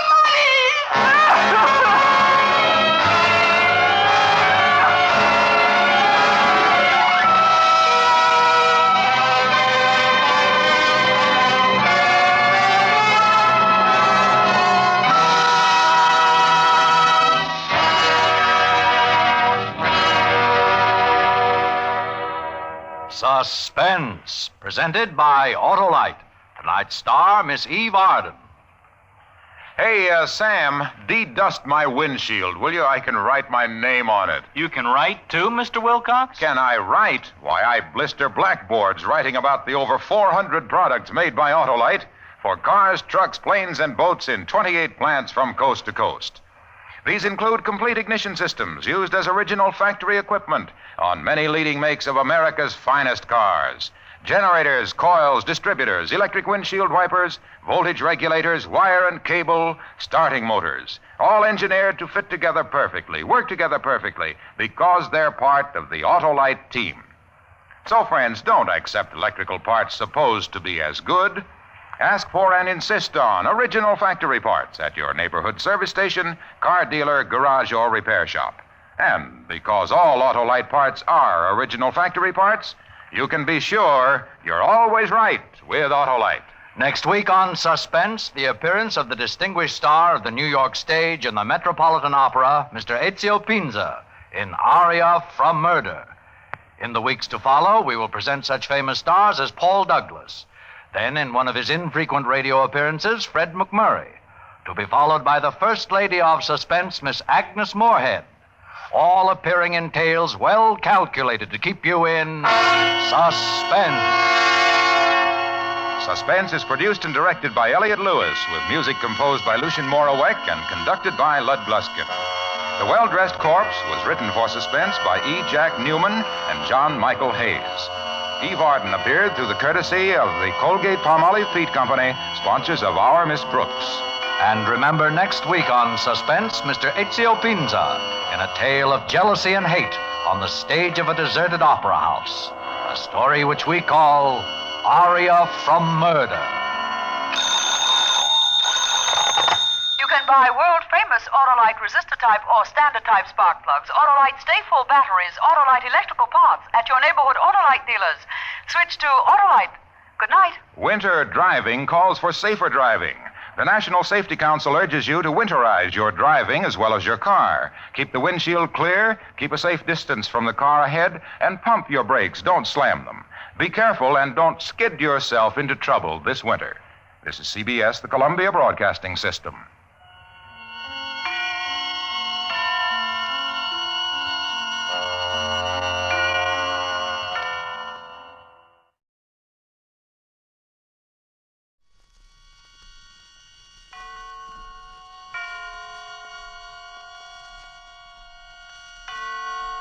And now, Autolite and its 60,000 dealers and service stations present Suspense.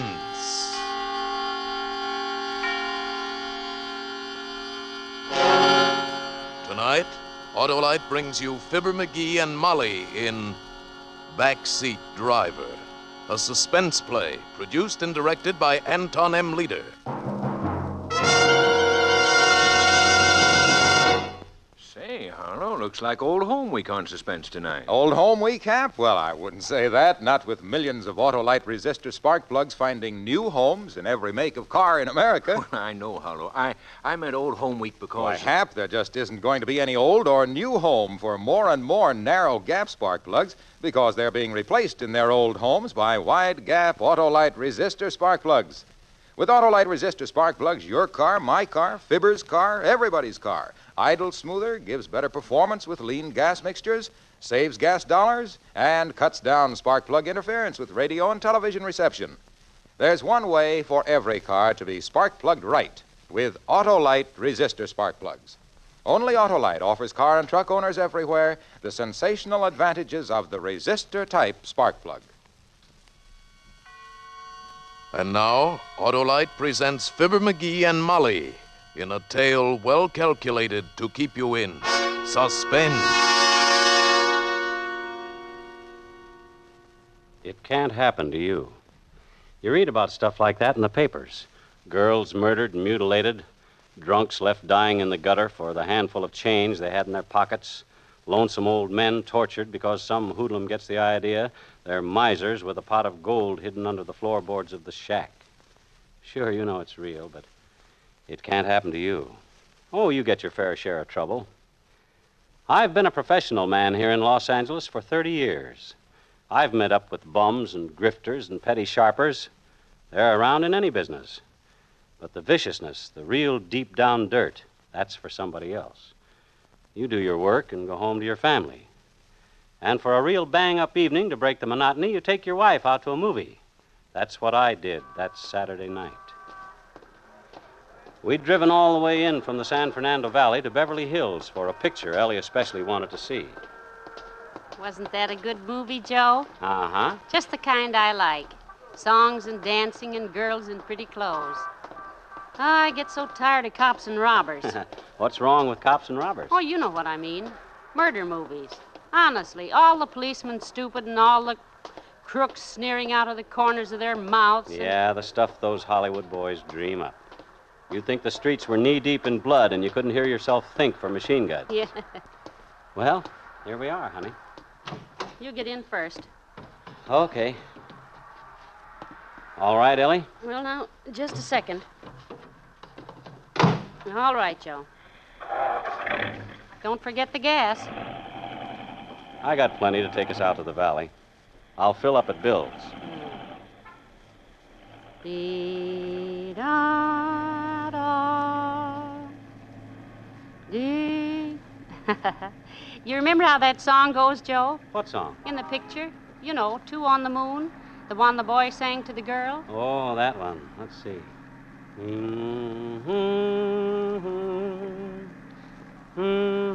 Heck, I don't know. Oh, well. We'll be hearing it again on the radio. How about turning it on? The radio? Yeah. Sure. Set her around 1100. We ought to get some news in a few minutes. I'd like to hear whether they caught that fellow. That awful mass murderer? Uh-huh. They spotted him in L.A. this afternoon, but he got away. I know. You told us at supper. It makes you shiver. Don't worry. He won't get away with it.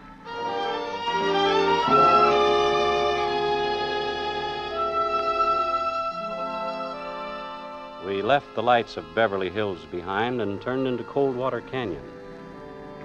It's as quick a way as any to get us across the Hollywood Hills to the valley. It's dark in the canyon, quiet, with mighty little traffic at night. I cut my lights up full and we swept up the side of the ridge. News program came on, but I didn't pay much attention. The fellow was talking about brush fires. They'd already put out one near my place, though they were still patrolling it. We were over the ridge and sliding down to the valley before the program got to the part I wanted to hear. There it is. Pick it up higher, Ellie. And now the latest news on the New Hampshire murderer. 2 weeks ago, Louis Matrick wiped out an entire family in Greenlee, New Hampshire. Today, he was spotted 3,000 miles from the scene of his crime. At 5:30 this afternoon, a patrolman saw and definitely identified Matrick in downtown Los Angeles. He is here. However, by darting through heavy traffic at the risk of his life, the killer was again able to make his escape. According to neighbors of the slaughtered family, Matrick first appeared in Greenlee about a year ago. From fingerprints in the Noland home, Louis Matrick has been identified as Lloyd Matthews, ex-convict. He is wanted for questioning in the robbery and murder of a New York storekeeper a year ago. Oh, my. A crime that netted the killer less than $20. Can you imagine? Matrick, or Matthews, is 32 years old, height 5 feet 9 inches, weight 155 pounds. He has blue eyes, light brown hair, nose slanted to the left. When seen this afternoon, he was wearing a blue suit and a gray pork pie hat. He... Awful. Awful. Not pretty, no. And he's somewhere around L.A. this minute. Joe, Hmm? you think it's right us leaving Annie and Bud all alone while we... Now, Ellen. Annie's grown up, and Bud's a smart youngster, if I do say so myself. You can't wrap kids in cotton wool. I know. Oh, I'm silly, I guess. Neighbors close all around. All they'd have to do is yell.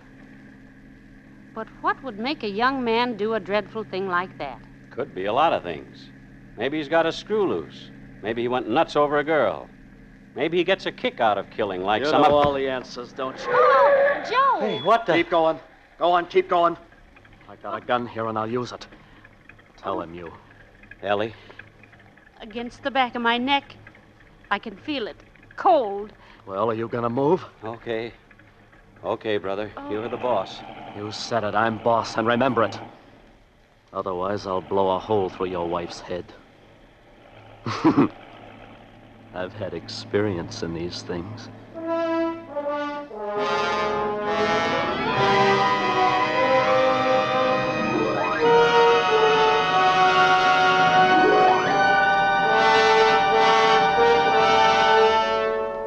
For Suspense, Autolite is bringing you Fibber McGee and Molly in radio's outstanding theater of thrills, Suspense.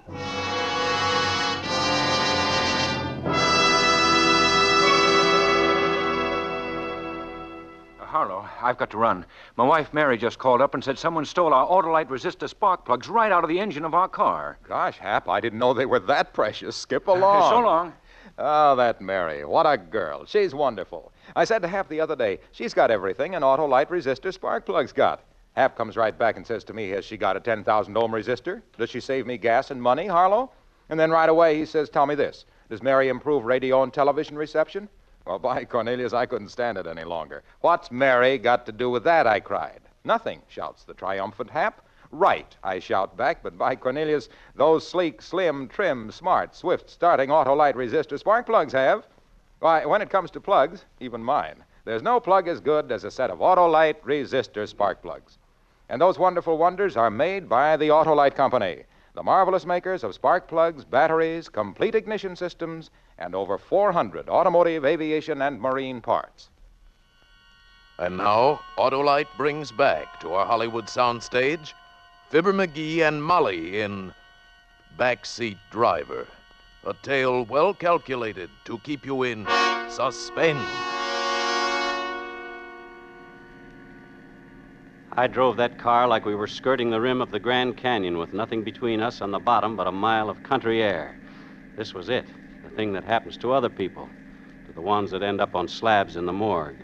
But not to me, not to Ellie. The first car we'd seen since we left traffic swooped down behind us. It passed, but not before the headlights caught our passenger clean in my rearview mirror. He was hunched forward, sitting on the edge of the back seat so he could keep the gun rammed into the nape of Ellie's neck. He had light brown hair, pale eyes, and a nose that slanted. His mouth twitched, jittery. As the car went by, his eyes caught mine in the mirror and flickered. Keep your eyes on the road. Sure. Lose your hat? Bright boy. Like I said, you know all the answers. No, I didn't lose it. I stuffed it down a drain. Still wearing the blue suit, though. I figured it changed pretty quick now. Think yours will fit me? You can have the suit and the car. Just Ellen, let it... Ellen. Joe, it's Matrick. The missus is bright, too. He crawled in here while we were in the movie. Joe, you should have had the car door fixed. You know better. Honey, I meant to. I was going to tend to that tomorrow. Shut up! Let's see if you can both be bright enough to keep your trap shut. Turn left on Ventura. Take the slow lane. And don't try playing no tricks. I've been in this burg before. Okay by me. That's real white of you. Straight out to open country, Mac. Then I'll take the missus up on that offer of the suit and car. What happens to us? Why, you just walk home. What else? Play it safe, and you ain't got a thing to worry about. That was a laugh, that was. Nothing to worry about. That'd kill you. Once we got out into open country, we'd have a chance of walking away from the car.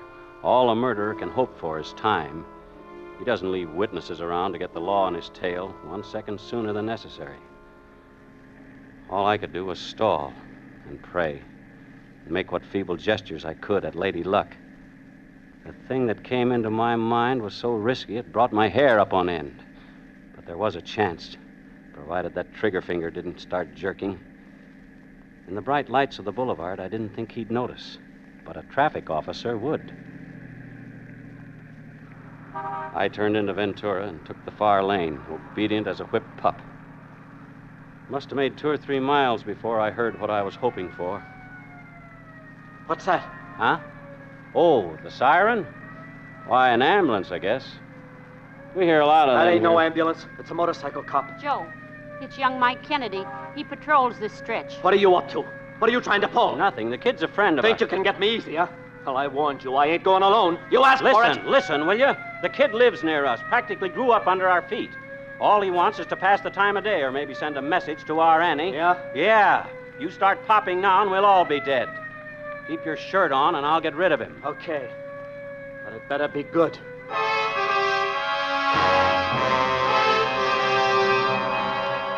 I pulled to the curb and Mike came up alongside. He sat balancing the bike between his knees, and the grin on his face was a mile wide. It had worked. At least we were still alive, and Mike wasn't 2 feet away. But where did we go from here? I had to think, but my brain was wet wool. My tongue stuck to the roof of my mouth. Well, what do you know if it isn't Uncle Joe? Something funny, kid? After all the times you've read us the riot act about observing the letter of the law. Oh, brother, wait till I tell Annie. Mike Kennedy, what's the matter with you? I didn't notice anything wrong. Hi, Aunt Ellie. Nothing much the matter. Just Uncle Joe here proceeding sedately out the boulevard with his headlights up full. Headlights? By golly, that's right. I must have forgotten to dim them. You oughtn't to forget those things, Joe. Someday a big, bad cop might come along and haul you off to the state. Hey, is that Annie back there? No, it isn't. It's our new neighbor, Mike, Mr. Anderson. That right? Glad to meet you, sir. Hello? I didn't know there were any vacancies out our way. Well, there weren't until recently. Mr. Anderson has taken over the Charles place. The Charles place? Are you kidding? No. Looks like things got too much for old man Charles at last. He's clearing out for good. Kinda sudden, wasn't it? I guess so. Well, that's too bad. For old man Charles, I mean. Mighty nice for Mr. Anderson, though. Good places are hard to find these days. All right, Uncle Joe. I'll let you off this time. Give my love to Annie. Mike! Watch it. Yes, sir? Nothing. Just come see us soon, boy. Always glad to have you. Thanks. I'll be around my next night off. I got a date with Annie. So long.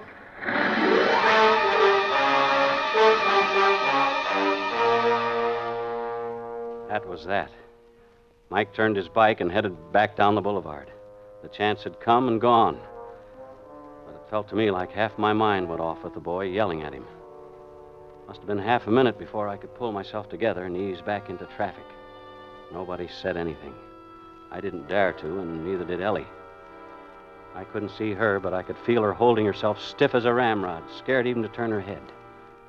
When 2 people have lived together as long as we have, each one knows what the other one is thinking. I went back to driving and praying.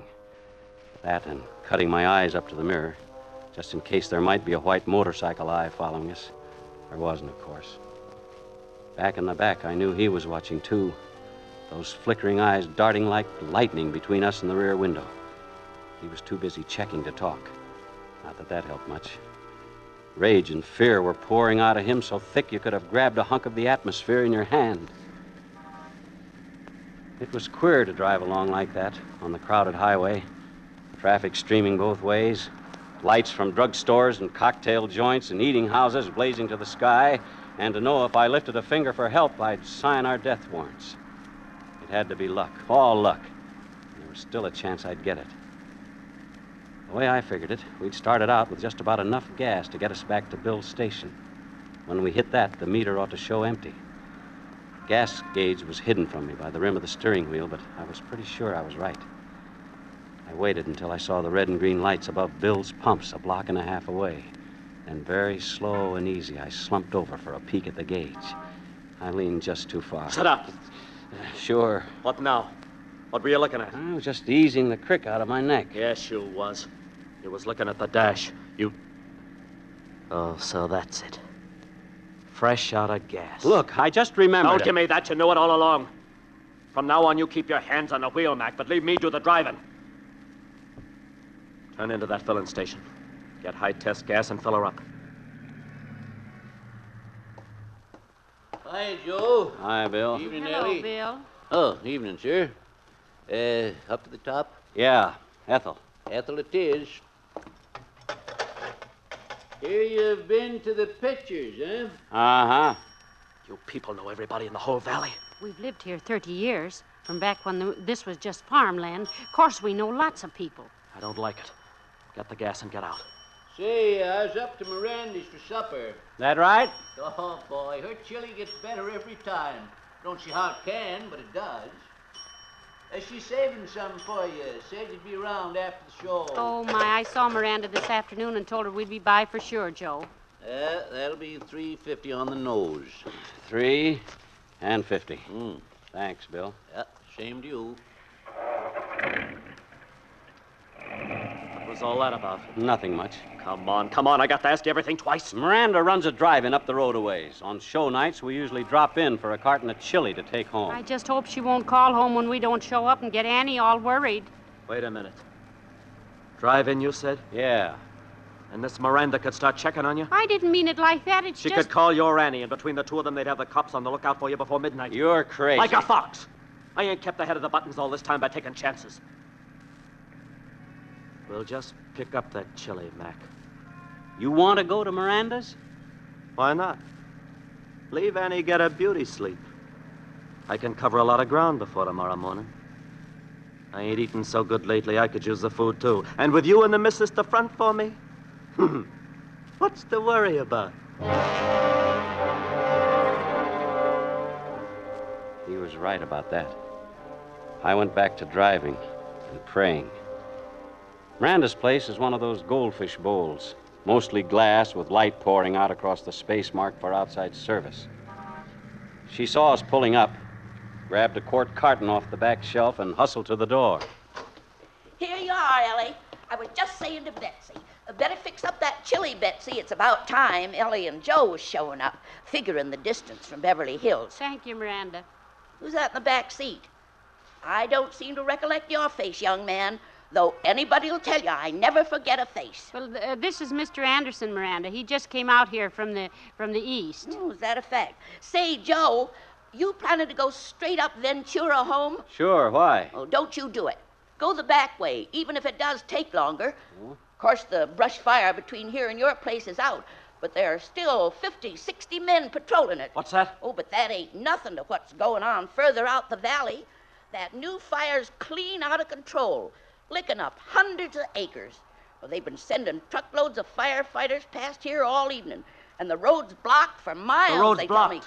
For miles, they tell me. And all them poor ranchers losing their homes. Being from the east, you wouldn't understand. But brush fires is awful things once they get out. Thanks. Start moving. We take the back way to your house. To our house? What say? Oh, you staying with Ellie and Joe? Yeah, until the roads, until I can get into my own place. What are we waiting for? Night, Miranda. Well, goodbye. Be sure you come see me, Mr. Anderson. I'll be looking for you. So there it was. We weren't going to the country. We weren't going to be left to rot at the foot of a cliff or buried deep in brush. No. We were going home. Home to the kids. And taking a murderer with us. I still couldn't see Ellie, but I could feel her tensing up, tight as a pulled drawstring. Mr. Matrick, you didn't mean what you said, did you, about coming home with us? You know a better place I can hide out till the road's open? But it wouldn't be safe. We've got neighbors close all around. If somebody sees you... Nobody'll see me. Nobody better. Joe, couldn't we get around the fire? Yeah, that'd be better. We could try. There are other roads through the valley. Listen, Matrick, we'll nose around and find a way through somehow. Cut it out. You heard the old biddy. Hundreds of acres burning. Firefighters, cops. Get off the highway. We're going home. No, I won't have it. Joe, you stop the car right here. Shut up. You heard me, Joe. I won't have him in my house, not with Annie and Bud. I said shut up! For Lord's sake, Ellie. It doesn't matter about us, but the kids, I won't let him... One touch word them. out of you! Joe, stop! Ellen, hush. Oh, Joe. Don't say another thing. I'm sorry, honey, but Matrick's the boss. We gotta do like he says. That's telling her. Sure, do like I say, and everything will be rosy. You got no call to worry about the kids. I like kids. As long as nobody gives me the brush off. We'll wake him up soon as we get home. And you and Miss Annie can fix up a chilly supper for us. We'll have us a picnic. And then, soon as the fire's out, we'll all take a trip to the country. Another picnic, huh?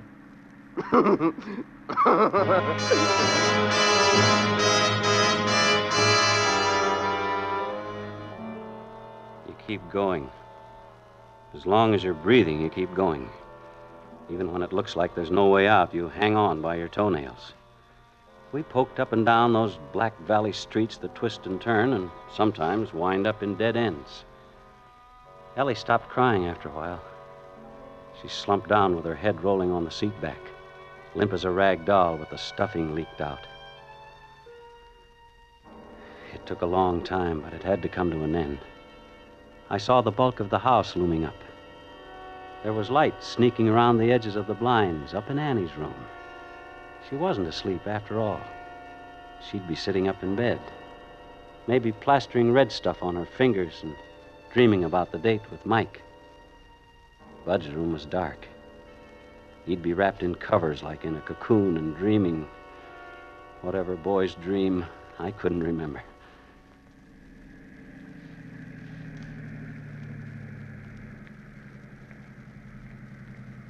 I pulled up to the concrete walk I'd poured with my own hands before there was any Annie or Bud, and I cut the lights. In a second or two, my eyes got used to the dark. I could make out the high hedge Ellie planted around the place and the roof rising up beyond it. Out, missus. Face the house.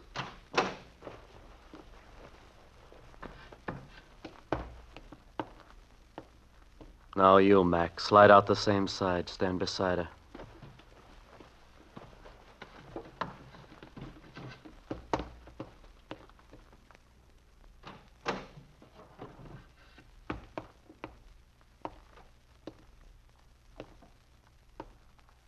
Walk to the door.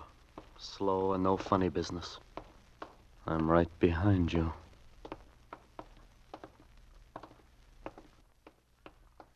Look out, Joe! Why down, I'll take you! Hold him, boys! It's okay, Mike. Got him. You all right, Uncle Joe? Aunt Ellie? Ellie! Ellie, honey, you all right? All right, indeed. Smacked flat on my face on a concrete walk and you falling on me. Nothing wrong with her. That's my girl. Oh, well, don't just stand there. Help me up. Here you are. Oh, I've got to get in the house before the kids come busting out here. I won't have them mixed up in this. Well, how's he doing, boys? Got him through the gun hand on the right shoulder. See? A lucky shot, copper. If you weren't lucky, you'd all be cold meat now. Maybe. Matrick, isn't it, Uncle Joe? That's him. Miranda described him to you, eh? The old girl didn't miss a trick. She even knew you were taking the back way home. You left a clear trail, Uncle Joe. Slick work. I had to get him out of the car before the fireworks started. Ellie didn't stand a chance. She helped, though. Ellie catches on quick. I'll bet. A mean guy like Matrick. Make him think you don't want to do something, and he'll break his neck doing it. I let on I was trying to run out of gas. That got us to Bill's. Then we both made out there was no sense going to Miranda's, so we got bullied into going to Miranda's. It was 1,000 to 1 she'd run off at the mouth about the brush fires and scare him into hiding out.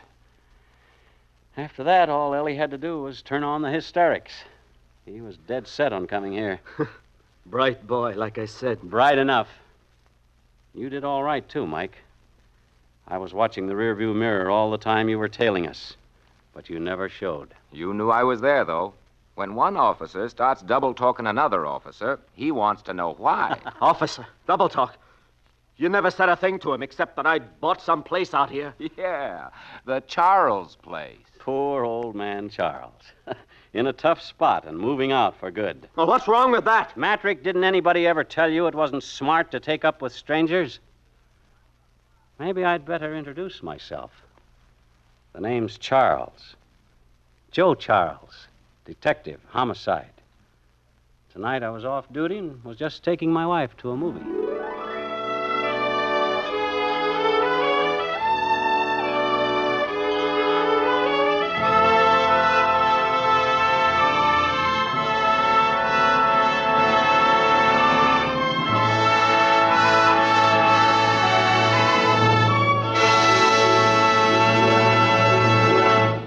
Thank you, Fibber, McGee, and Molly, for a splendid performance. Why, thank you. Yeah, thanks very much, Bud.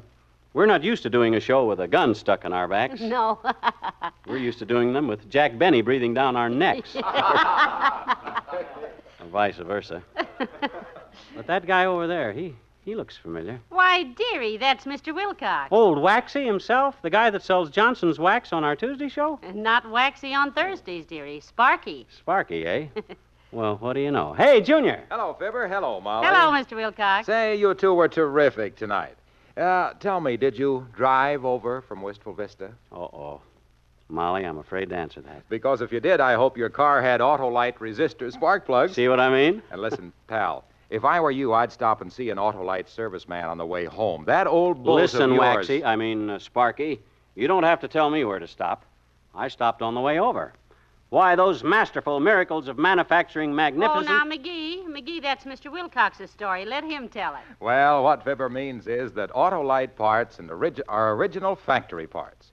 Autolite parts and service and your car go together like McGee and Molly, Hap and Harlow, Amos and Andy. So when you replace worn-out parts, visit your Autolite service station or the dealer who sells your make of car and ask for original factory parts and service. Leading cars use them all. Autolite makes them all. Be right. Get Autolite parts and service.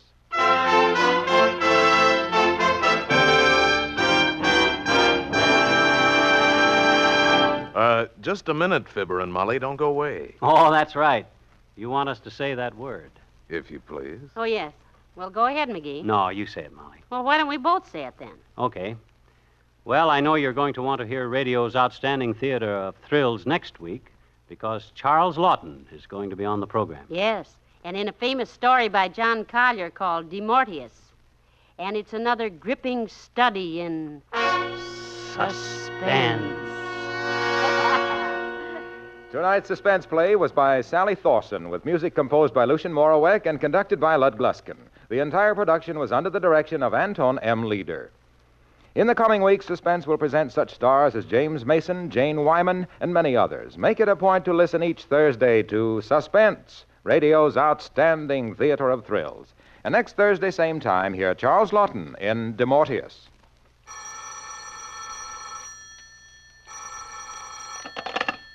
You will find Autolite service stations listed in your classified telephone directory under automotive electrical equipment. You're right with Autolite. This is CBS, the Columbia Broadcasting System.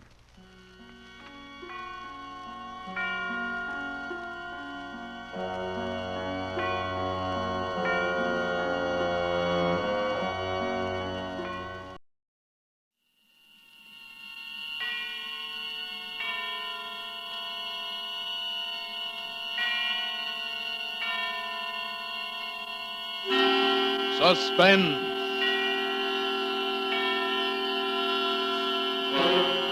Autolite and its 96,000 dealers present Miss Lucille Ball and Mr. Desi Arnaz in The Red-Headed Woman, a suspense play produced and edited by William Spear. Well, Hap, are you over your cold? Oh, no, Harlow, I still feel run down. Hey, watch your words. We're on for Autolite Stay Full batteries, remember? And Autolite has done everything to keep these brawny bundles of endless energy from running down. Why, Autolite Stay Full batteries have extra water reserve above the plates to foil failure from lack of liquid. Need water only 3 times a year in normal car use. They've even got fiberglass retaining mats at every positive plate for longer battery life. Why, in recent tests based on SAE life cycle standards, Autolite Stay Full batteries gave 70% longer average life than batteries without Stay Full features.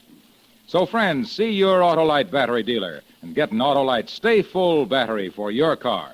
You're always right with Autolite. And now, with The Red-Headed Woman, and with the performance of Desi Arnaz and Lucille Ball, Autolite hopes once again to keep you in suspense.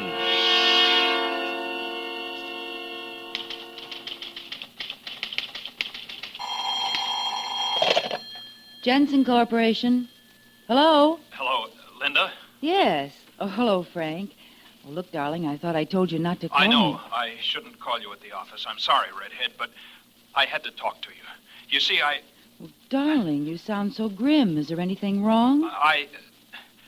Oh, this is going to be tough, Linda, but you see, it's kind of hard to explain, but...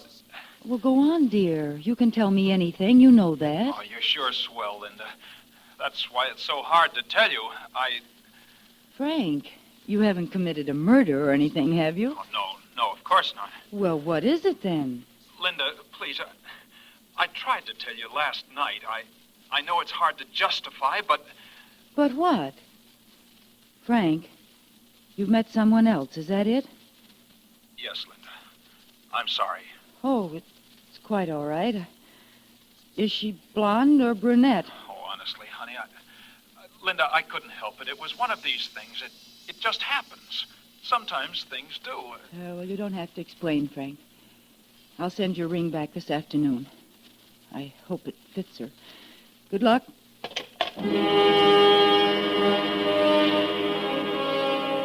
Tears came, and then I tried to laugh it off. And then I felt myself getting good and mad. What a fool I'd been. For 2 years, my every thought, my every move had been patterned toward Frank's wishes and welfare. Other girls, the selfish type, were holding their men. It was, well, I'd made up my mind that the future would be different. From that minute on, I'd think of myself first, last, and always. Suddenly, I wanted to get away, do things, have beautiful clothes, money, especially money. I suppose it's a kind of independence any woman wants to grab for in a moment like that, when she's found out you can't depend on a man. Good morning, Linda. Oh, good morning, Mr. Jensen. Feeling all right? Of course. Why shouldn't I? Well, I don't know. You just seemed a little despondent. No, I'm fine. Good. Oh, will you put this away for me? What, payroll money? Well, it's only the 5th, isn't it? I'm going to Florida for a couple of weeks, Linda. Oh. I do the payroll money today because I'm leaving tomorrow. Oh, that sounds wonderful. Yes, doesn't it? I've been thinking about it for years. Say, why don't you take a few days off while I'm gone, Linda? What? Oh. Why don't you, Linda? It's a good idea. Certainly I won't be needing you. Well, I could come in on the 14th and handle the payroll. Oh, you needn't bother. I can get Walters. Well, he's pretty busy, Mr. Jensen. I'll come back and handle it. I'll just be in the country somewhere close by. Thank you, Mr. Jensen. Looking back, I suppose I thought of stealing the payroll right then. I must have, for a few minutes after Mr. Jensen left, I visualized how easy it would be. Only he and I had the combination to the safe. He'd be far away in Florida for 2 whole weeks. I could leave the next day. I could have at least 10 days before anyone could find out anything was wrong. I thought about Frank and that brush-off he'd given me. How easily I might forget him in new surroundings. Well, when I closed the office that evening, I took the envelope with $21,000 in bills and stuffed it into my handbag. Then, I don't know why, I took the gun Mr. Jensen always kept in the safe.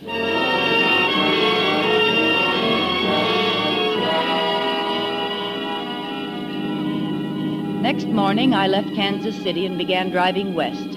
By the next afternoon, I was well into Texas on the inland route. I knew vaguely that I had to get across the border, but the actual fact that I was a criminal hadn't quite percolated yet. A few miles out of Big Spring, the weather changed, and dark gray clouds replaced the blue skies. Then I came to a roadblock, and I had to detour. It was a winding, makeshift road of dirt that stretched on and on for miles. I hated going so slow, but there wasn't anything I could do about it, so I switched on the radio and tried to feel comfortable and forget what I had done. Then a few drops of rain splashed against the windshield, and I hoped that I'd make the main highway before it really let loose. It was then that I heard the announcement. This afternoon, in one of the most daring daylight holdups in Texas history, the 7th Bank of Abilene was robbed of $40,000. As far as is known, only 2 persons participated. A tall, dark-complexioned young man wearing a light gray suit and hat, and an attractive, red-haired woman dressed in a green suit. In effecting their successful getaway, one of them shot and critically wounded an elderly bank guard, a veteran of World War I. The couple left in a green panel truck and are believed headed in the general direction of El Paso. More news after our next music. Well, these were worse criminals than I was by far, and they'd made a getaway. I shut off the radio. To my right, black letters loomed suddenly against the yellow background of a sign. Midland, Odessa, Pecos. I slowed down to 30, rounding a series of blind curves. Coming around the last one, I saw a man standing in the middle of the road. I jammed down my brakes to keep from hitting him. He started walking toward me. I'm very sorry to bother you this way, but my car is out of gas, and I was wondering, could you perhaps let me siphon a little from your tank? Well, sorry, but I'm low myself. Oh, please, don't be like that. I've been waiting here for hours. You're the first car I've seen. I would just take a little. Well, I can't. Honestly, All right. Then perhaps you would be so kind as to give me a little lift to the next gas station? Well... Oh, come on now. Don't you believe in the good neighbor policy? Well, all right. Get in. Thanks. Thanks a lot. We'll find a gas station right on here someplace. I won't even take you out of your way. Well, that's all right. I'm going in the general direction of El Paso? El Paso. It all came together suddenly. The radio announcement and this man who was just sitting down beside me. He fitted perfectly. Dark complexioned, light gray suit. I glanced at the car parked by the side of the road. Yes, it was a green panel truck. Well, senorita? Look, I'm terribly sorry, but I don't think I can take you after all. You see, Oh, now, please. I have been marooned here for 2 hours. It's very important that I get to Pecos in the next 2 hours. Oh, and where are you going after that? Me? I'm going to travel all over. After Pecos, I'm going to beat it down to Juarez. That's across the border. From there, we're going... Yeah, that's what I thought. Look, I would like to pay you for helping me. He drew a sheaf with new bills from his pocket and dropped a fresh 20 into my lap. I opened my handbag and my fingers closed around Mr. Jensen's gun. He looked down at it. Hey, what? I said I've changed my mind. Okay. That's the way you feel. I don't argue with a girl who's got a gun. I didn't even wait for him to close the door. I let out the clutch, stepped on the gas, and got away fast. When I finally reached the highway, I speeded up still more. I'd had a bad scare. I wanted to talk to someone about anything and forget that man. Maybe that was why I was so relieved when I came to the little town of Pecos and saw the carnival a short distance ahead, and why I stopped to look at it. Even from the car, the bright lights and the people and the carousel, gaily painted horses going round and round made me feel less lonely. I wanted to get out and mingle with the people and drink some pink lemonade and buy a red candied apple. Go in one of the midway tents and see Tortoro, the sword swallower, and Lopez, the ventriloquist. But instead, I ate a hot dog in the car and bought a silver ashtray from a little Indian girl. Then a sudden burst of thunder reminded me of the approaching storm. I started the car and left the carnival behind me. Soon afterwards, it began to rain. Then a cloudburst hit.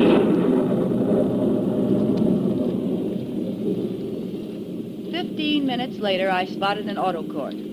As I came to a stop, a gray, mustached man in a rubber hat and raincoat came out to meet me. Hello there. Hello, how far to El Paso, please? Not planning to go there tonight, are you? Well, you never make it. A lot of bad spots in the road. I know because in rainy nights I always pick up a lot of money pulling stalled cars out of the mud. Well, maybe I'd better spend the night here then, if you have a vacancy. I got more vacancies than anything else. I'll fix you up with the best cabin on the place. Used to live in it myself. Come on, I'll show you. It's number 3. Well, it sounds fine. Do you mind if I use your phone No, first? go ahead. There's a booth over there right next to the office. Thank you. I'll open the cabin door and leave the key on the dresser. You can put your car in the shed there.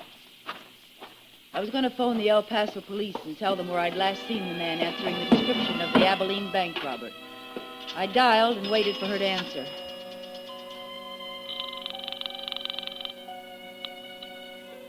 Operator? And then I remembered something.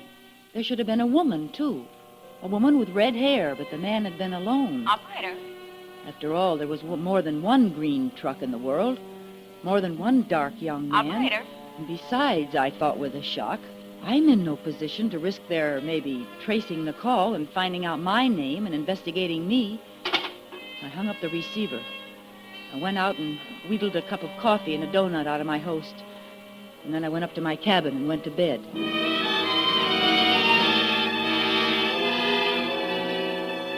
I woke up about 10 o'clock. A car had driven up and stopped right outside my window. The headlights were shining in. When I got up to pull down the shade, I saw the car. It was the green panel truck I'd seen on the road, and this time a woman was in the front seat. Then the proprietor and the other man came out of the cabin next to mine. All right, I lowered my shade and then listened to I'll wait till the storm is over, window. and then I'll go on to El Paso. Is it all right if I leave my truck out here? Sure. There's a garage in back if you want to use it. No, thanks. I'll just park it here near to the door. I heard him enter his cabin. I locked my door and sat down on the bed. It was very quiet next door. Finally, I guess I must have dozed off. But then, all of a sudden, I was awake again. Voices, a man's and a woman's, were coming from the cabin next door. I got up, opened my window very quietly, and listened. It's mine, Jose. I don't think you had better forget that. If you do, you will be sorry. Very sorry. You are wrong, Carmencita. It will not be me who is sorry. What do you mean? It shouldn't be difficult for you to figure that out. You mean? Oh, but that is so funny. You couldn't get along without me. No. Not even for 1 week. Not 1 week. I would not laugh if I were you, Carmen. Wait, Jose. Don't do it. You're just trying to be funny. No. You don't do it. Jose, no. Please don't. After that, everything was quiet. I was stunned, frozen. Then I heard his door open. I hurried to my window and carefully raised the shade a few inches. It was quite dark, and at first I could only hear his footsteps. And then I saw him. He snapped on a flashlight, looked around with it. He was carrying a roll of blankets, and he put it down carefully in the wet grass. Then he opened the rear door of the green panel truck. There was a long, oblong box on the floor. He stooped over and lifted what I'd thought was the roll of blankets, but I was wrong.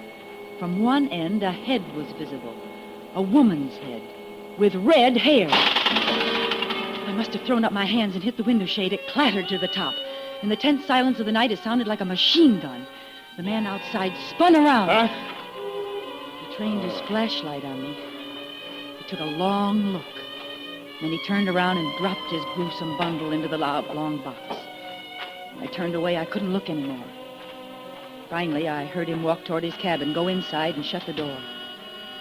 Then I took a chance. I threw on my raincoat and shoes and hurried to the proprietor's office. I knocked on his door and called to him. There was no answer. So I wrote a quick note and slipped it under his door and hurried back to my cabin. I closed my door and was just fumbling with the key when the lights went on. No use to lock it now, senorita, and don't make a noise. He was sitting in a chair, smiling, casually pointing a gun at me. My gun that I'd foolishly left on the dresser. You were not so very smart, were you, sweetheart? This gun, it looks nice. I think you handle it good, too. I almost found out this afternoon on the road, didn't I? Now, look, I wasn't going to use it, honestly, but, well, you know, you read a lot in the papers about the trouble people get into picking up strangers, and Yes, sure. You're always careful. Stay out of trouble. Mind your own business. That is very good to remember, senorita. That's all I was doing. Well, what do you want with me? It's just too bad you looked out on me just now. I wouldn't have known you were here. I didn't mean to spy on you. I was awake, and when I heard a noise outside, I looked out, that's all. That was natural, wasn't it? Maybe, but it didn't turn out so good for you, did it? Come on now, we're getting out of here, and you are coming with me. But where are we going? Just places, senorita, just places. Come on now. But what do you want with me? You don't want me. Don't want you? Why, I'm crazy for you. I've been looking for you. I've been looking for somebody just like you.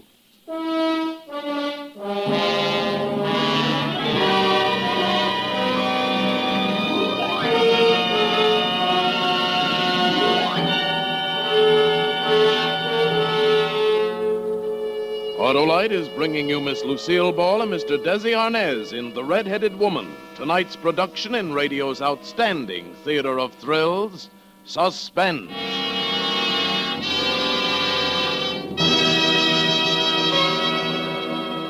Feeling better, Hap? No, Harlow. I think I'll take the vacation my doctor advised. Decided where you'll go? Not yet. Well, how about the Atlantic Ocean? or the Great Lakes, or the Mississippi River. Say, that's a lot of water. Right. It'll remind you of Autolite Stay Full batteries, that they have longer and larger liquid reserve above the plates as compared to ordinary batteries. Need water only 3 times a year in normal car use. Or, hey, better still, Hap, visit the zoo. See the camels. Tell them Wilcox sent you. What? And get tossed out on my ear for suggesting that Autolite Stay Full batteries can go without water longer than camels can? Well, tell them about those fiberglass retaining mats protecting every positive plate for longer battery life. Tell them that in recent tests based on SAE life cycle standards, Autolite Stay Full batteries gave 70% longer average life than batteries without Stay Full features. Well, wherever you go, Hap, take along an Autolite Stay Full battery. You're always right with Autolite. And now, Autolite brings back to our Hollywood soundstage our stars Desi Arnaz and Lucille Ball in The Red-Headed Woman, a tale well calculated to keep you in suspense. It was quite a moment. Jose motioned with the gun for me to pick up my suitcase. And right then the door opened and the proprietor came in. I got your note, miss. Well, what's all this? What's the gun for, mister? Oh, it belongs to the lady. She was just showing it to me. Oh, yeah? Well, yes. Yes, that's right. I'll take it back now. This man bothering you, miss? Is that why you left the note? Yeah, I'd remembered my position again. I'd thought of the $21,000 in my handbag. I wanted this murderer locked up, but I didn't want to risk too much investigation. I wasn't bothering her. No, I just thought I heard someone at the window. And when I couldn't find you, I went next door, and this gentleman was kind enough to... Yeah, guess I owe you an apology, mister. But then when I saw you with a gun... It's okay. Forget it. Forget it, amigo. Sure. Well, good night. All right, you stand over there. Well, I guess you must be crazy for me, eh? To lie for me like you did? No, I'm just fond of myself. Things have kind of changed, haven't they, Jose? Oh, you know my name, too. I know all about you. Really? Yes, I guess things have changed. All right, now. That was a good idea you had before about leaving here. Come on, pick up my suitcase. Yes, ma'am. Where are we going? Like you said, places, Jose. Just places. Now walk quietly. My car's right outside. Anything you say, senorita.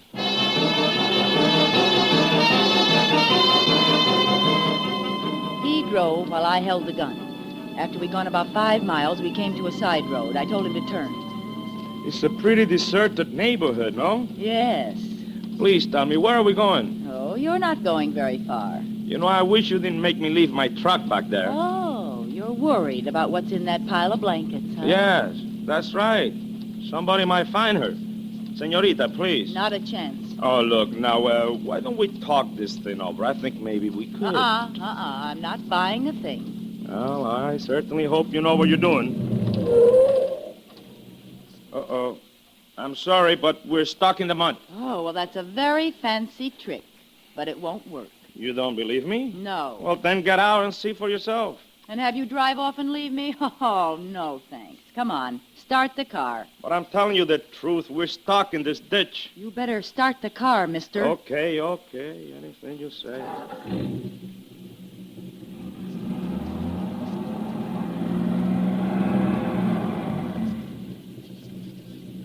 You see? Try it again. All right, but it'll only get us in deeper.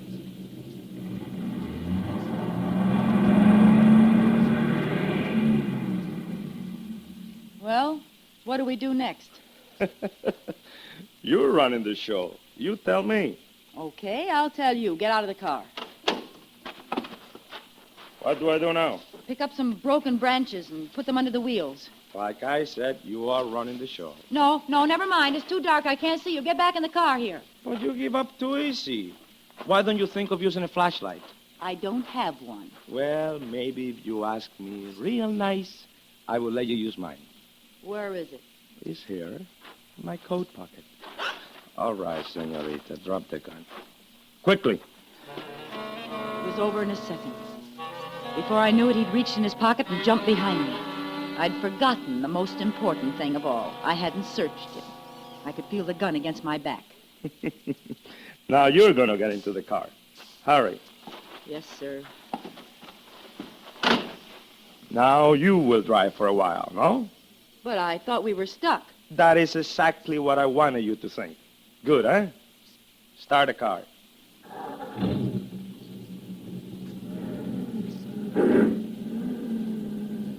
You know, senorita, you should have searched me before we started. Yes, I've already figured that out. Yeah.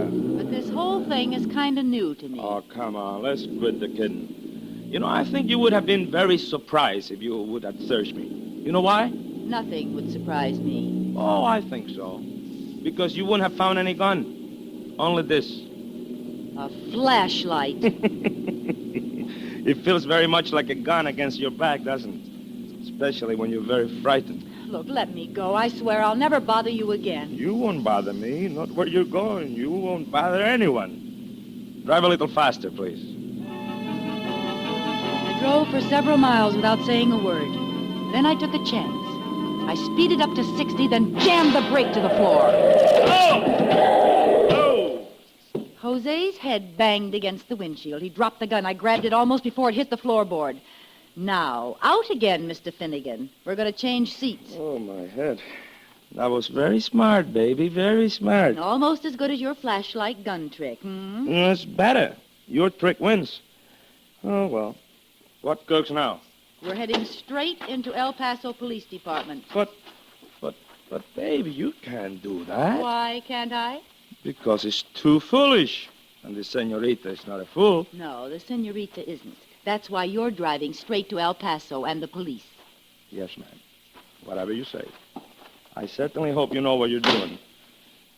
The senorita has learned a lot in the last few hours. Drive carefully.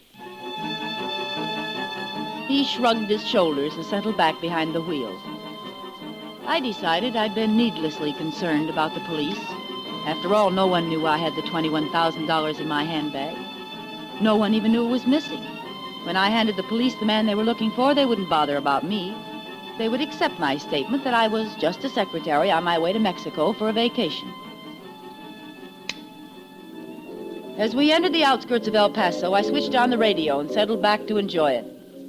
And now our Texas roundup of the latest Texas news. Texans who expect quick and speedy action when it comes to lawbreakers in our state won't be disappointed when they hear the outcome of the bank holdup and killing of a guard in Abilene 2 days ago. What? What's that? Be quiet, Two be quiet, culprits, listen. Manuel Milani, a non-Texan, and Betty Murphy, a red-haired Californian, were apprehended today in Big Spring, only 61 hours after their spectacular holdup of the 7th Bank of Abilene. Both freely confessed to the crime. The bravery of our Texas...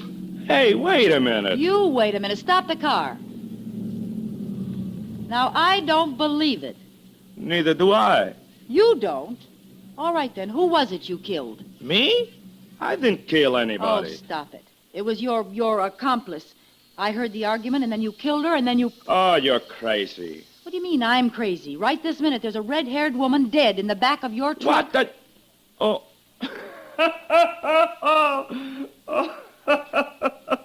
Oh, boy, that's a good one. You know, you're right. You did hear an argument, and you did see me put a red-haired woman in the trunk. She was dead. Yes, that's right. She has been dead all her life. She's... The argument, as you say you heard, went something like this. Half of the money? It is mine, Jose. I don't think you had better forget that. If you do, you will be sorry, very sorry. You are wrong, Carmencita. I will not be me that is sorry. You couldn't get by without me. No, not even for 1 week. Not 1 week. For heaven's sake. A ventriloquist. What do you mean, a ventriloquist? I am the best. Jose Lopez, the great. Oh, what a relief. Yeah, your relief. What about me?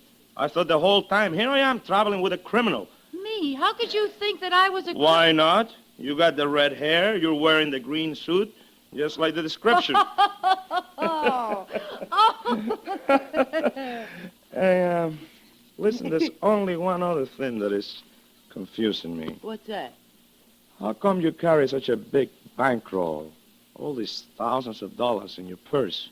Well, Yes? Well, Oh, what's the use? I might as well tell you the whole story.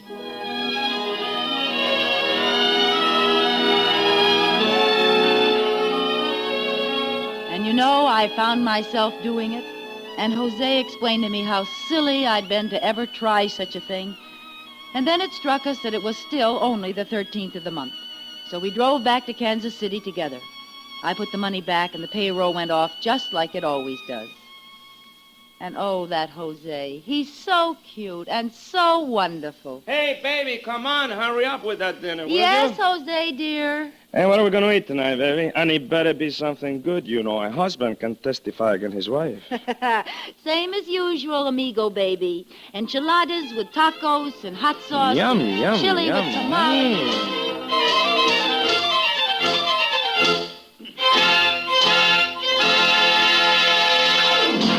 Suspense, presented by Autolite. Tonight's stars, Lucille Ball and Desi Arnaz. Lucille, I heard your radio show last Friday night. Like it? Sure, swell show. Mind if I get in? Of course not, Desi. I warn you, Desi. Harlow will try to sell you an Autolite Stay Full battery. Oh, me, I'm sold already. That's just what I was going to tell Harlow. His product is terrific. Why, thanks, Desi and Lucille. Autolite Stay Full batteries are, as Desi says, terrific. They need water only 3 times a year in normal car use. Yes, sir, their extra liquid load above the plates as compared to ordinary batteries helps lick a leading cause of battery failure. Autolite Stay Full batteries are just one of more than 400 products Autolite makes for cars, trucks, planes, and boats in 28 plants coast to coast. These include complete electrical systems used as original equipment on many makes of America's finest cars and trucks. Batteries, spark plugs, coils, distributors, starting motors, bullseye sealed beam headlight units. All engineered to fit together perfectly, work together perfectly, because they're a perfect team.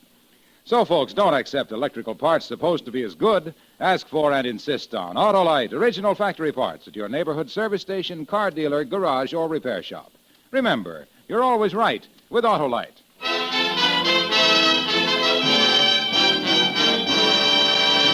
Next Thursday for Suspense, Burt Lancaster will be our star. The play is called The Long Wait, and it is, as we say, A tale well calculated to keep you in suspense.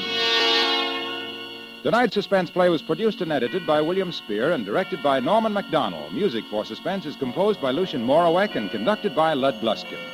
The Red-Headed Woman is an original play by Nancy J. Cleveland.